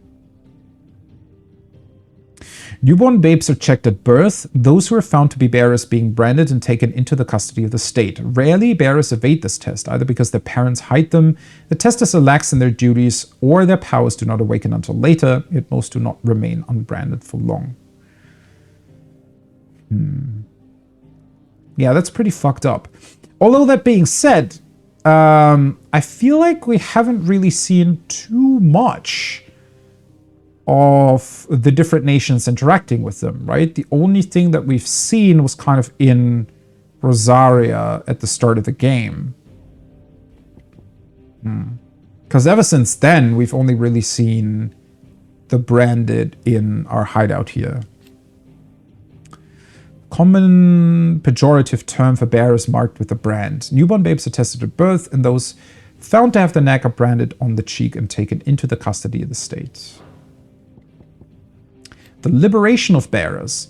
That which Sid and his allies strive to do, save bearers from slavery. To this end, they gather information about masters who most mistreat their property, that they might focus the rescue efforts on those most in need. Freed bearers are brought back to the safety of the hideaway. And though many are unsure what to do with their newfound freedom, the combination of a warm welcome, warm food, and a warm bed helps to calm their cares. See, I still wonder...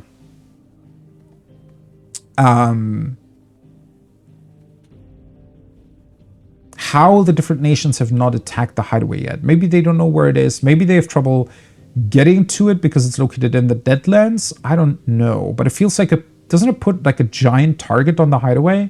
Because wouldn't they want their magic tools back? I don't know. Huh. And it still brings up the question of what Cid's ultimate endgame here is. I don't think that Cid is a bad person. Like, I'm not suspicious of him or anything. But there still has to be some sort of personal motivation behind why he's doing this, right?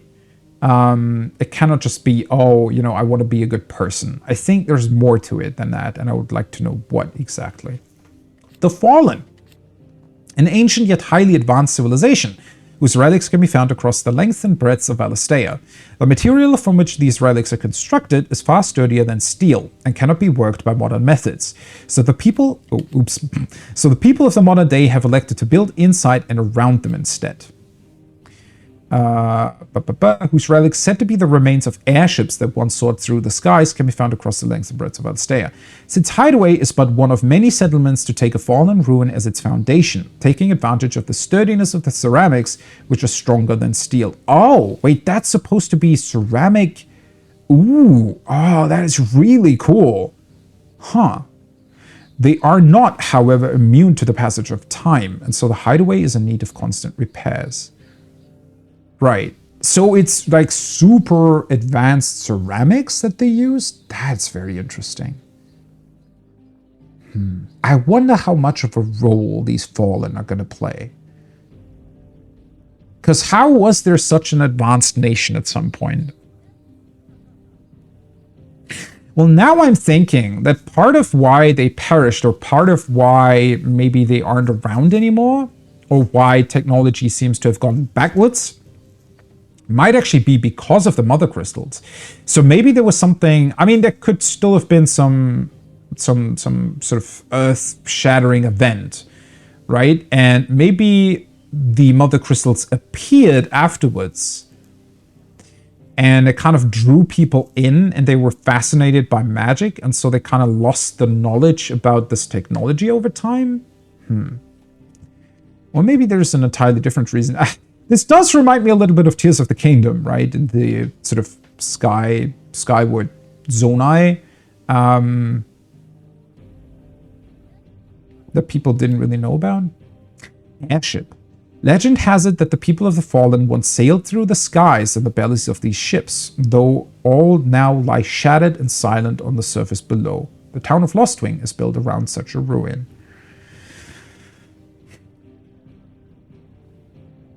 Because it makes me wonder if the Fallen just utilized airships and were a highly advanced civilization that happened to live on this planet before everything that we now see. Or if they truly, like, maybe were aliens and or truly just came out of the skies, so they were permanently living in the skies. But even then, their forebears must have been down on the earth at some point, right? I don't know. The Rosarian National Anthem. Oh yeah, we heard that. We heard them sing that during that early cutscene, right? Perhaps the most beloved ditty in the duchy, the Rosarian National Anthem was written for the occasion of the new nation's founding, and is filled with patriotic imagery of rolling meadows, rising flames, and stirring song. It was oft heard raising the rafters of ducal alehouses, particularly close to closing time, where disputes over the lyrics to the less practiced third verse would occasionally end in fisticuffs. Okay, interesting. I wish there was. I wish this would include the actual lyrics. Beastmen, a somewhat derogatory nomen given the collective group of demi-humanoid beings that includes goblins, orcs, and minotaurs, among others. Beastmen tend to differ from most wild creatures in demonstrating a distinct intelligence, possessing the capacity for spoken and sometimes even written language, as well as complex tool building. And many have developed unique, albeit simple, civilizations of their own. With civilization, however, will always come the desire to expand, and it is this ambition that has resulted in countless clashes with humanity over the centuries. Well, it sounds to me more as if they've also been driven back by the Blight and don't really have any territory to live in anymore, and that's why they now clash with the humans.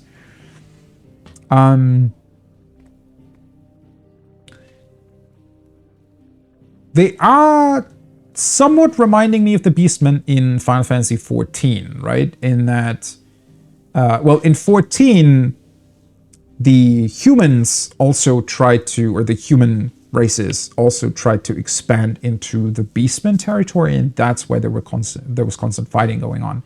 And ultimately, throughout the story of 14, we learned to live with them and actually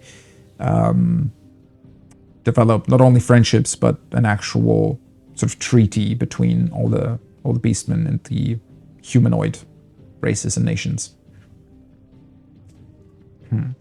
I wonder how much of a role they're going to play here. Because it feels like there's a lot going on in this world.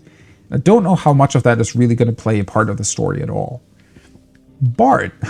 Traveling minstrels who journey from place to place, performing in hostelries across Valistea to the accompaniment of lute or lyre.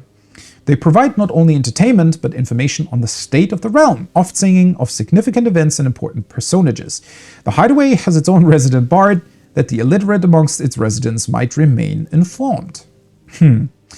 I am wondering, though, are we gonna meet the Wandering Minstrel, the bard that's gonna be looking like Naoki Yoshida?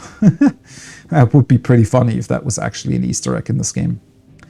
Crystal Fetters. A restraining device for bearers of dominance that uses precisely arranged and activated shards of crystal to disrupt the flow of ether through their flesh, thus preventing them from priming or casting magics. So valuable are the materials from which they are made, and so rare the skill required to craft them, there are very few specimens in existence, and they are only employed when absolutely necessary. Wait, and we have those here at the Hideaway?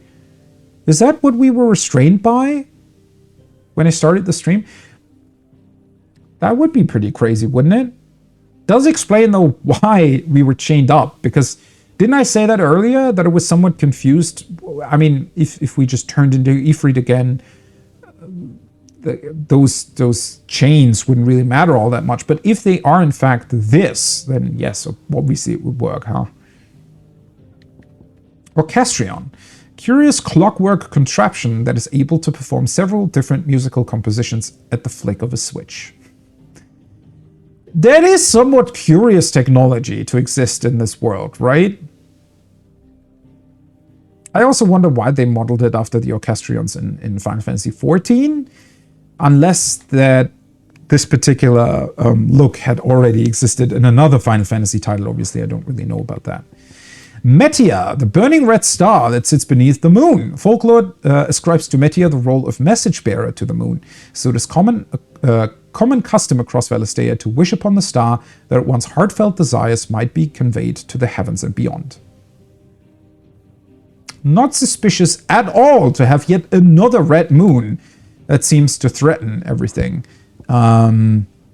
Considering that there has been a red moon both in Final Fantasy XIV, but also currently in Critical Role, yeah, that's never a good sign, I want to say. The Bestiary, oh my god, so many entries still. It's only 3 pages though, thankfully. The Phoenix, the Warden of Fire, whose strength resides within Joshua Rosfield, heir to the Rosarian throne. The Phoenix is always born in the ducal line and is worshipped by the populace, not least because its flames of both destruction and regeneration have delivered the duchy from disaster many times over. Last seen on the night of the Imperial invasion of Phoenix Gate in the year 860, when the young Joshua Rosfield lost control of his powers.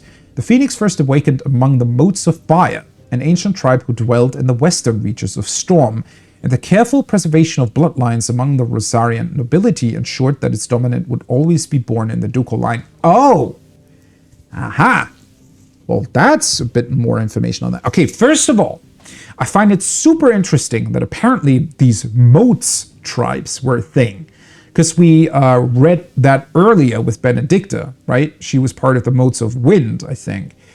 So originally, all the way back in who knows when, there were these different tribes and they had those elemental powers within them for some reason. And also apparently had dominance.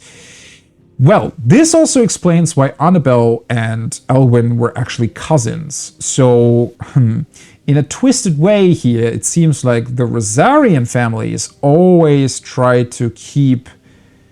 I mean, that's why they always had the dominant amongst them, because they made sure to only, I guess, marry each other somehow.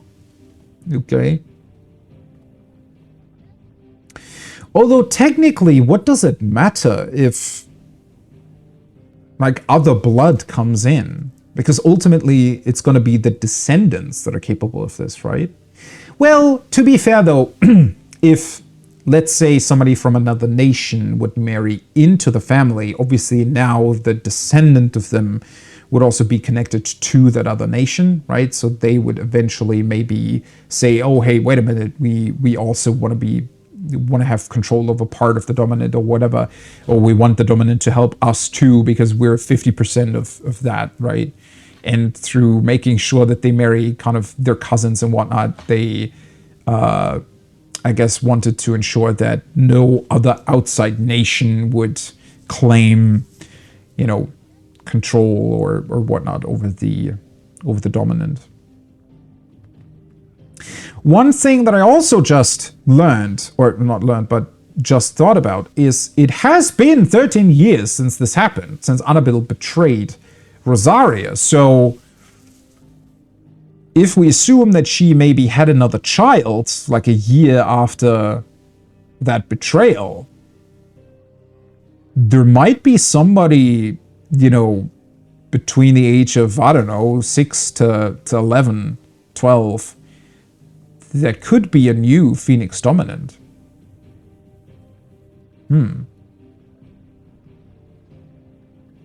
So it might be that we're actually meeting another dominant of Phoenix in the future. Shiva, the Warden of Ice, whose appearance on the battlefield makes her enemies' blood run cold, quite literally. The Ironblood sent Shiva against the Republican forces in the Nisa Defile, where she dueled against Titan, the icon of Earth. The Warden of Ice, of whom Jill Warwick is the current dominant. With her glacial aspect and ability to conjure boreal boulders from the ether, Shiva's appearance on the battlefield makes her enemies' blood run cold. Ramu, the Warden of Thunder, whose power most lately awakened within Sodolphus Telamon. We also yet don't really know where he stems from, right? What kind of kingdom had this under control before him. The icon is known the realm over as a symbol of judgment, no doubt inspired by its sage mien and the scepter with which it summons its 11 bolts. Folklore has it that not only are dominants of Ramu blessed with the command of lightning, they are also granted a deeper understanding of the true nature of the world. Alright, whatever the hell that means. So maybe Sid has some sort of capability to see dominant potential, or to understand those elements and or crystals or magics better than others? That would be interesting.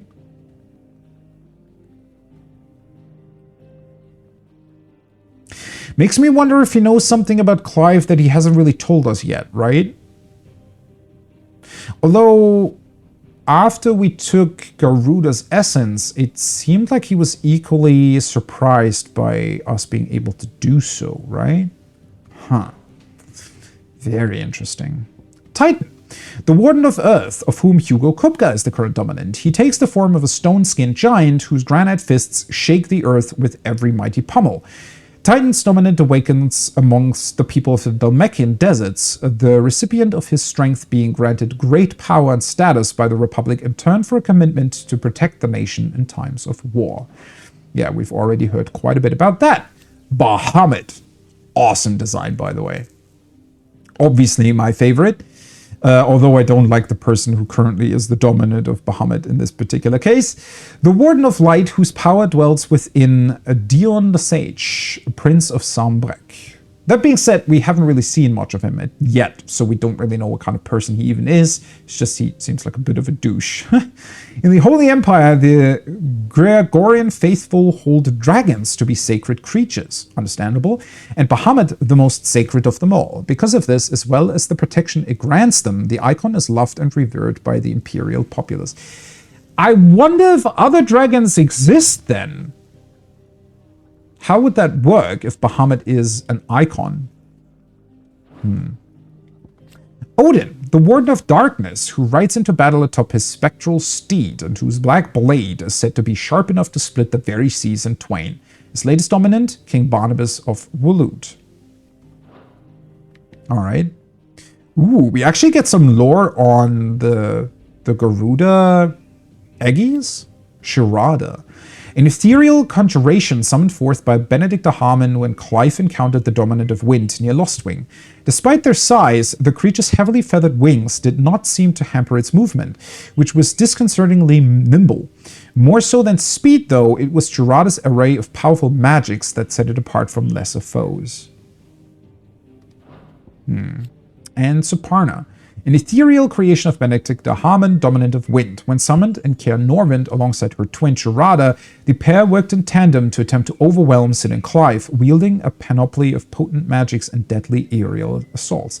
I think that battle was actually really, really fun to play through, because you had these two different Aegis. One of which was doing more sort of ranged attacks and AoE type stuff that you had to evade while fighting the other one on melee. That was a really, really cool encounter. Goblins, a common species of beastmen. While at first glance they may seem like mindless predators, goblins have their own unique language and are skilled enough to both cast magics and make rudimentary tools and weapons. While mostly found on the continent of Storm, the spread of blight has forced them to find homes nearby human settlements, a move that often ends in misunderstanding and bloodshed. Gigas. As they're oft witnessed in the presence of goblins, many believe these lumbering brutes to be goblins themselves, albeit ones that have grown to prodigious size. Scholars, however, deny these claims and insist the two tribes are independent and their relationship a symbiotic one, with the Gigas providing protection to the slighter goblins who, in turn, provide the craftless giants with sundry arms and vestures, such as the charnel carnets created from the bones of their victims. The spread of the blight has seen both tribes impinge on human territory with increased frequency, and recent spottings have put them as close to civilization as 3 Reeds in Rosaria. Ooh, very, very interesting that they have that kind of relationship with one another. That being said, they do also look quite similar, so it feels like they clearly have some sort of connection. Orcs. One thing that I actually really like, by the way, is that things that we haven't seen just don't have a picture yet. That's really neat. A warlike yet surprisingly organized species of beastmen native to Ash. They have long been in conflict with the Beluders over control of the continent and currently count the bulk of its eastern half as their own. However, the encroaching blight continues to eat into the amount of livable land, making the fight for more territory ever more vital. Huh. Half of Ash, that is a lot. Didn't expect that. I wonder, because we saw goblins capable of casting magic, right? I feel like in a funny twist, these beastmen are actually more kind of, they make more sense than the humans in this world, in that they don't, or they, it seems like their magic uses are just, you know, part of them, right? They don't really seem to distinguish between them all that much. That being said, we haven't heard anything about that. It just seemed to me as if that was the case, right? Because they seem to be fighting on equal terms, I guess. But yeah, that is very, very interesting.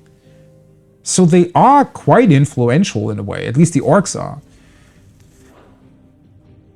It just makes me wonder if they consider their magic users to just be part of them like anybody else. Maybe they're not as interested in the mother crystals as the humans are. Vampire thorns. Oh yeah, those weird plants that we've seen.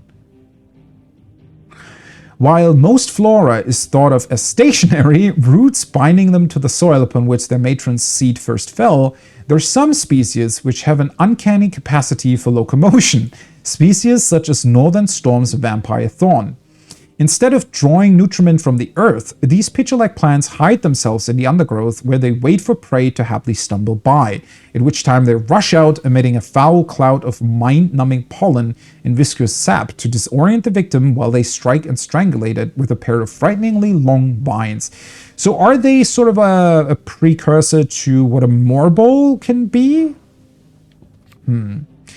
Morbolds, the foul cocktail of bile and partially digested prey that accumulates within these giant carnivorous plants' bellies, makes their breath so spectacularly rancid that it can be used as a weapon to repel would-be attackers. Morbolds favor more humid climes, such as those found on the volcanic isles of the Iron Kingdom. However, the spread of the blight has driven the mobile flora to cooler areas such as the swamps of Rosaria. Very, very interesting. It doesn't mention anything about these two being related, but they seem very similar, honestly. Hornets. Most commonly found in the woodlands of Rosaria and western Sombrec, hornets are often mistaken for birds due to their prodigious size. This mistake, however, can prove deadly, for the overgrown insects are extremely territorial and highly aggressive, so very different from real-world hornets, who are actually pretty nice most of the time, at least the ones that live here. I don't know if they're like different ones across the world, and will attack aught that might venture near their hive, using stingers laden with a poison potent enough to subdue creatures as large as a wyvern. Wow. I mean, their stinger does look very, very dangerous, to be entirely honest. Chocobos, favored steeds of the people of Alastea. While they are mainly bred for riding, some are used to pull wagons, and some are even eaten, but the boldest and bravest are put forward for use by the military. They are intelligent and fiercely loyal creatures, and tend to tolerate only their master's attention. Wild chocobos are no less vigilant and will readily attack anyone who they perceive to be a threat. Anyone who isn't carrying a fistful of Gissel Greens, that is. Right. Gissel Greens being the item, at least in 14, that you have to use to summon your companion chocobo. No idea how it works on other Final Fantasy titles, though. I mean, obviously, I know that chocobos are a thing in those games. I don't know if Gissel Greens are, though. Most of the time, they probably are. Wolves. Oh boy. They look very... They don't look like wolves at all, right? They look like some sort of twisted creature here. Individually lacking in both strength and speed to subdue prey of any considerable size, wolves will instead hunt in packs, communicating amongst one another as men might, so as to overwhelm their victims. And while forever wary of other creatures, some breeds have been found to be more willing to form bonds with humankind, and this can be found everywhere from traveling menageries to light infantry units in the Imperial Army. That's very interesting. Kind of like Torgal, huh? Following rumors of children being mauled by wolves, the Duchy ordered a mass culling of the beasts, which saw their numbers in Rosaria reduced to almost none. Very interesting. Hey, Pothog, hi, welcome in. What a fate, sir, if human masters will be eaten by them? Well, to be fair, I think that's very, very different from region to region, whether or not they're eaten or being used as steeds. I'm doing great. How are you? It's been a great lore Sunday so far. I've tried to catch up on most of these lore entries, and it's taken quite a bit of time. But I wanted to do it because otherwise I feel like it's going to get confusing moving forwards. What kind of entries had already been there and what are new and so on and so forth. So I just wanted to go through this, seeing as we were back at the hideaway at this point. That being said, you know, in terms of the chocobos either being eaten or used, you know, for riding and whatnot, horses are eaten too, right? So they're very, very similar in that regard to horses, I think.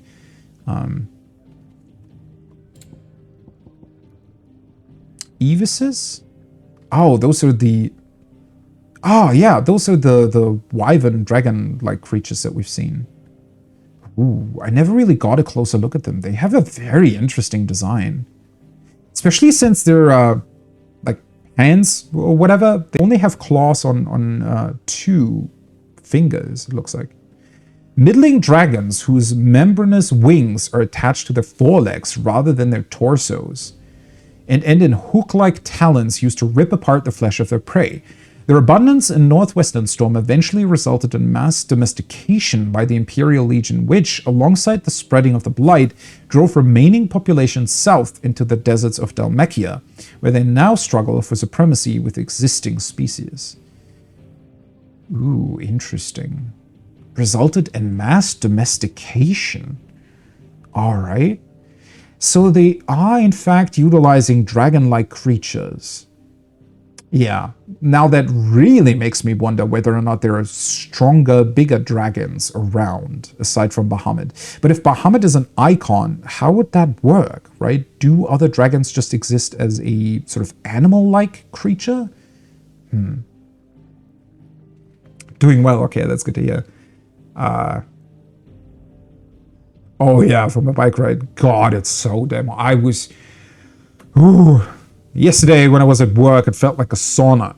Whoa, that was... You know, whenever I had to go out, it actually felt like a relief, because outside it was less warm than inside. That was... Oh, boy. And it's still... I mean, right now, it's still kind of fine. At least during the night, it cooled down a little bit. But, oh, boy. Also, it really feels like... I think I actually mentioned that at the beginning of the stream. Since it rained so much for like 2 days here, it feels like all of that humidity is now, you know, soaked up by the sun. And it feels like humidity is at like 99% all the time. That is really not that great in terms of feeling, but oh well. At least it's supposed to get a little bit colder towards the end of the week again, I think. So we will get like a brief respite before it gets hot again. Yeah, it was pretty... well, it wasn't too bad. Like, if you drink enough, and... To be fair, you know, when it comes to stuff like that, I actually kind of like working out during heat, right? Because I don't really mind sweating all that much, and... Obviously, if it doesn't get too unbearable, to a certain degree, but... if you're already sort of sweating and you know, I don't know, either working hard or doing some exercise or whatnot, at that point, I don't mind doing more, right? So when I'm at that stage, I sort of don't really care anymore.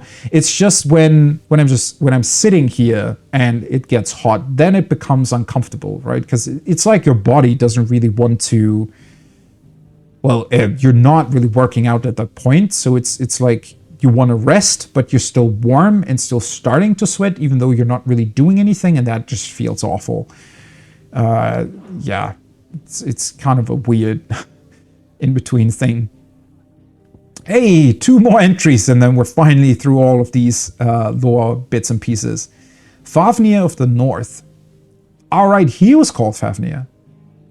I completely overlooked that when I was doing that stage earlier.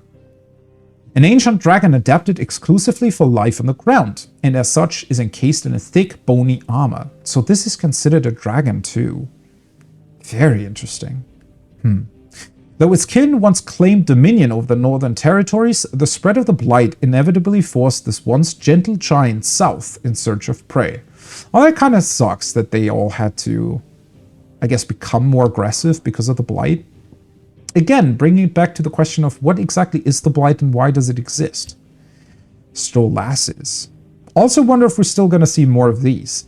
Owls capable of transmitting the thoughts of others, specifically those with whom they are attuned. In response to an ancient incantation, their lithified third eyes store these thoughts in the form of ether, allowing them to be passed on as and when required, though only to the intended recipient. Stolasses are mainly kept by royals, nobles, and other figures of authority for the purpose of sending secret or urgent messages, and are seldom available to common folk. The incantation O mia lostelan tu isakalith can be loosely translated as my will is now thy burden, ne'er cleft our bond shall be. Apparently, though, they can be quite easily killed, so even though their messages might not be able to be extracted from them, they can still be prevented from ever reaching the recipient. Okay. Yeah, we've only seen them in the, 13 years ago past, so not entirely sure if we're going to see them again. But that actually means that I now finally looked through all these lore entries. So, yeah, I've learned a lot. I don't know if it's everything I needed, but whew, that was quite a bit. That means now we can finally move on and see if we can find anything in Kingsfall. the blight is an allegory for global warming.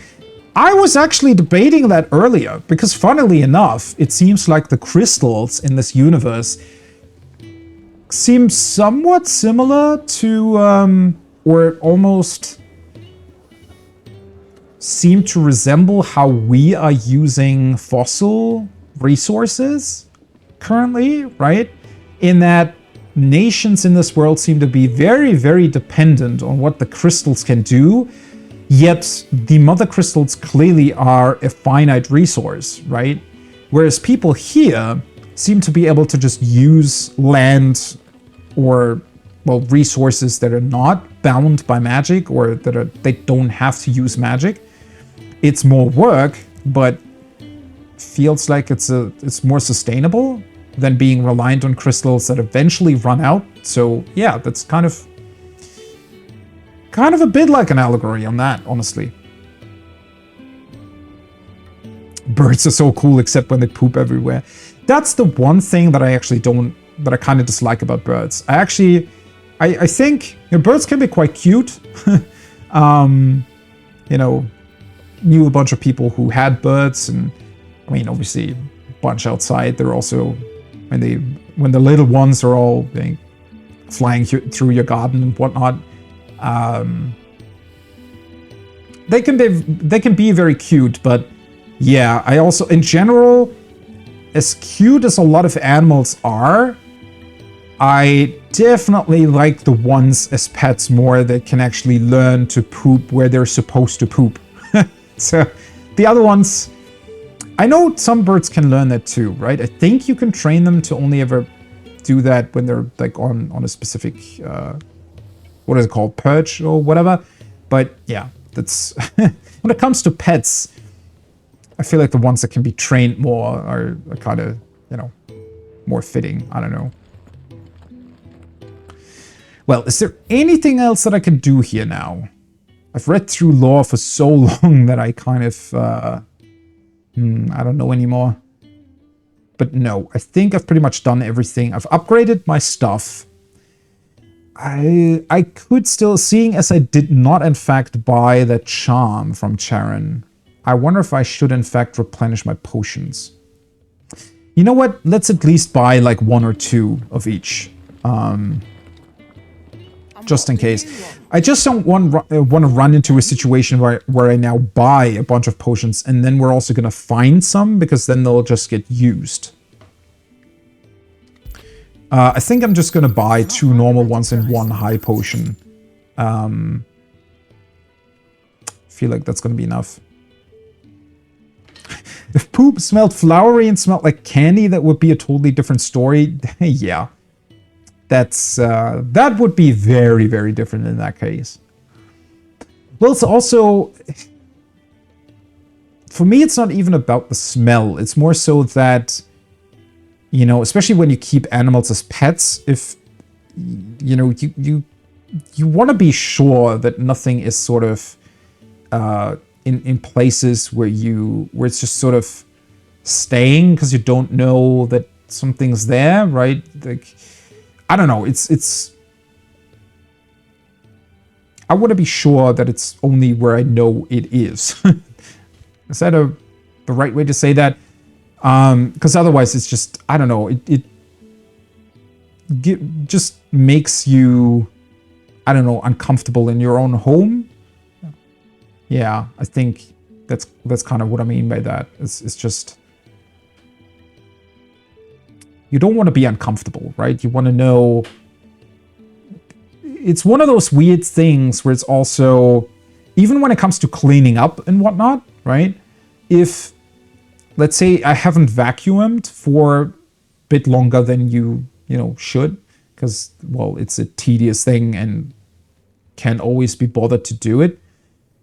I feel like if, you know, I don't mind dust all that much if I know that I'm the one who's responsible for it, if that makes sense.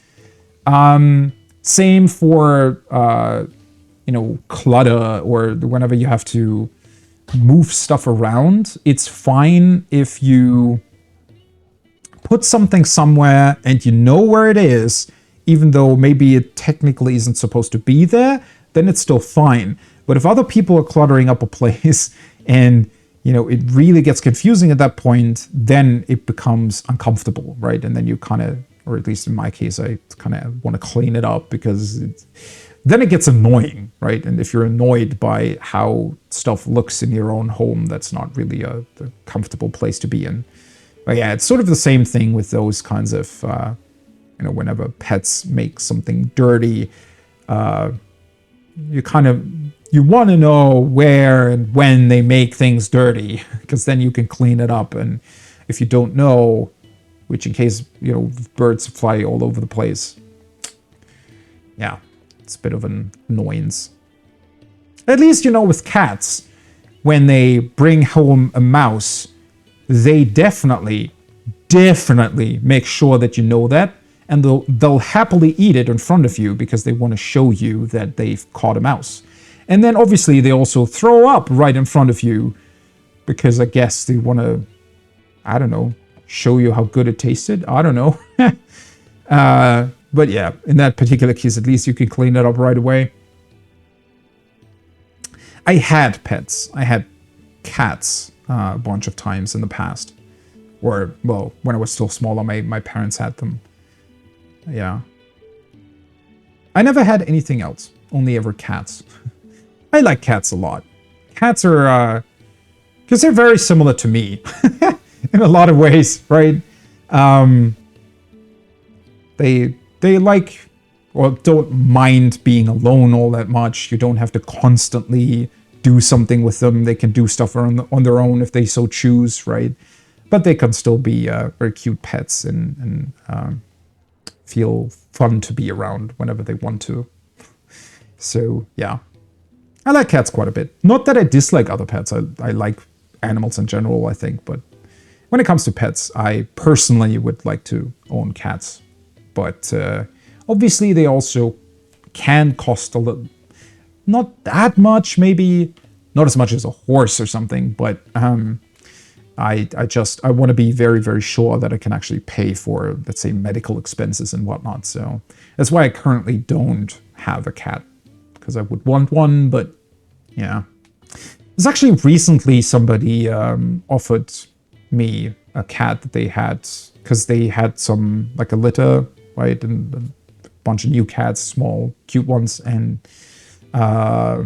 they wanted me to have one, but yeah, it's, I wasn't really sure if it made sense at this point. Also, I work very long days currently, so whenever I work, and that's not really great, right, to leave pets alone for such a long time, so. Oh, you had a cat too? That's nice. Bit peculiar. I was gonna say, most cats are. Yeah, there are a lot of responsibility. It's just that even though cats, especially, you know, if you do have two that get along quite well, they can entertain themselves a lot of the time, but obviously you still need to spend, you know, quite a bit of time every day with them and need to feed them, and then they, yeah. Can be all kinds of different parts of responsibility there. So you want to make sure that you can actually do that time-wise and money-wise before getting one. Although, interestingly enough, the last two cats I had were cats that just decided to move in at some point. So, yeah, I didn't really go out and get them. They just came here and said, hey, by the way, I'm living here now. So yeah, maybe that'll happen in the future as well. Oh, I don't mind the distraction at all. I just read through, I don't know, almost 3 hours of lore entries. So talking about a little bit of another subject at a certain point isn't too bad. But that being said, I think it's a good idea to finally get on with what we were doing. So apparently Gav, Sid's companion, managed to get a lead on the Icon of Fire hooded figure that we were looking for, although we haven't gotten much information at all. Gav will be waiting for us. Get your stuff together. So let's see what he found. Also, the King's Fall place we're about to travel to, we haven't really heard much about at all. Could I travel there right away from the world map? I guess so. I guess it makes more sense to just walk out the front door, though. Yes, open the world map. Okay. The King's Fall. Here, tumble the waters of the Empire's brooks and bournes to converge into a single resplendent cataract where a bygone king is said to have lost both life and kingdom. Here tumble the waters of the Empire's brooks and bournes to converge into a single resplendent cataract. Okay. From the Empire? It's fairly far away at this point. Alright. It still hasn't been entirely confirmed, but I guess the dark parts really are supposed to resemble where the Blight has taken place.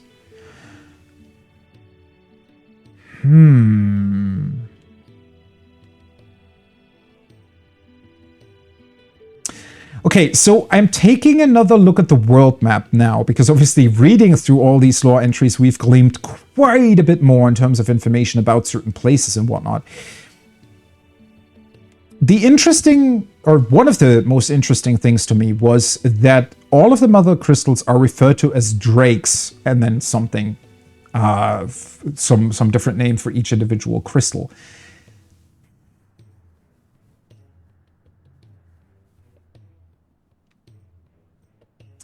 It now makes me wonder if this entire continent we're on, was that some sort of ancient dragon? Does it just resemble a dragon and that's why they called it Drake something? Or is it an actual dragon that a couple of thousand years ago fell down from the heavens and created a continent? I mean, we haven't heard anything about that yet, so it's just... I find it peculiar that the mother crystals are all called Drake something. Yeah, so the huge crystals are called mother crystals. We don't really yet know why they exist. Just that they do, and they are utilized as a resource everybody's fighting over. Because they're a way for them to utilize magic with those crystals. So technically they're mined, although at least the Western Iron Kingdom that is located here on these isles, they see them as gods. And everybody else who can utilize magic as abominations that shouldn't exist. Whereas most of the other nations, they're using them as resources.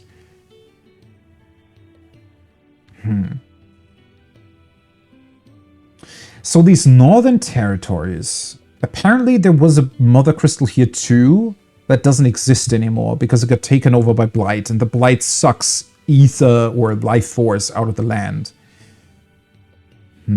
Or at least the magic part of it, because apparently you can in fact still grow something if you do it quote-unquote manually without magic, which is how the people in the hideaway are living currently.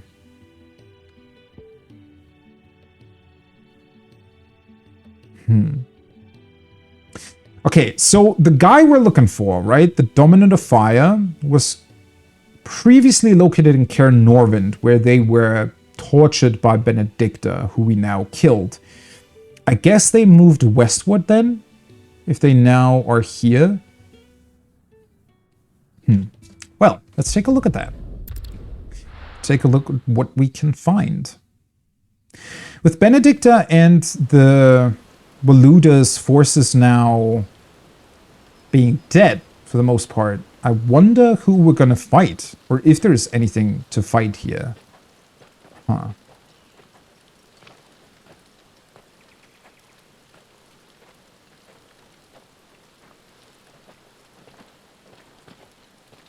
Not so long ago, this here was a thriving trade route. Then the Blight came. The people left. And just like that, it was deserted. Making it the perfect little shortcut. Gab's waiting for us up ahead. Come on. Or shortcut to what, though?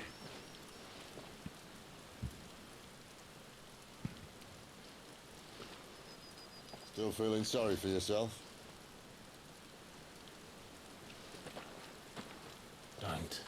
Please. Think about it, Clive. The rumours all point to... Is that Gav? That was an Imperial signal. Oh. They shouldn't be here. The old fort's been abandoned for years. Our little chat can wait. I need to see what the bastards are up to. You go on ahead and meet up with Gav. But we both know that... No buts about it.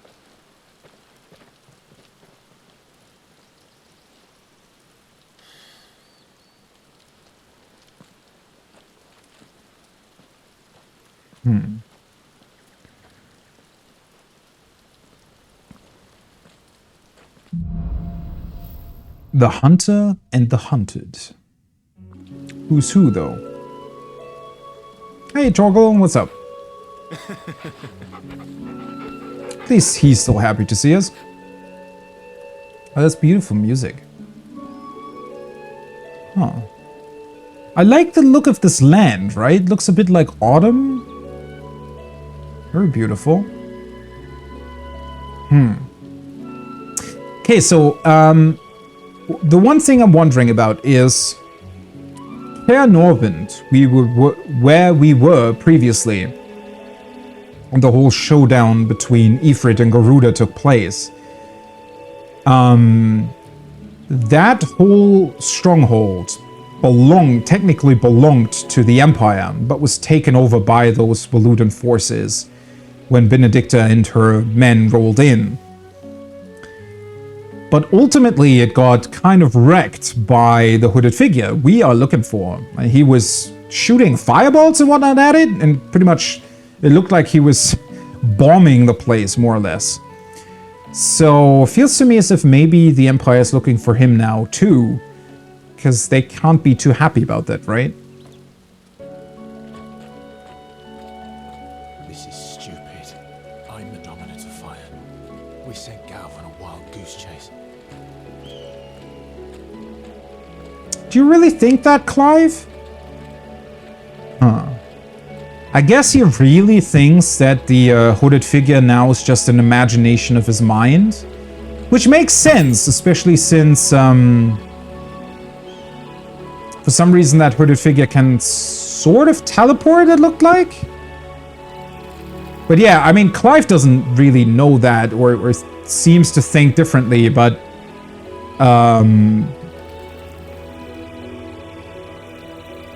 well, we know that the actual Dominant of Fire, or at least the hooded figure, right?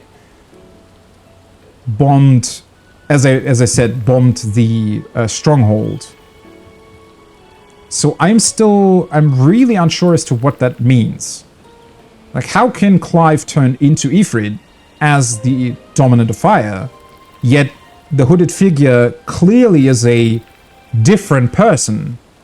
It seems to have kind of the same capabilities, although he might not be able to turn into Ifrit by himself? I don't know. Those are some spiders that apparently we will have to kill. I really like this environment.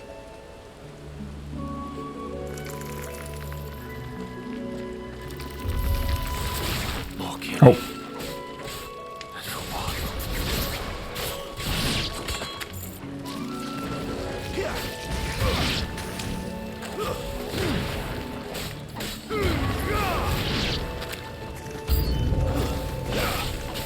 God, the combat is still so satisfying, though.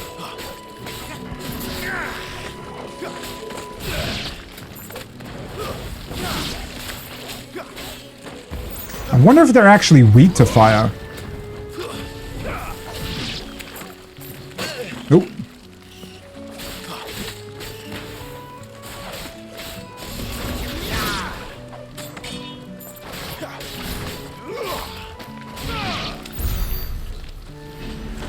All right, spiders dealt with.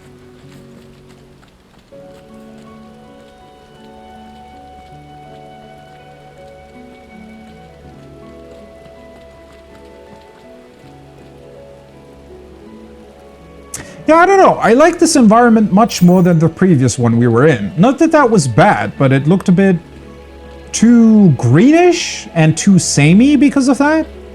Right? This whole aesthetic with it being a bit more sort of autumn themed just makes it all seem a bit more,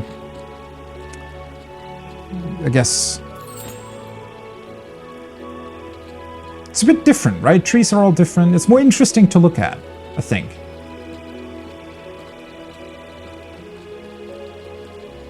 Also, I have to say, while the graphics aren't always, 100% good, I guess, for a game released in 2023, I feel like with the water, they've definitely done the right thing. It's still not on the same level as it is, I think, in the Naughty Dog games, but still definitely one of the more beautiful depictions that I've seen of water and waterfalls in games. What now? Oh no, are we about to fight a bear? Might be.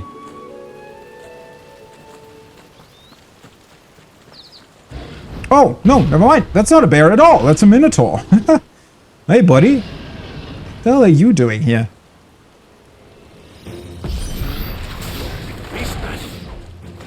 Oh, wait, what the?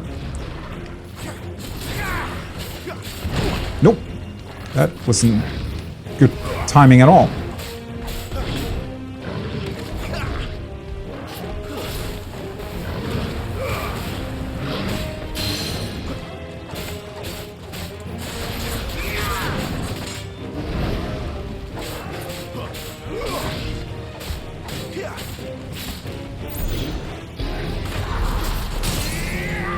Bam! God, that is insanely satisfying to pull off that Garuda dodge.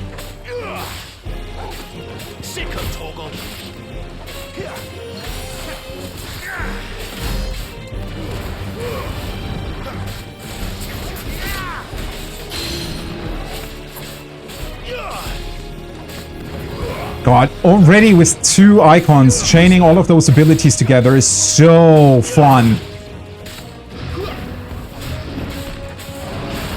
Ah, damn it. Not this time. There we go.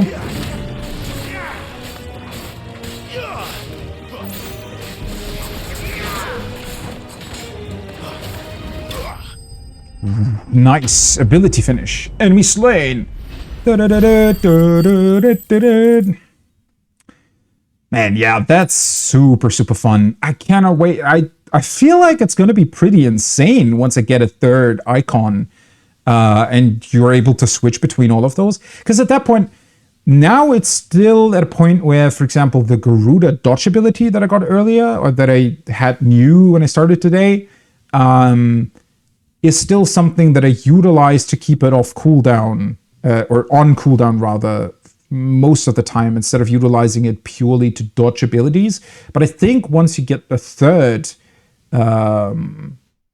so 2 additional cooldowns, the 3rd icon, I don't, obviously no idea when that happens or who it's going to be, but at that point you can probably utilize all the different abilities for their actual purpose much more than just trying to keep them on cooldown to deal out damage. Minotaur Mane, a mane used in everything from helm crests to hairbrushes, primarily by those people lucky enough never to have met with a Minotaur. And lo did Sir Crandall strike the mane from the beast and rob him of his strength. From the noble knight. Alright.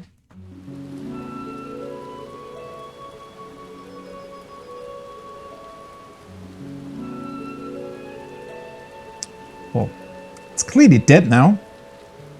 Oh, no, don't, okay. Perfect little shortcut, Sid. Straight to a nest of bloodthirsty beasts. I mean, yeah. Not much trouble for us.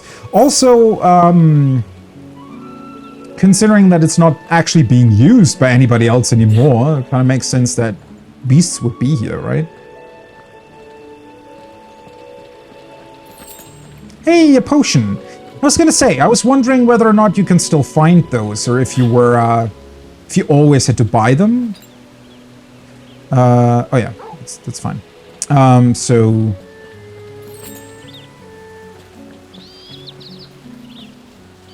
Cool to see that you very much still can. Okay, we cannot go this way. Can't be much further now.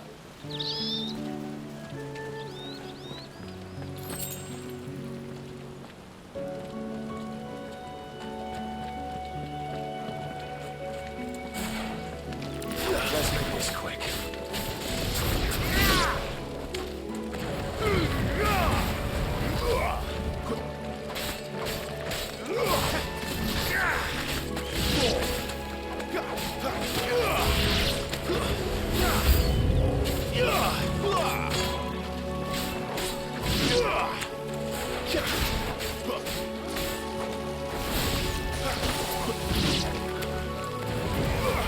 Ooh.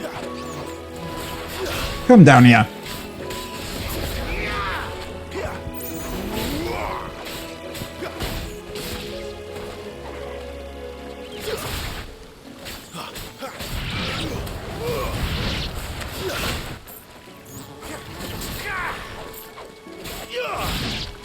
Oh, why is the spider still alive? Sometimes the creatures just stay alive with a tiny sliver of health. I feel like that happens quite often. I don't know. Wonder if it's done on purpose or if maybe I just got unlucky. I don't know. Maybe they want you to use some finishes or something on them.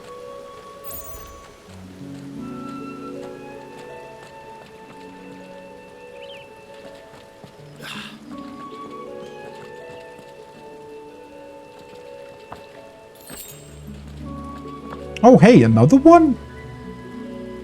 Alright. Come on.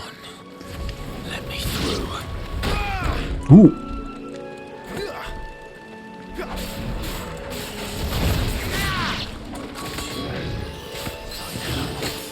Oh, God.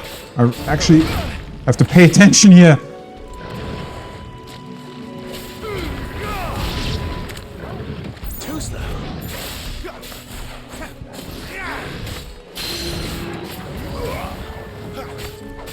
My wounds, boy.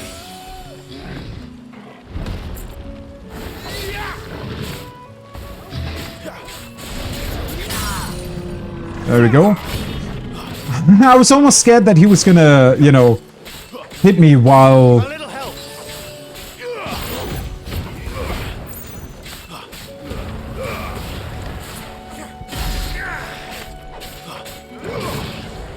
My wounds, boy.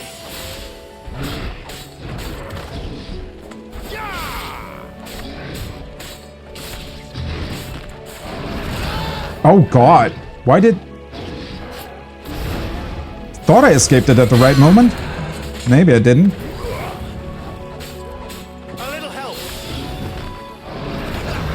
There we go. It's more like it. It's actually a bit dark in here, so it's difficult to see what the hell is going on.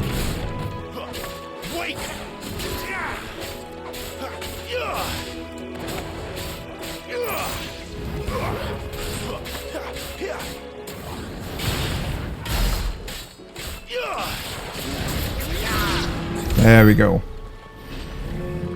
Ooh, boy. Now that was a bit too close for comfort, honestly. That's actually near the last two normal potions, though. I was on cap anyways. Yeah, it was a bit difficult to see the Minotaur there sometimes. It sort of blended in with the background. Ah, well, we found another high potion, so it's fine.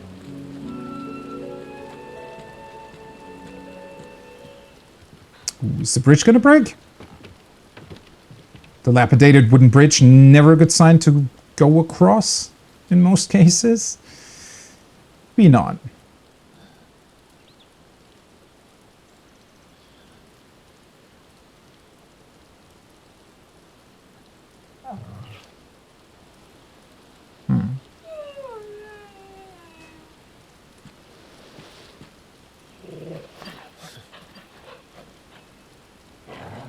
What is it, boy?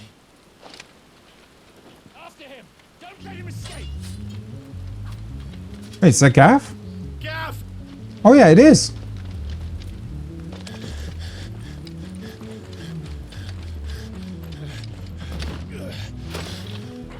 Who goes there? This one's a deserter. Take his head. Oh. Right, we're still wearing Imperial garb. I completely forgot about that. Oh, damn it. I thought I was gonna strike him while he was, you know, casting his stuff.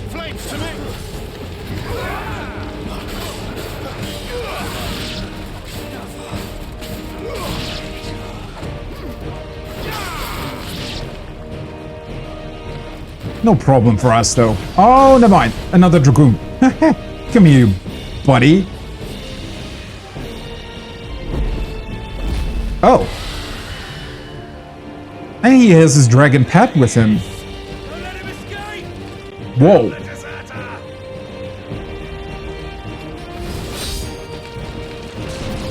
Oh. Sid's coming in for the rescue, though. I was gonna say, that would have been one hell of a fight. What's the situation? You're late. Gav's in trouble. What? The Imperials are on his tail. We have to get to him before they do. Understood. I'm here to even the odds. Any objections? Nah, you could do that. I'll take the dragon. You take the dragoon.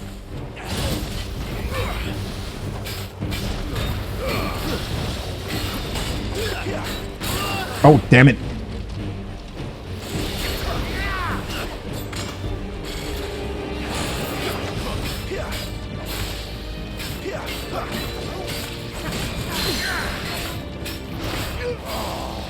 Die, you bastard! I think that hurt me more than it hurt him. Sorry, lad. Don't know how much help I'm gonna be here. Sometimes I miss when they strike again. Also, sometimes it's equally difficult to keep track of them. Oh, damn it, that was double jump.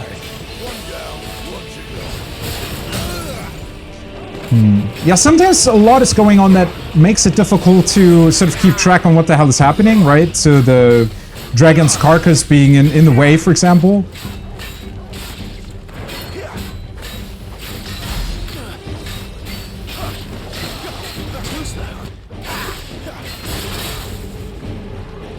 And then sometimes it's difficult to say whether or not they can fight back or not.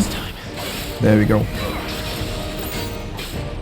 Like, it can be somewhat visually confusing. Damn it! Yeah, that was really bad, though, on my part. Or that, right? When you're precision dodging and then your attacks don't connect. Okay. Oh, that was my bad.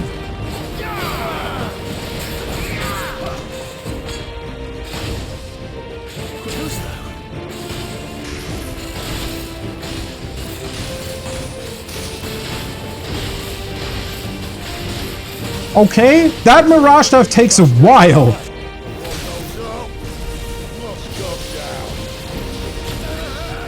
Guess I shouldn't have decided, yeah.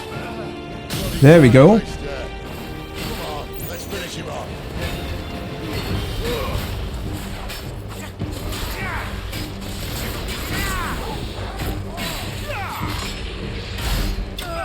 There we go. Okay, yeah, I need to be more careful whenever I use my abilities. Sometimes it happens, I don't know, I think my the thing that I'm doing wrong is as soon as my abilities come off cooldown, I'm trying to use them again, right? Because technically, maybe I'm actually thinking a little bit too much in terms of Final Fantasy XIV, so that I'm trying to optimize my DPS in that I always want to get off or get out all of my cooldown attacks, so that I can utilize them, you know, as much as possible. The problem is sometimes by doing that, you kind of rob yourself of a precision dodge, because you will still be in the animation of the attack. And not only does that sometimes make it hard to see what your enemy is doing, but also Sometimes you will still be in the animation when they're already attacking, making it difficult to actually dodge their attacks. So I feel like I need to sometimes bait out their stuff a little bit more before actually utilizing my things. But anyways, it still worked at the end of the day. Sid actually is an icon. He is the dominant of Thunder, Ramu. And yeah, that's why he can conjure up thunderstorms and whatnot. That being said, it seems to take a toll on everybody's bodies whenever they're actually using those abilities. We saw him cough up some blood the last time he was using his abilities. We don't really yet know what's going on with Clive, the main character, though, because he technically... Well, we don't really yet know if he's truly a dominant of anything, or if somehow that hooded figure that we're chasing has something to do with him being able to turn into Ifrit at all. Also, he's capable of taking in the essence of other icons for some reason, so yeah, no idea how that'll work in the future. Imperial Link. Many have tended explanations as to how Imperial Dragoons are able to leap to such absurd heights. From the power of prayer to a strict diet of hare, toad, and crickets. But none save the knights themselves know the truth. Whatever the secret, it is plain that heavy plate would only prove a hindrance. And so the Empire equips its dragoons with armor forged from lighter-than-linen mithril. This link is part of a vest that would have been worn beneath the breastplate. Oh, interesting.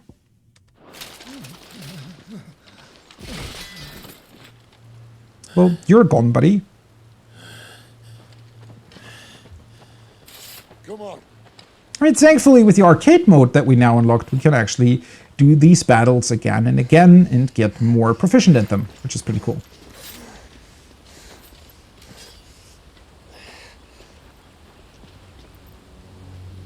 Ooh. Yeah, he isn't doing too well, is he now?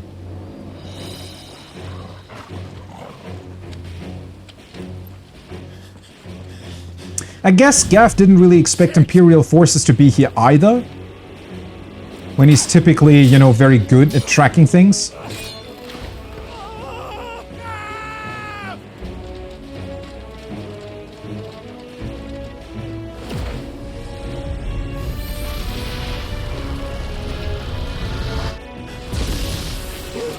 I think Sid's angry.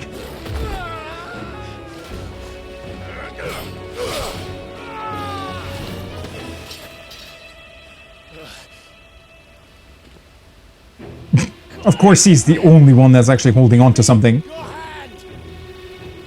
Yeah, the other one's injured. I don't know if that's a good idea. Just climb down to him. You can just jump high and whatnot. I don't know. Help me, Clive. I've got you. Oh.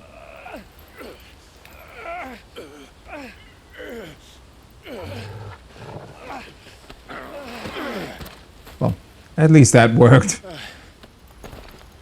Classic branch right beneath the ledge, yeah. Somehow there is always a branch.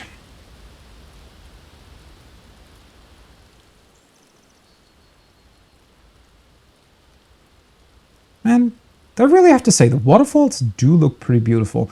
Whenever it comes to those, I would call them actually special effects, sort of, right? The game engine can do that really well. Clive doesn't have your nose, I said. He'd stumble off a cliff, I said. Well, that's the trouble with a nose like mine. Can't help sticking it where it's not wanted. But if it wasn't for you two, my sniffing days would be over.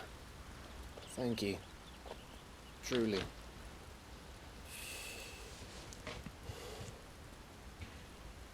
So, what news? Well, found out where your friend's heading for one thing. Gav, Him and his mate are on their way to your old stomping ground, Rosaria. Who? What do they want there? What they did to the Imperials who tried to stop them. There's no question about it. He's a dominant fire, all right. He can't be. Clive, I saw you turn into an icon before my very eyes. And yes, there's a good chance it was you who killed the Phoenix. But we weren't alone, were we?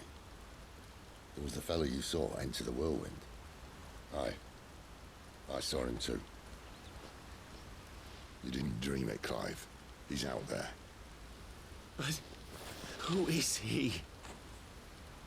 Don't ask me. I don't bloody know.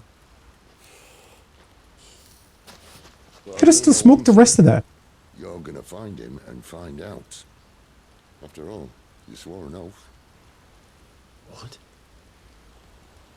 You swore you'd avenge your brother's death, that you'd never rest until you'd hunted down the man responsible. So, find out if this man's responsible, and kill yourself if he's not. Very pragmatic approach. Don't thank me. Thank Gav.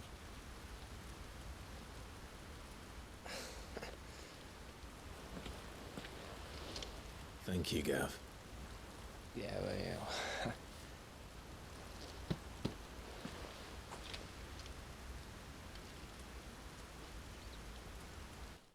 I have to say, I'm a big fan of how Sid's written. Ooh, hello. Actually see them for a bit. No birds returning this year. The Deadlands have swallowed their roosts, like as not. Is he speaking with an echo? We're running out of time. Oh, I guess it was just a perspective or something. We'll be in Rosaria in a day or two.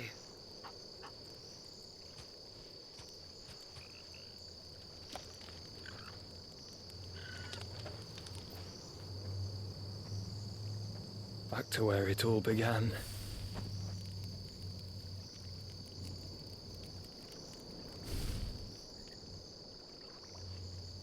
Began? But why began?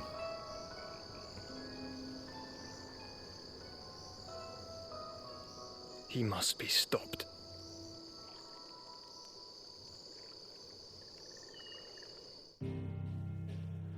What?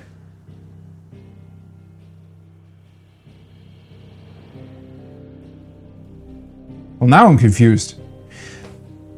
He looked a bit too much like Joshua in that scene. So that's the first time we've seen him without the hood. What?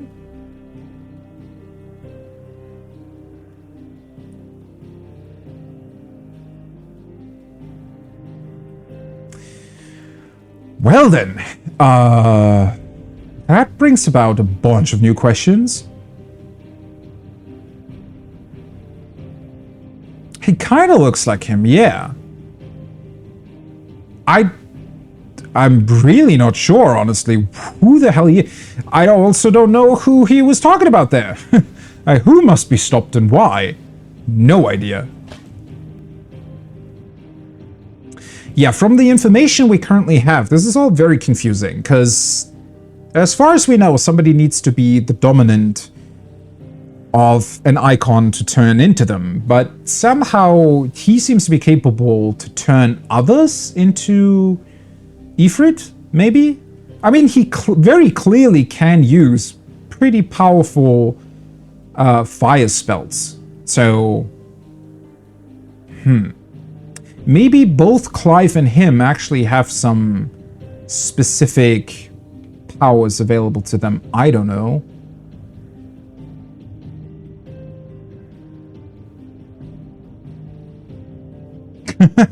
Or it's Joshua. Kind of already knew that. Wait, did we though? The thing is, we saw that exact person before Joshua was even killed, which is why I never really suspected that. Or which is why I think it would be weird to think that it's him. Actually, it seems as if he can... did he even age? Because he looks very young, doesn't he? He looks like Joshua... No, actually... well, that's hard to tell. I want to say he looks younger than what Joshua would look like 13 years into the future.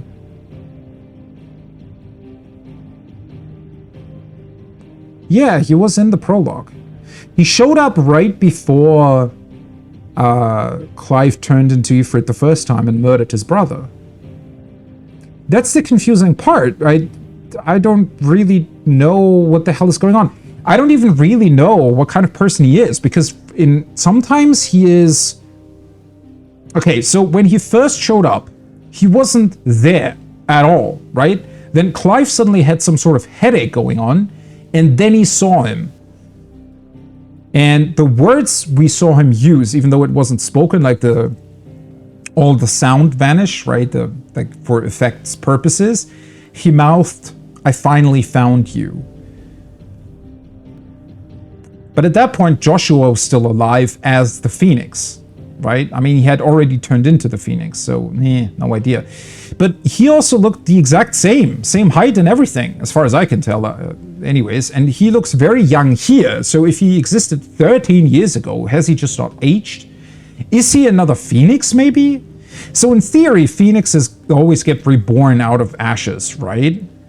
But again, it doesn't really make sense that he would have already existed back when Joshua existed, and I don't know. This is all very confusing. I don't know if it's really possible to really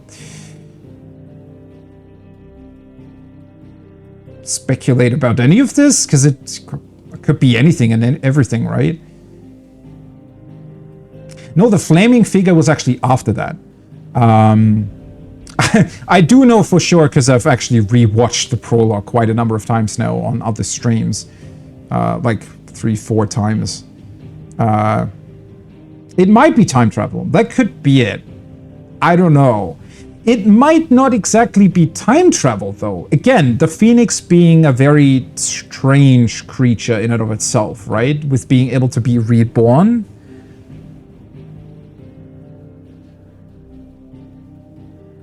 But either way, that would be... It wouldn't really make sense. Why would Joshua do that? And I don't know. And that would bring up even more questions if it would truly be him. Why would he turn Clive into Ifrit? Why would he essentially murder himself in the past? Like all of that. What kind of point would that be? Unless it's to hide himself? Maybe he knows that he would be reborn or something?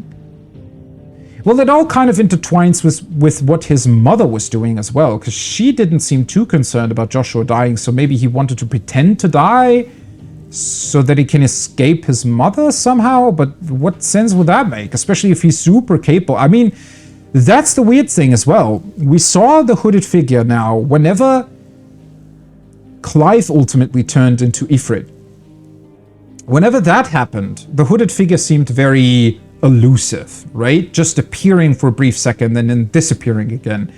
And last stream, when I was walking towards Garuda to fight her, he kind of teleported from place to place, sort of leading us into the fight. But every time we see him outside of that context, when his, like, the sister or whatever, warden, he's traveling with the woman next to him, right?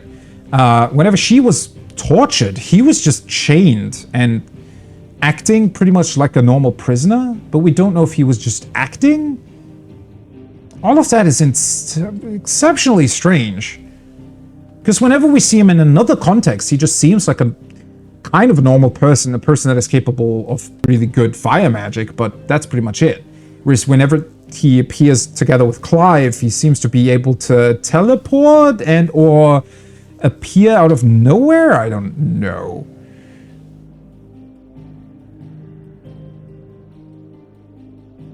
He looked way too much like Joshua though, right? But yeah, actually in a funny twist, it would make a whole, like, you could have suspected him to be Joshua if he in fact did not if he hadn't appeared at that point. But then again, also, no freaking idea what the hell that weird flame figure was, because that was definitely still there as well. So maybe that was an entirely different entity. Maybe that's not even connected to him. So maybe the hooded figure, in fact, is Joshua and is still the Phoenix, whereas that whatever weird flaming creature we saw is the thing that took over Clive. Either way, I mean, it could still go like 20 different directions at this point, right? Huh, cool. This time we're actually going back to the hideaway right away. Huh.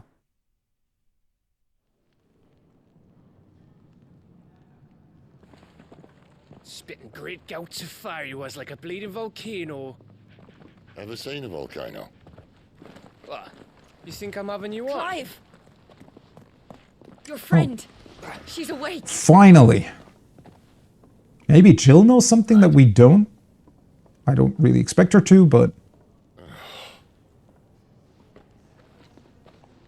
Go to her, you fool.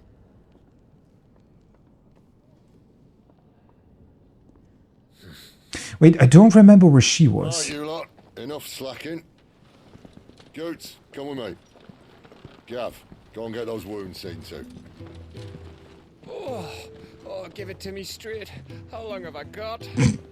Come on. All in good time. Let's make ourselves scarce. Jill.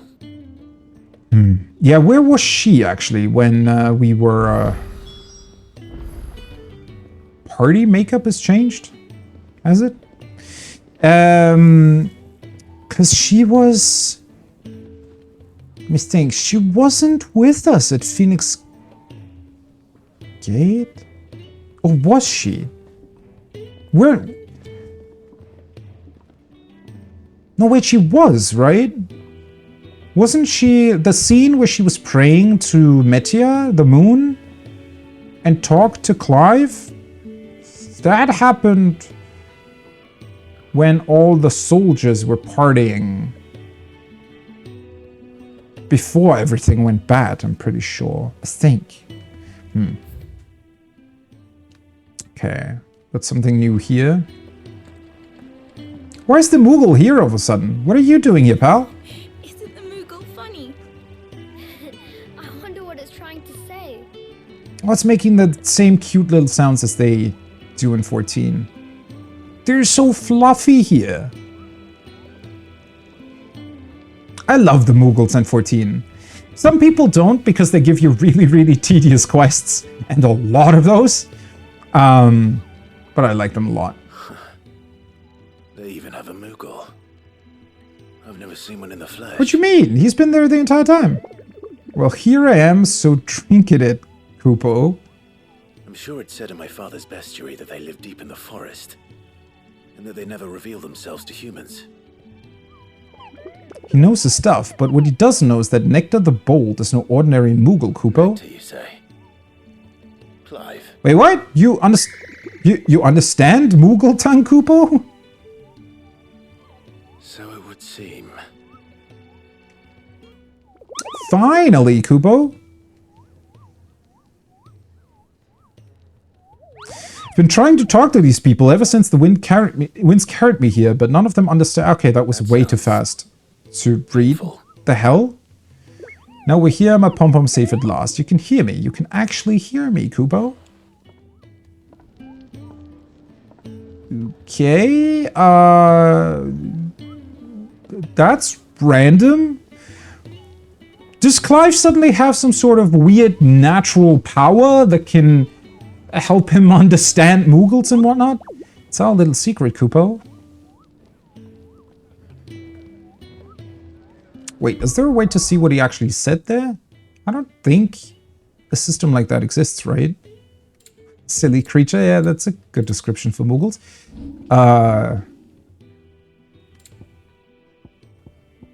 Okay, these are all the quests we've done so far.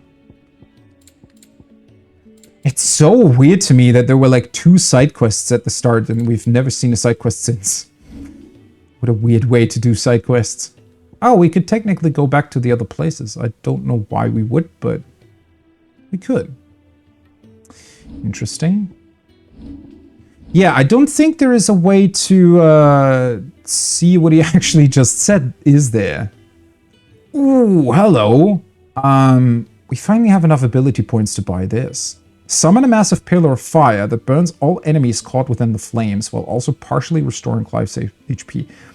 I feel like that would be pretty cool. A summoner tornado that slowly hunts down nearby enemies and upon ensnaring them inflicts multiple hits. I mean, that sounds equally cool, doesn't it? It seems to me as if... Oh no, wait, these do too. Not all of them. I feel like most of Garuda's abilities actually make it easier to break an enemy's will. At least partially. Well, let's get this anyways. Just sounds really, really awesome. Flames of Rebirth. Deals damage to all enemies within a large radius while healing self. Heal amount is determined by current HP regain, indicated on the life bar in faint green. Okay. Recommended for use when HP regain is high or when surrounded by numerous enemies. When HP regain is high. I've never actually seen anything that seemed to indicate HP regain. Maybe it only happens when you have this equipped. Just went back to the Ward of the Prologue.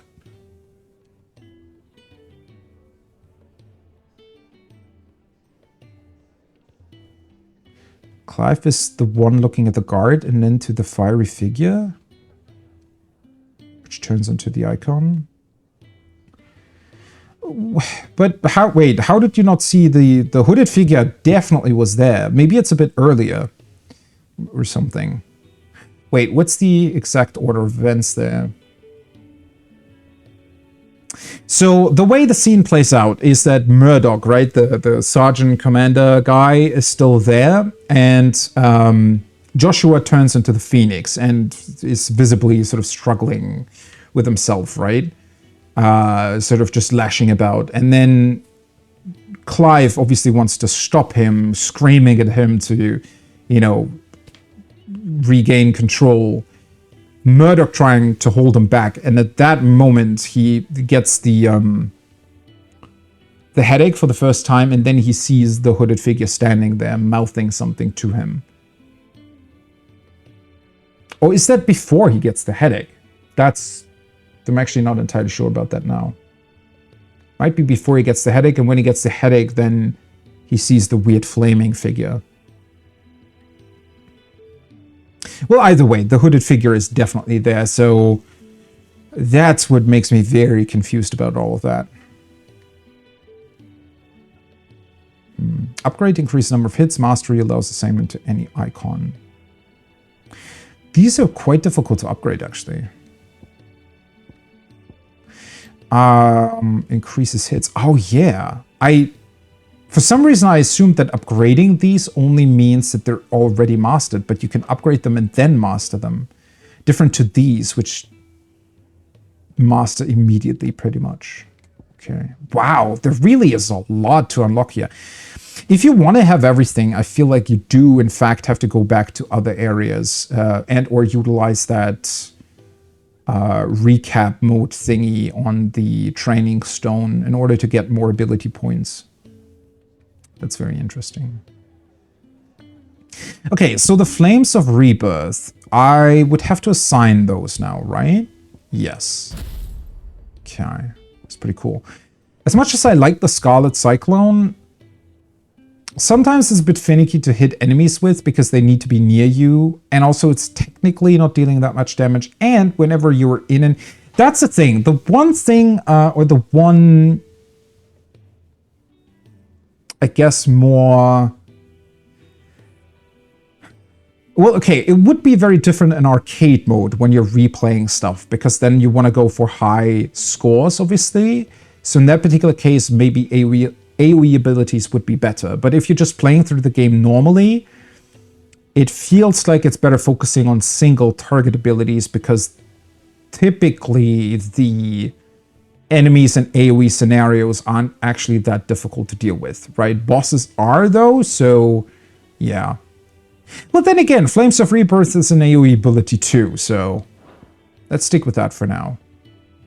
It's also insanely cool, so I just kind of want to have it equipped.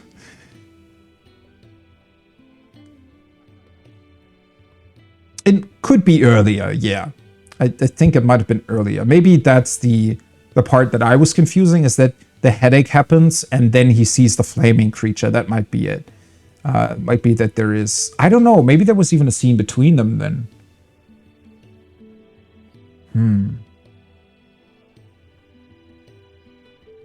Yeah, it could be that the part with the hooded figure happens earlier or something.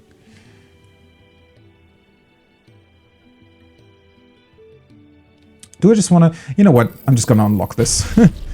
I don't know if I'm going to be using it. I mean, I can try it, I guess, but it's going to bother me if this is the only thing that I haven't unlocked yet. Okay.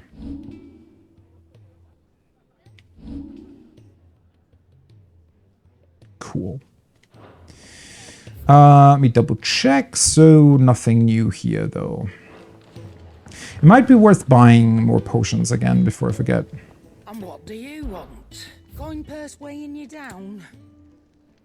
Yeah, let's get one of these and another one of these. You know. Does she sell anything new? No, still only this one. Finished, are you? Oh, I do have to check on... Right, that's what I forgot about earlier. Because I think I still have this one equipped. Increases Scarlet Cyclone damage by 8%. Well, obviously I don't need that anymore if I don't have Scarlet Cyclone equipped.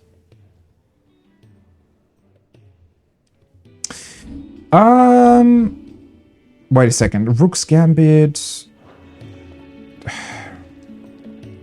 Do I want to buy that accessory from her? It's so expensive, though. Nah, not yet. I'm just going to change this one to the defense one. And this will just have the level unlock that we just did, right? Yeah. The King's Fall.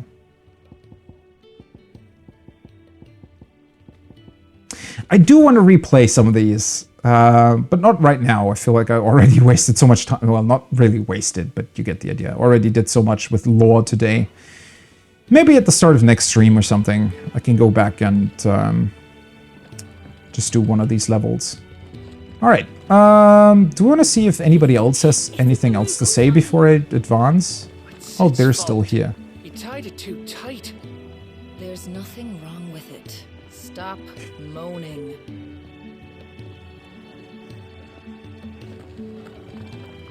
It's nice to see the hideaway finally coming alive. Wasn't so long ago us old hands were ratting about the place like peas in a bucket. Okay. Cool. Oh, so you saw it now? Yeah, that's definitely the part that's confusing me the most. Let's get this fixed before someone does themselves a mischief. I mean, either way, without more context, it feels insanely weird. Like, even if we do assume that it's Joshua and he's capable of some sort of time travel or whatnot, why would he appear there? Because it... Well, unless he does wants himself to be killed or something, I don't know. But then also, why not reveal yourself to Clive, or... I don't know. All of that is very, very strange.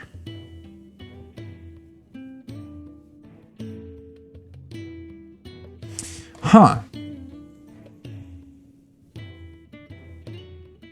No. Wait. I was thinking about something, but that doesn't really make sense either. Because I was thinking maybe the reason as to why Clive did not gain the powers of the Phoenix, right, and why his mother kind of viewed him as a failure, was because somebody else gained the powers of the Phoenix before him. But that doesn't make sense because then Joshua wouldn't have gotten them either, right? If he was maybe another older brother of Joshua? No idea.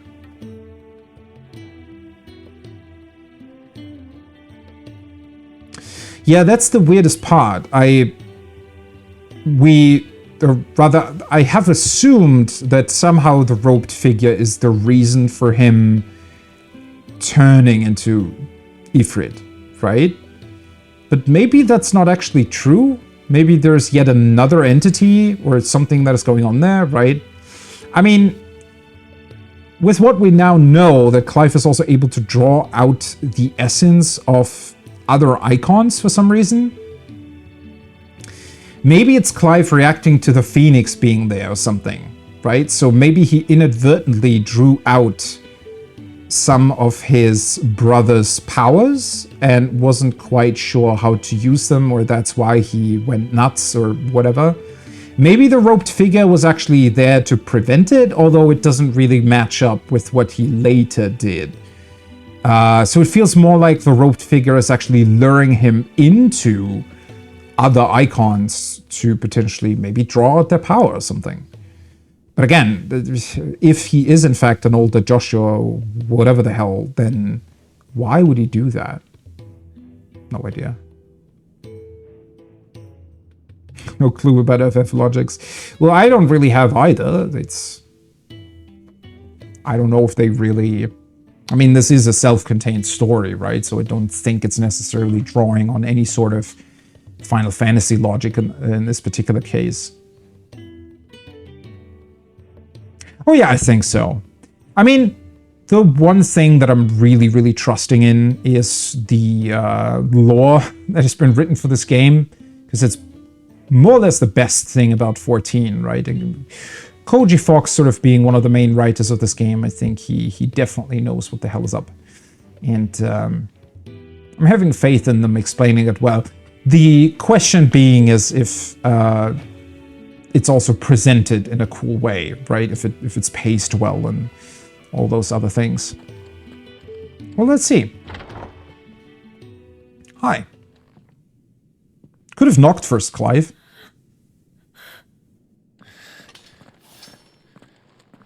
Oh, what? It's true then. It Why are really you is you. putting your sword away? That was a weird move. It is. Clive! You're alive. So are you. I still can't believe it. Are your wounds healed? Yes. Talia told me what happened. You saved my life. After nearly taking it, I had no idea. Forgive me, but how did you ever come to be there, Jill? Fighting for them. Well, it wasn't really her choice, was it? The Iron Blood. They invaded not long after the news arrived about Phoenix Gate. Oh, that makes a surprising amount of sense. Rosaria had lost her leaders. The Duchy was in chaos. The Iron Kingdom saw our weakness and pounced upon it. They killed the men and captured the women. And took you back to Ironhome. I thought they meant to have their fun with me before the end. But the end never came. My powers awoke, and everything changed. It all happened so fast. We were told that the Iron Blood had captured a dominant and planned to bring her on their latest crusade. They gave me a choice. To fight for them on the battlefield, or see my countrywomen slaughtered. And they call us dominants. True. Pretty fucked up what they're doing. What? Long story. What happened, Clive? What happened at Phoenix Gate? Well, if only we knew. It was me. I killed Joshua. No, that's not true. I know you. You wouldn't do that. It's the truth. I changed into him again, not long ago. The second icon of fire. The one responsible. Clive, to that night. Oh, we actually get the... Yeah, that's the cutscene I meant. Get to see it again. He spoke to me. What did he say?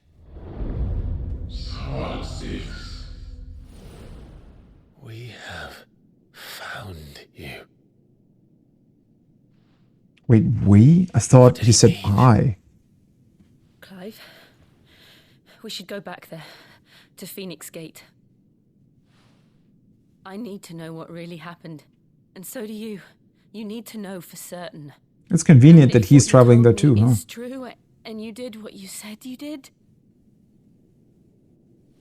Then we will face it together.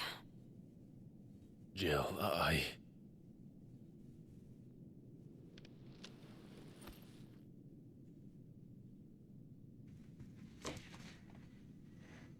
right. You'll be needing a change of clothes then. Out you go, your lordship. We wouldn't want you getting overexcited. Oh, you're talking about her. Sorry.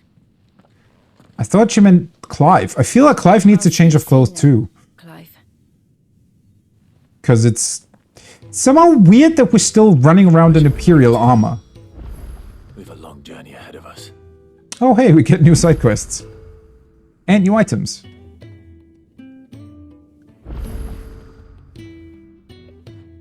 Huh.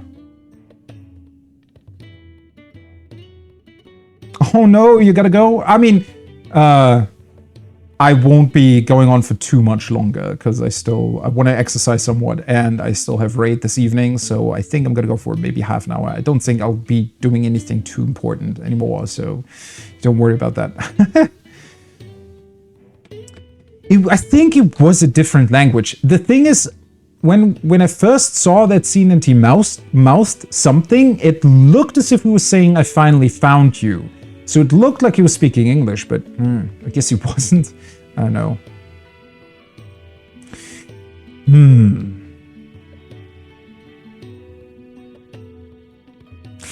The thing that I actually like, I mean, that scene was pretty touching, honestly, between the two. Oh yeah, have a good afternoon. And as always, thanks for stopping by and chatting. It's always a lot of fun. Hope to see you back next time. So the interaction there between the two, I really like their relationship, right? Especially since at least it looks like it's not really a romantic one currently. They really just care about each other because they grew up together, and I like that. Also, I feel like it's a really interesting dynamic between the two, considering that Jill might actually know a lot more about being a dominant by now than Clive does. So I feel like she can feel what he's going through a lot more than others might be at this point, right? Although I guess technically Sid is also one, but it feels like Sid is way more in control of his powers and knows what the hell is going on with him, because he's been doing that for quite some time, whereas for both Jill and Clive, it's, you know, possibly way newer and also something that they never really considered of having or being able to control, right? Very interesting. But yeah, in terms of that change of clothes, it was quite funny in that scene with Gav when we were trying to rescue him, right? The Imperial Legion immediately identified Clive as being an Imperial deserter. So I feel like, I don't know, is that really a good idea to still be running around in the same clothes we've worn all this time since we were in that assassin squad? Wouldn't it be better for Clive as well to just wear something that is a bit more inconspicuous? I don't know. Then again, it might also be to our advantage to a certain degree. I don't. It's a bit of a weird thing. I'll come down as soon as I've got changed, Clive. All right. Yeah. No worries. You take your time. Hey, were you listening in on us? I thought I told you to make yourself scarce. Your friend needs to get dressed. And you were eavesdropping. Isn't that really nice, Tarja? Is her name Tarja? Yeah, it is, right? Tarja, not Tarja or something like that. Tarja. Oh, hey, we have 2 more side quests. Hopefully these are going to be a bit more interesting than the last ones. Also, both blacksmith and shop have restocked. Why is the quest pointing us there, though? Honestly, yeah, as I said, I'm gonna go for like half an hour more. It might be a good idea to just get the side quests and all of that out of the way. Funny. I wonder what it's trying to say. Wonder what the hell is gonna happen with the Moogle, though. Let's have one quick look at the blacksmith, if things have changed there. I'm sure I'll be calling on your help again, if you've a mind to lend it. A carpenter's work is never done around here. It is so insanely strange to me that he has the same voice actor as Fortuno in 14. That voice in my head is now connected to the father of the twins, and that's... yeah. Well? Okay, anything new? Gaia Blade. Wait, we're already gonna exchange our... what the hell? Or can I reinforce my... Nope. Okay. Gaia Blade. While common on the southern continent, worship of the land itself as a deity is almost unheard of in Valistia. The southern continent, okay. It's the first time we've heard about a southern continent being a thing at all. That, however, has not stopped the import of fine steel blades blessed by Gaian presbyters. Under the claim that they are deadlier and more durable than those forged in the twins, okay. Gaia Blade. Yeah, that's a bit weird, right? Stormcry seems like such a cool, unique weapon, and then you just get a random other weapon that's just better. Okay, sure. No scratches, right? I think I'm gonna keep Stormcry, though, instead of selling it.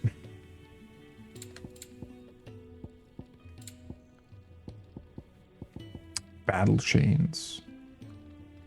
When worn by a skilled combatant, the twin chains wrapped around these otherwise simple bucklers can be used to ensnare enemy blades, providing the defender with a precious moment in which to deliver unhindered counterattacks. Oh, that's gonna lose us some HP. Not that I really care about 8 HP. I don't know how much of a difference 2 defense makes. Let's just not do that for now. Instead, let's reinforce this one. My best work, but it'll do. Oh yeah, that's already made better, right? Oh, if I make this one better, it's actually technically gonna be even better. I can't craft it anymore, though. Anything else? Ah, well, it's gonna be fine.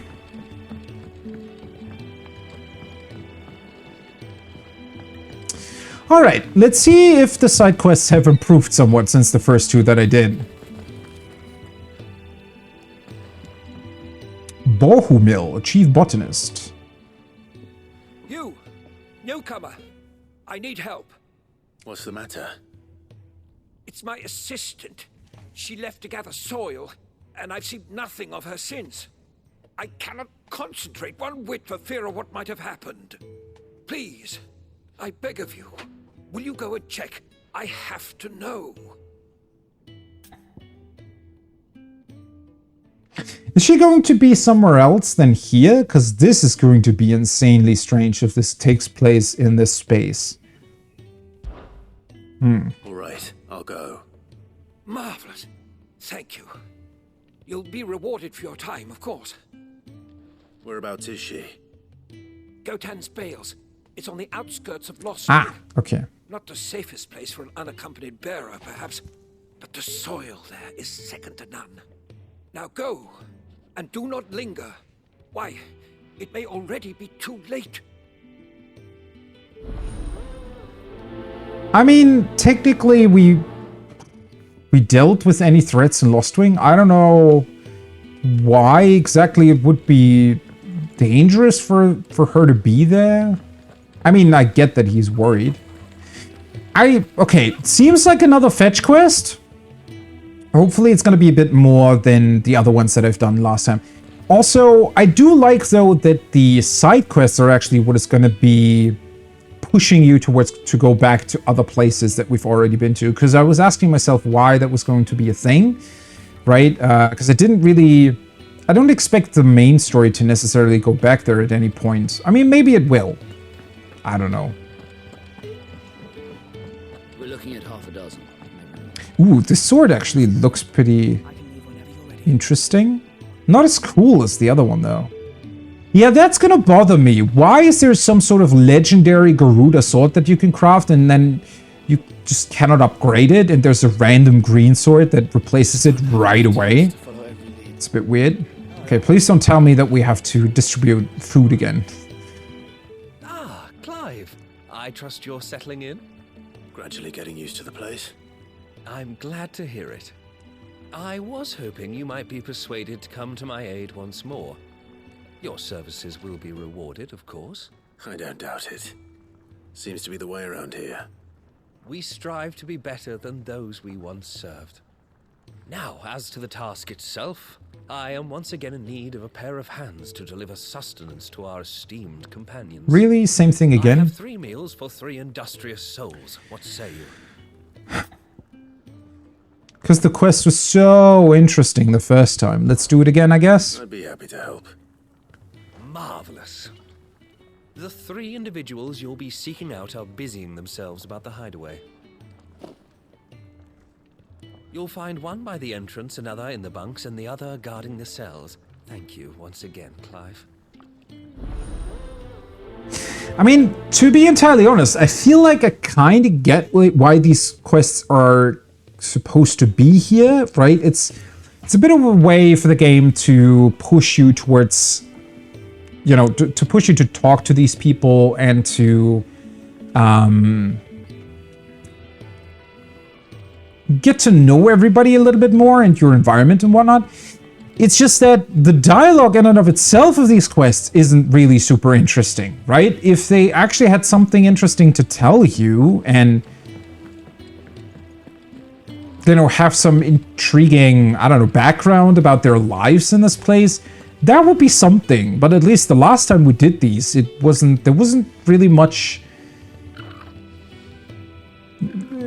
wasn't really that much of interest going on at all, right? Something smells good. For me, I hope. It is. Courtesy of Kenneth. There we go. Don't know why you have to select that, but sure. Oh, my thanks. These birds are needy creatures. They don't like me running after the fat chocobo behind their backs. They must keep you busy. There's never a moment's rest. Probably for the best I eat down here, reeking of the staples as I do. I'd only put people off their food. And who has time to wash and dress for dinner when they've got little darlings like these to wait upon, eh? Anyway, thanks for the food, and be sure to give Kenneth my regards. Are you the only person tending for the chocobos? Well, I mean, that was a nice scene. I think that was alright. Thing is, I just hope that we're gonna meet these people again eventually, right? We're not just gonna bring them food, but actually engage with other more exciting stuff. So as a base introduction, I think this could work. But we'll see about that, right? Back so soon? Fancied another kip in the cells, did you? No, not really. Sammy. He thought you might be hungry. Also, I still think that it's insanely weird that the music just turns off whenever you approach the cells. If it was an entirely different section of the map here, right, and there was just, I don't know, a whole kind of cell-like dungeon structure to explore, and all of it had either different or no music, that would be one thing.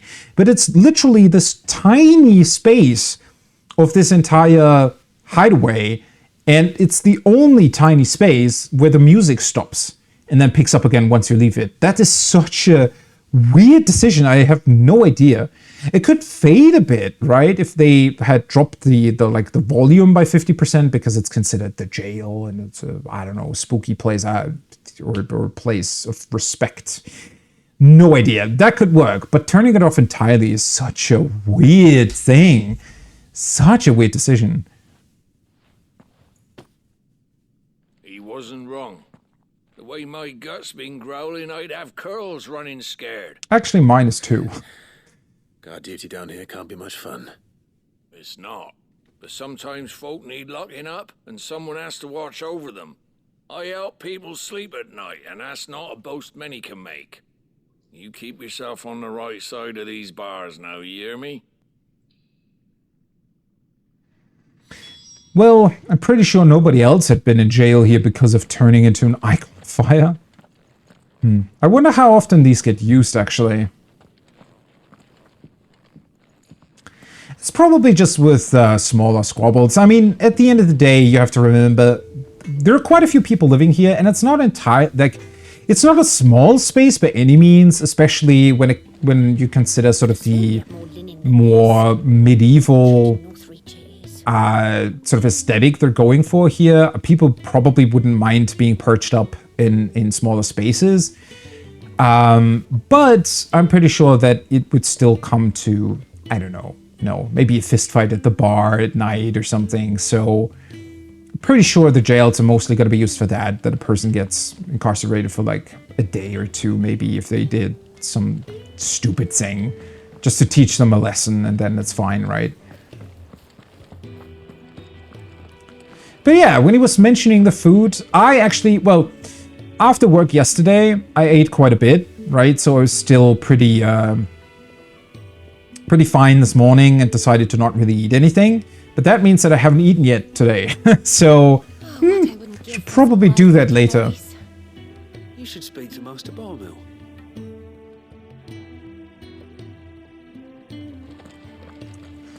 Just didn't really want to take a lunch break today, especially considering that I don't really have as much time as I wanted to stream anyways. And yeah, just wanted to continue with 16, honestly.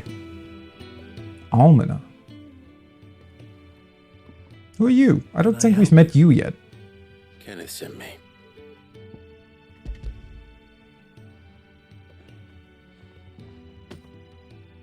Ah, wonderful. Do you hear that? Our food has arrived. Does your appetite still elude you? Is he sick? I'm afraid so. Those no longer in need of a physicker's immediate ministrations are sent here for further rest. I tend to those who cannot tend to themselves, which leaves me very little time for anything else. Happily, Kenneth sees that I stay fed. I would be lost without the kindness of good people like him and yourself. Thank you. I think that's everyone. I better let Kenneth know. I hate to be a burden, but thank you. Ah, glad to see the colour back in your cheeks.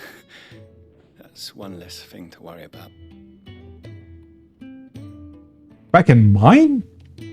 Wait, was he talking to us? Also, I think that was actually the same voice actor as the carpenter, I think.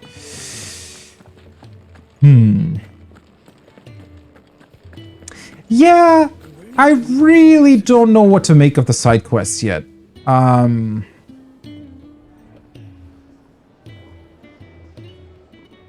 It's just that I kind of get what they're going for, but it really doesn't. Maybe it's the stark comparison between the really, really good cutscenes of the main quest and the sort of very basic interactions of the side quests. I don't know if it's that stark contrast. I think it might be it, right? Because in that regard, it makes the side quests seem even worse than what they truly are. I don't think that they're necessarily bad. I also think that it's a kind of a cool idea to maybe have some incentive to go and talk to people, although I think it could work equally well if you just talk to people in general. Like, I think if, you know, maybe they could have introduce some random items that people sometimes give you. So you wouldn't know if they do give you items or not, so you're inclined to just talk to everybody, right? But then I also think that would have required them to do a little bit of a different dialogue system. In general, I'm not a big fan of these random conversations that you can overhear. It's fine to have people randomly chatting, but I wish it would be... I wish you could still talk to everybody, right? And it not be restricted to certain people or something. Also, I feel like these side quests could be a bit more... Not necessarily a bit more involved. I don't need a bunch of tedious stuff to do, but rather that the dialogue would be a little bit more engaging, and or maybe that you could actually ask questions, so have proper dialogue trees and whatnot. I know it's not an RPG, but at the end of the day, if you do introduce side quests, because they didn't need to be here either, right? As I said, they could have just gone without side quests and instead just make you talk to everybody, or could get items and whatnot. Maybe even... what's it called? Maybe even stuff that just looks cool, right? So maybe they could have gone with different outfits or accessories and whatnot that your main character can wear, and you get those through just random conversations that you can have with people. That could have worked well too, right? Again, it's just an incentive to talk to people. With these side quests, yeah, you also get an incentive to talk to people, but it all feels a bit too, I don't know, static, staged maybe. Doesn't really feel all that natural or well done, unfortunately. You're back. All done? Wonderful. Here, your reward, as promised. The hideaway's quite something. Everyone has their place. A fact we are proud of, believe me. I'm glad you've witnessed it for yourself. You have your place too, of course, as you have just so capably proven, and you will always have a place with us, should you desire it. It's kind of you to say so. It is the truth, and not a soul among us would deny it. I look forward to all that you will bring to our little community. Boom! Quest complete. Da da da da da da da da. Gilbug.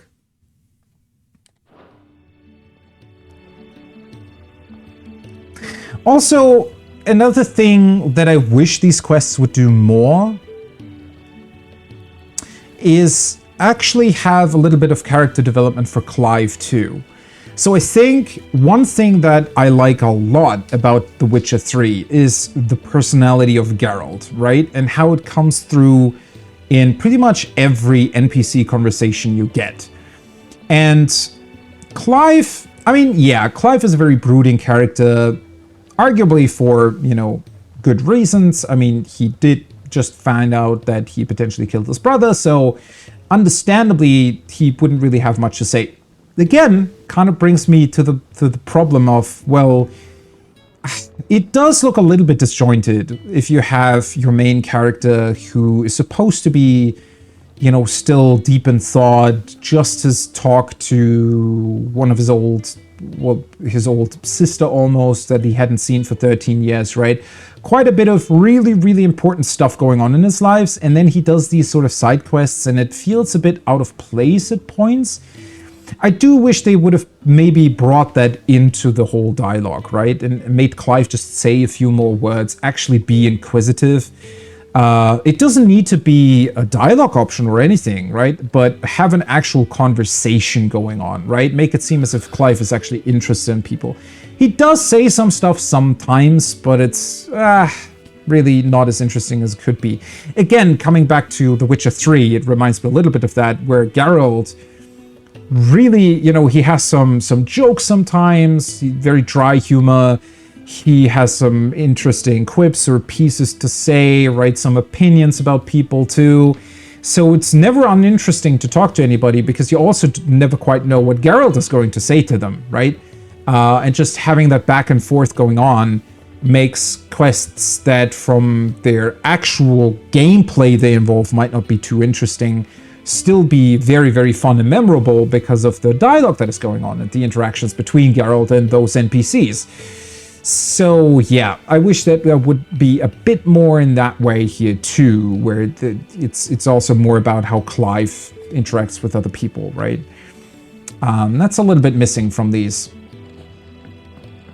Let me actually double check the lore. It doesn't indicate that there is anything new going on, so I just want to see whether or not it still updated some entries. Oh yeah, see, it did. Okay, that's a bit weird. I would have expected this guy to have like also a blob next to him, right? Just like the blacksmith has, for example. Apparently he doesn't. Jill Warwick. I really hope she's going to play a big part in the main story going forward, because I like her a lot. I think she's a very, very interesting character. Especially where she stems from, considering her background, the way she lived with them. Yeah. Being another dominant. This I already read, right? It is a little bit strange that you just see the blue dot indicating something new is going on, right? But you can't ever be truly sure whether or not you've already read the previous entries here. I'm pretty sure I did, though. Dominant of Shiva and Clive's childhood friend. In the wake of the tragedy at Phoenix Gate, Jill was taken prisoner by the Ironblood army that marched on Rosalith and held captive on their islands. Is it missing a T? It is, isn't it? It was there that she awakened as the dominant of Shiva and was forced to serve as the Crusaders' weapon in their holy wars. Actually, that was something that I wanted to touch on earlier. I just said in the cutscene, I think, that it made a whole lot of sense. I hadn't even really considered that, but obviously, yes, if Rosaria and the Iron Men were constantly fighting over the Mother Crystal between their lands, and suddenly the Empire betrays Rosaria and kills off their king, well, obviously, in the ensuing chaos, the Iron Men would take advantage of that and move towards Rosaria and actually take over that land, right? So yeah, that makes a lot of sense how she got into the, well, custody, I guess, of the Iron Man. Wow, she must have led a very, very horrible life, though, the past 13 years, I'd imagine.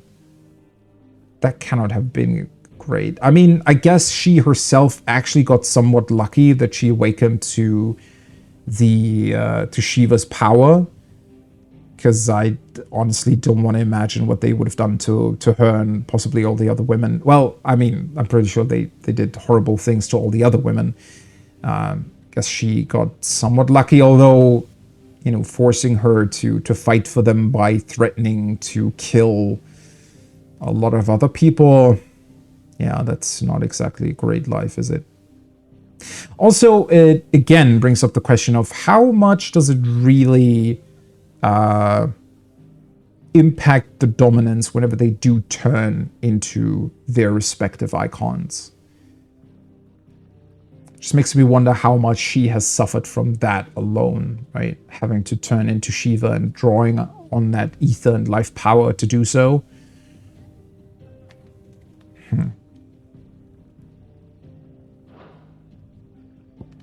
Okay. What else updated? Oh, Gav.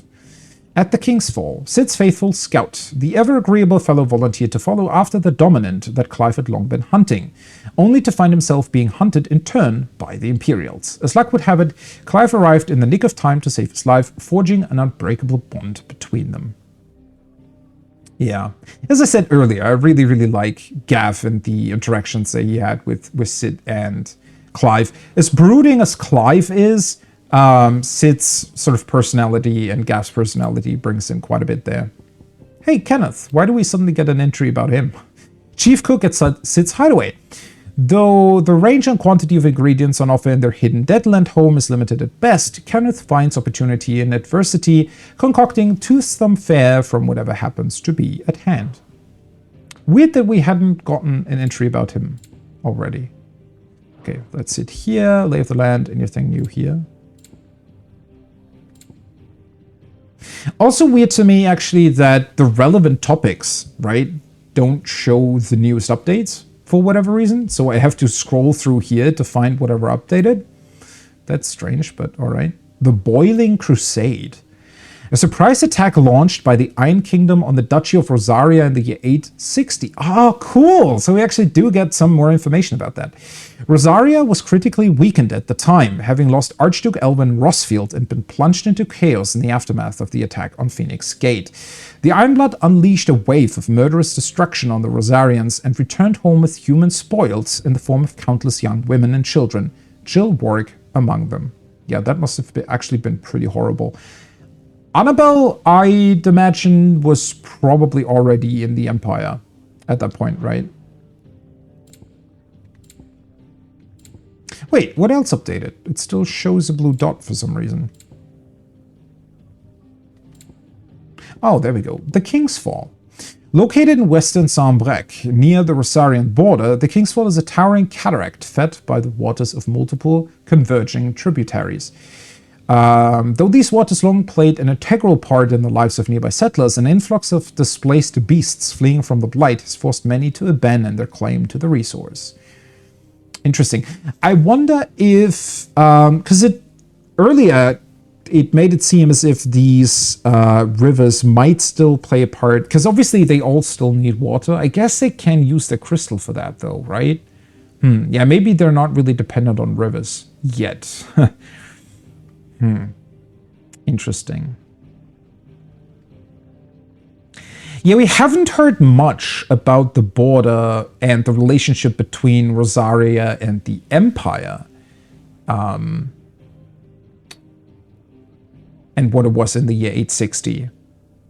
13 years ago. We did hear that Rosaria and the Iron Men fought a lot, but I wonder if there had ever been any dispute between the Empire and Rosaria.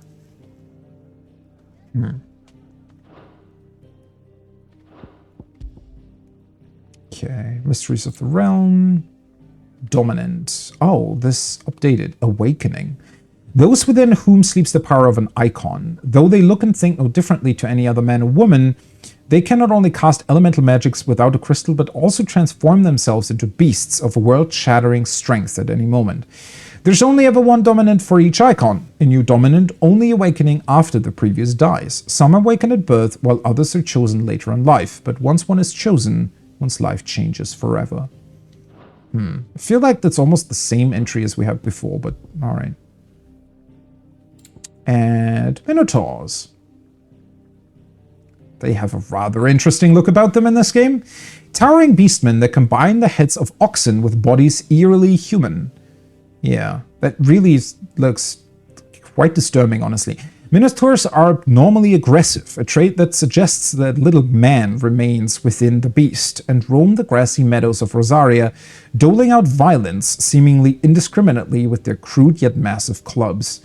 Despite the obvious danger, however, hunters still actively seek out these menaces for their lustrous manes, which often command exorbitant prices at market. Okay, Makes me wonder, combine the heads of oxen with bodies eerily human. Makes you wonder how they came about, right? I mean, obviously Minotaurs are a thing in a lot of fantasy games, but I still wonder, like, is there a backstory here in this game? Like, did they consider that? Is there a reason for why they look like that? Because the way this is written almost seems to suggest that there is something weird going on there, right? That they've either been transformed or maybe had some magic done to them that did that. I don't know. Black Widows. Oh, they look interesting. Those are very, very crazy pincers at the front. Unlike many arachnids which use gossamer webbing to ensnare their victims, Black Widows prefer instead to cling silently to trees and cliffs and await the passing of an animal below, at which time they leap down and assault their prey with hooked limb and caustic spit. They prefer dark, cool environs and as such are rarely seen in Valistea's southern deserts. Is that how real Black Widows hunt their prey? Probably, right? It's the same thing, but bigger. Alright. You're always welcome, Clive. Well, that kind of just means that we have to talk to him every single time we come back here, right?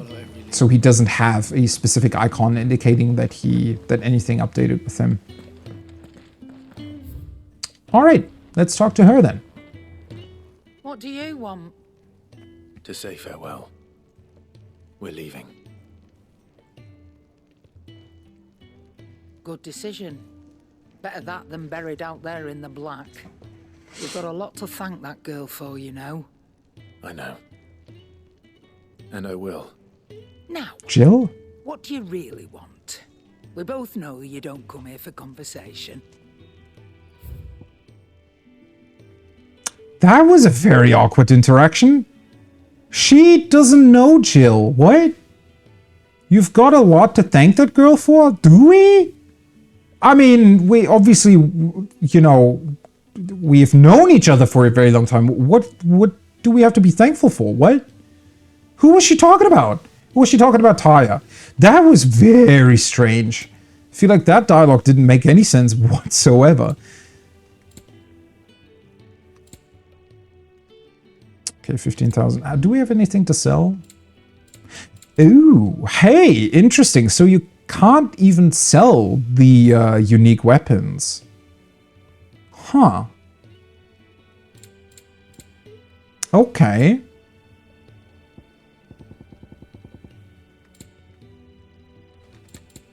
I think I never actually pressed this button. Gilbug and Black Blood. Okay, bunch more Gil.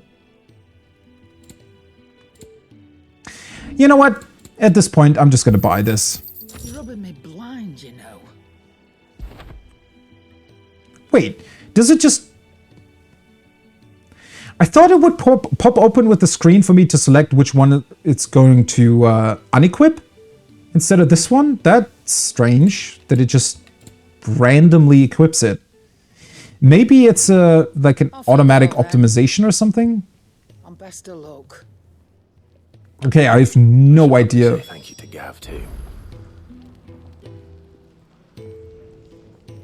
Wait, that was supposed to be a thank you to her?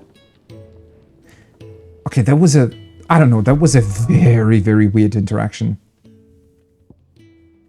Yeah, see, it just equipped it on the first slot. What the hell? Give me the other one back.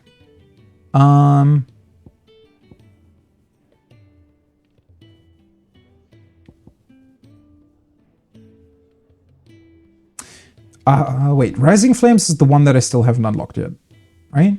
No, wait, this is Heatwave. That's Rising Flames. Heatwave I haven't unlocked yet.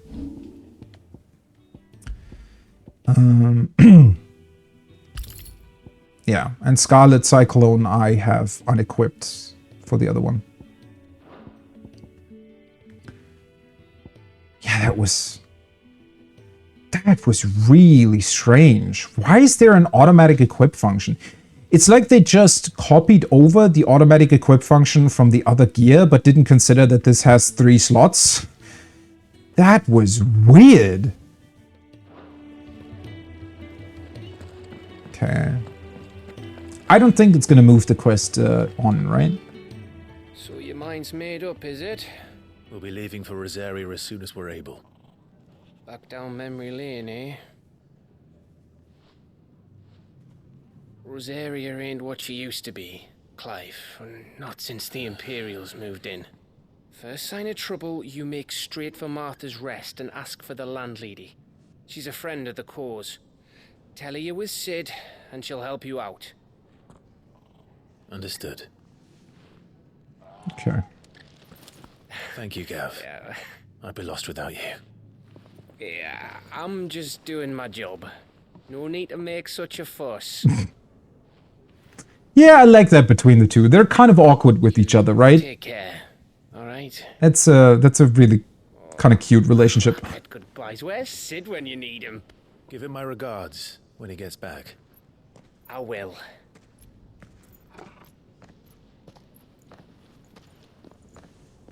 Oh, wow. Sorry to keep you waiting. Where'd they find those clothes? And that weapon? Or is that the weapon she had before? Ready.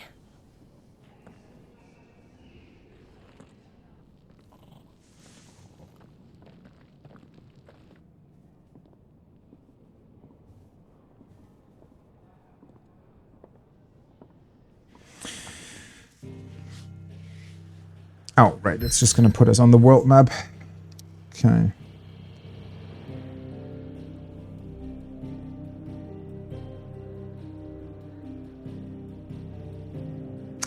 Yeah, that whole side quest business is a bit weird now, isn't it? I almost felt like I should have done that before talking to Gav.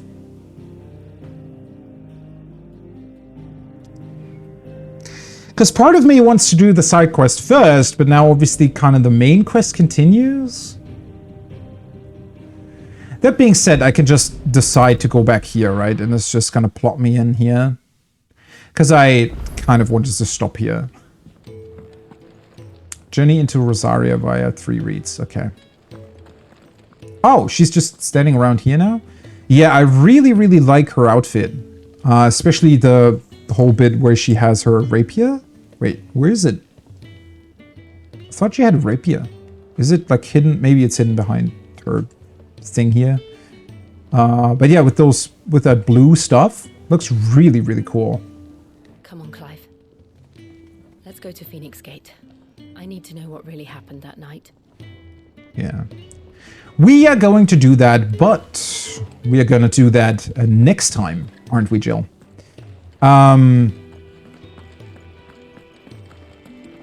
Oh, those two are still here. Wait a second. You were on your way to Phoenix Gate. Don't tell me you got cold feet. Yeah. I'm gonna go. Only just risen from her sickbed, remember? She needs looking after. We'll do that, don't worry.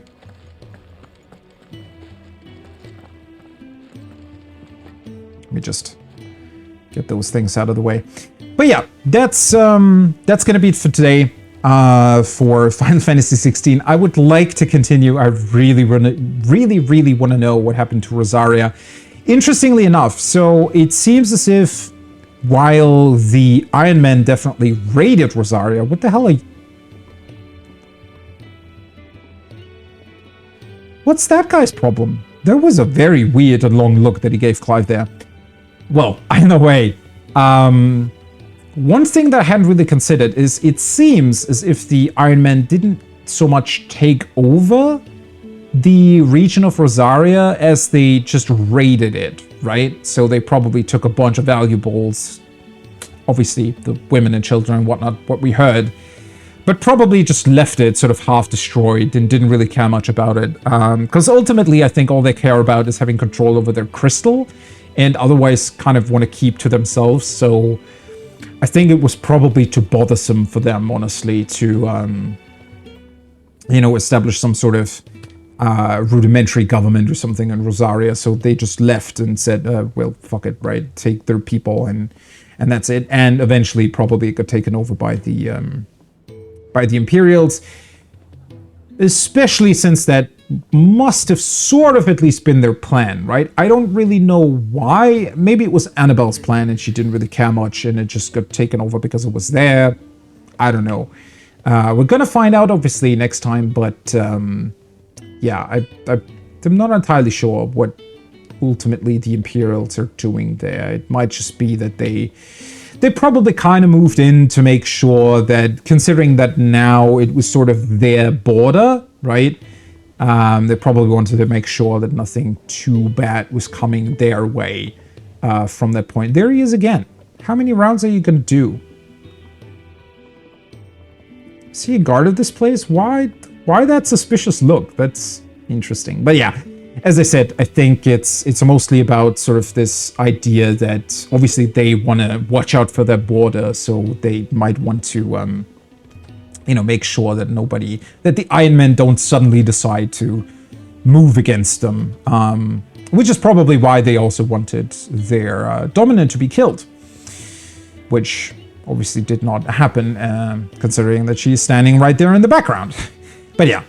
Anyways, that's going to be it for now. It has been quite a lot of information, considering that I read through probably about 3 hours. Yeah, about half the stream, I want to say, has probably been lore entries, but it was a ton of fun still. I really, really loved going through those. I loved reading up on everything that is going on. I feel like I do definitely understand a lot more about this world. I know what all of these different nations are, what their motives seem to be, at least, right, what sort of the plan is for the future. So it's going to be very, very interesting moving forward to see what kind of plans they have and what is going to go on next. I feel like I'm still just going to continue with the main quest, though, next time I do anything, and maybe try to do the side quests as soon as I can when we move back to the hideaway or something. Because it feels unrealistic now to not continue with the main quest, considering that we sort of set ourselves up to do that. There he is on his next round. Well, as I said, that's going to be it for now, so I hope you have a wonderful rest of your day, morning, or evening, wherever you are. I'll be live again in about 3 hours for a little bit of raiding and 14, and then tomorrow it's going to be back to Final Fantasy XVI and following along, hopefully finding out more about what the hell this Joshua roped figure is supposed to be, and what we might be able to find out in Rosaria, seeing as seems like the rope Joshua is also, I'm just gonna call him that from now on, is also moving towards that location, so might be able to find out more. But yeah, either way, that's gonna be it for now. Either until later or until tomorrow. See you. Bye bye!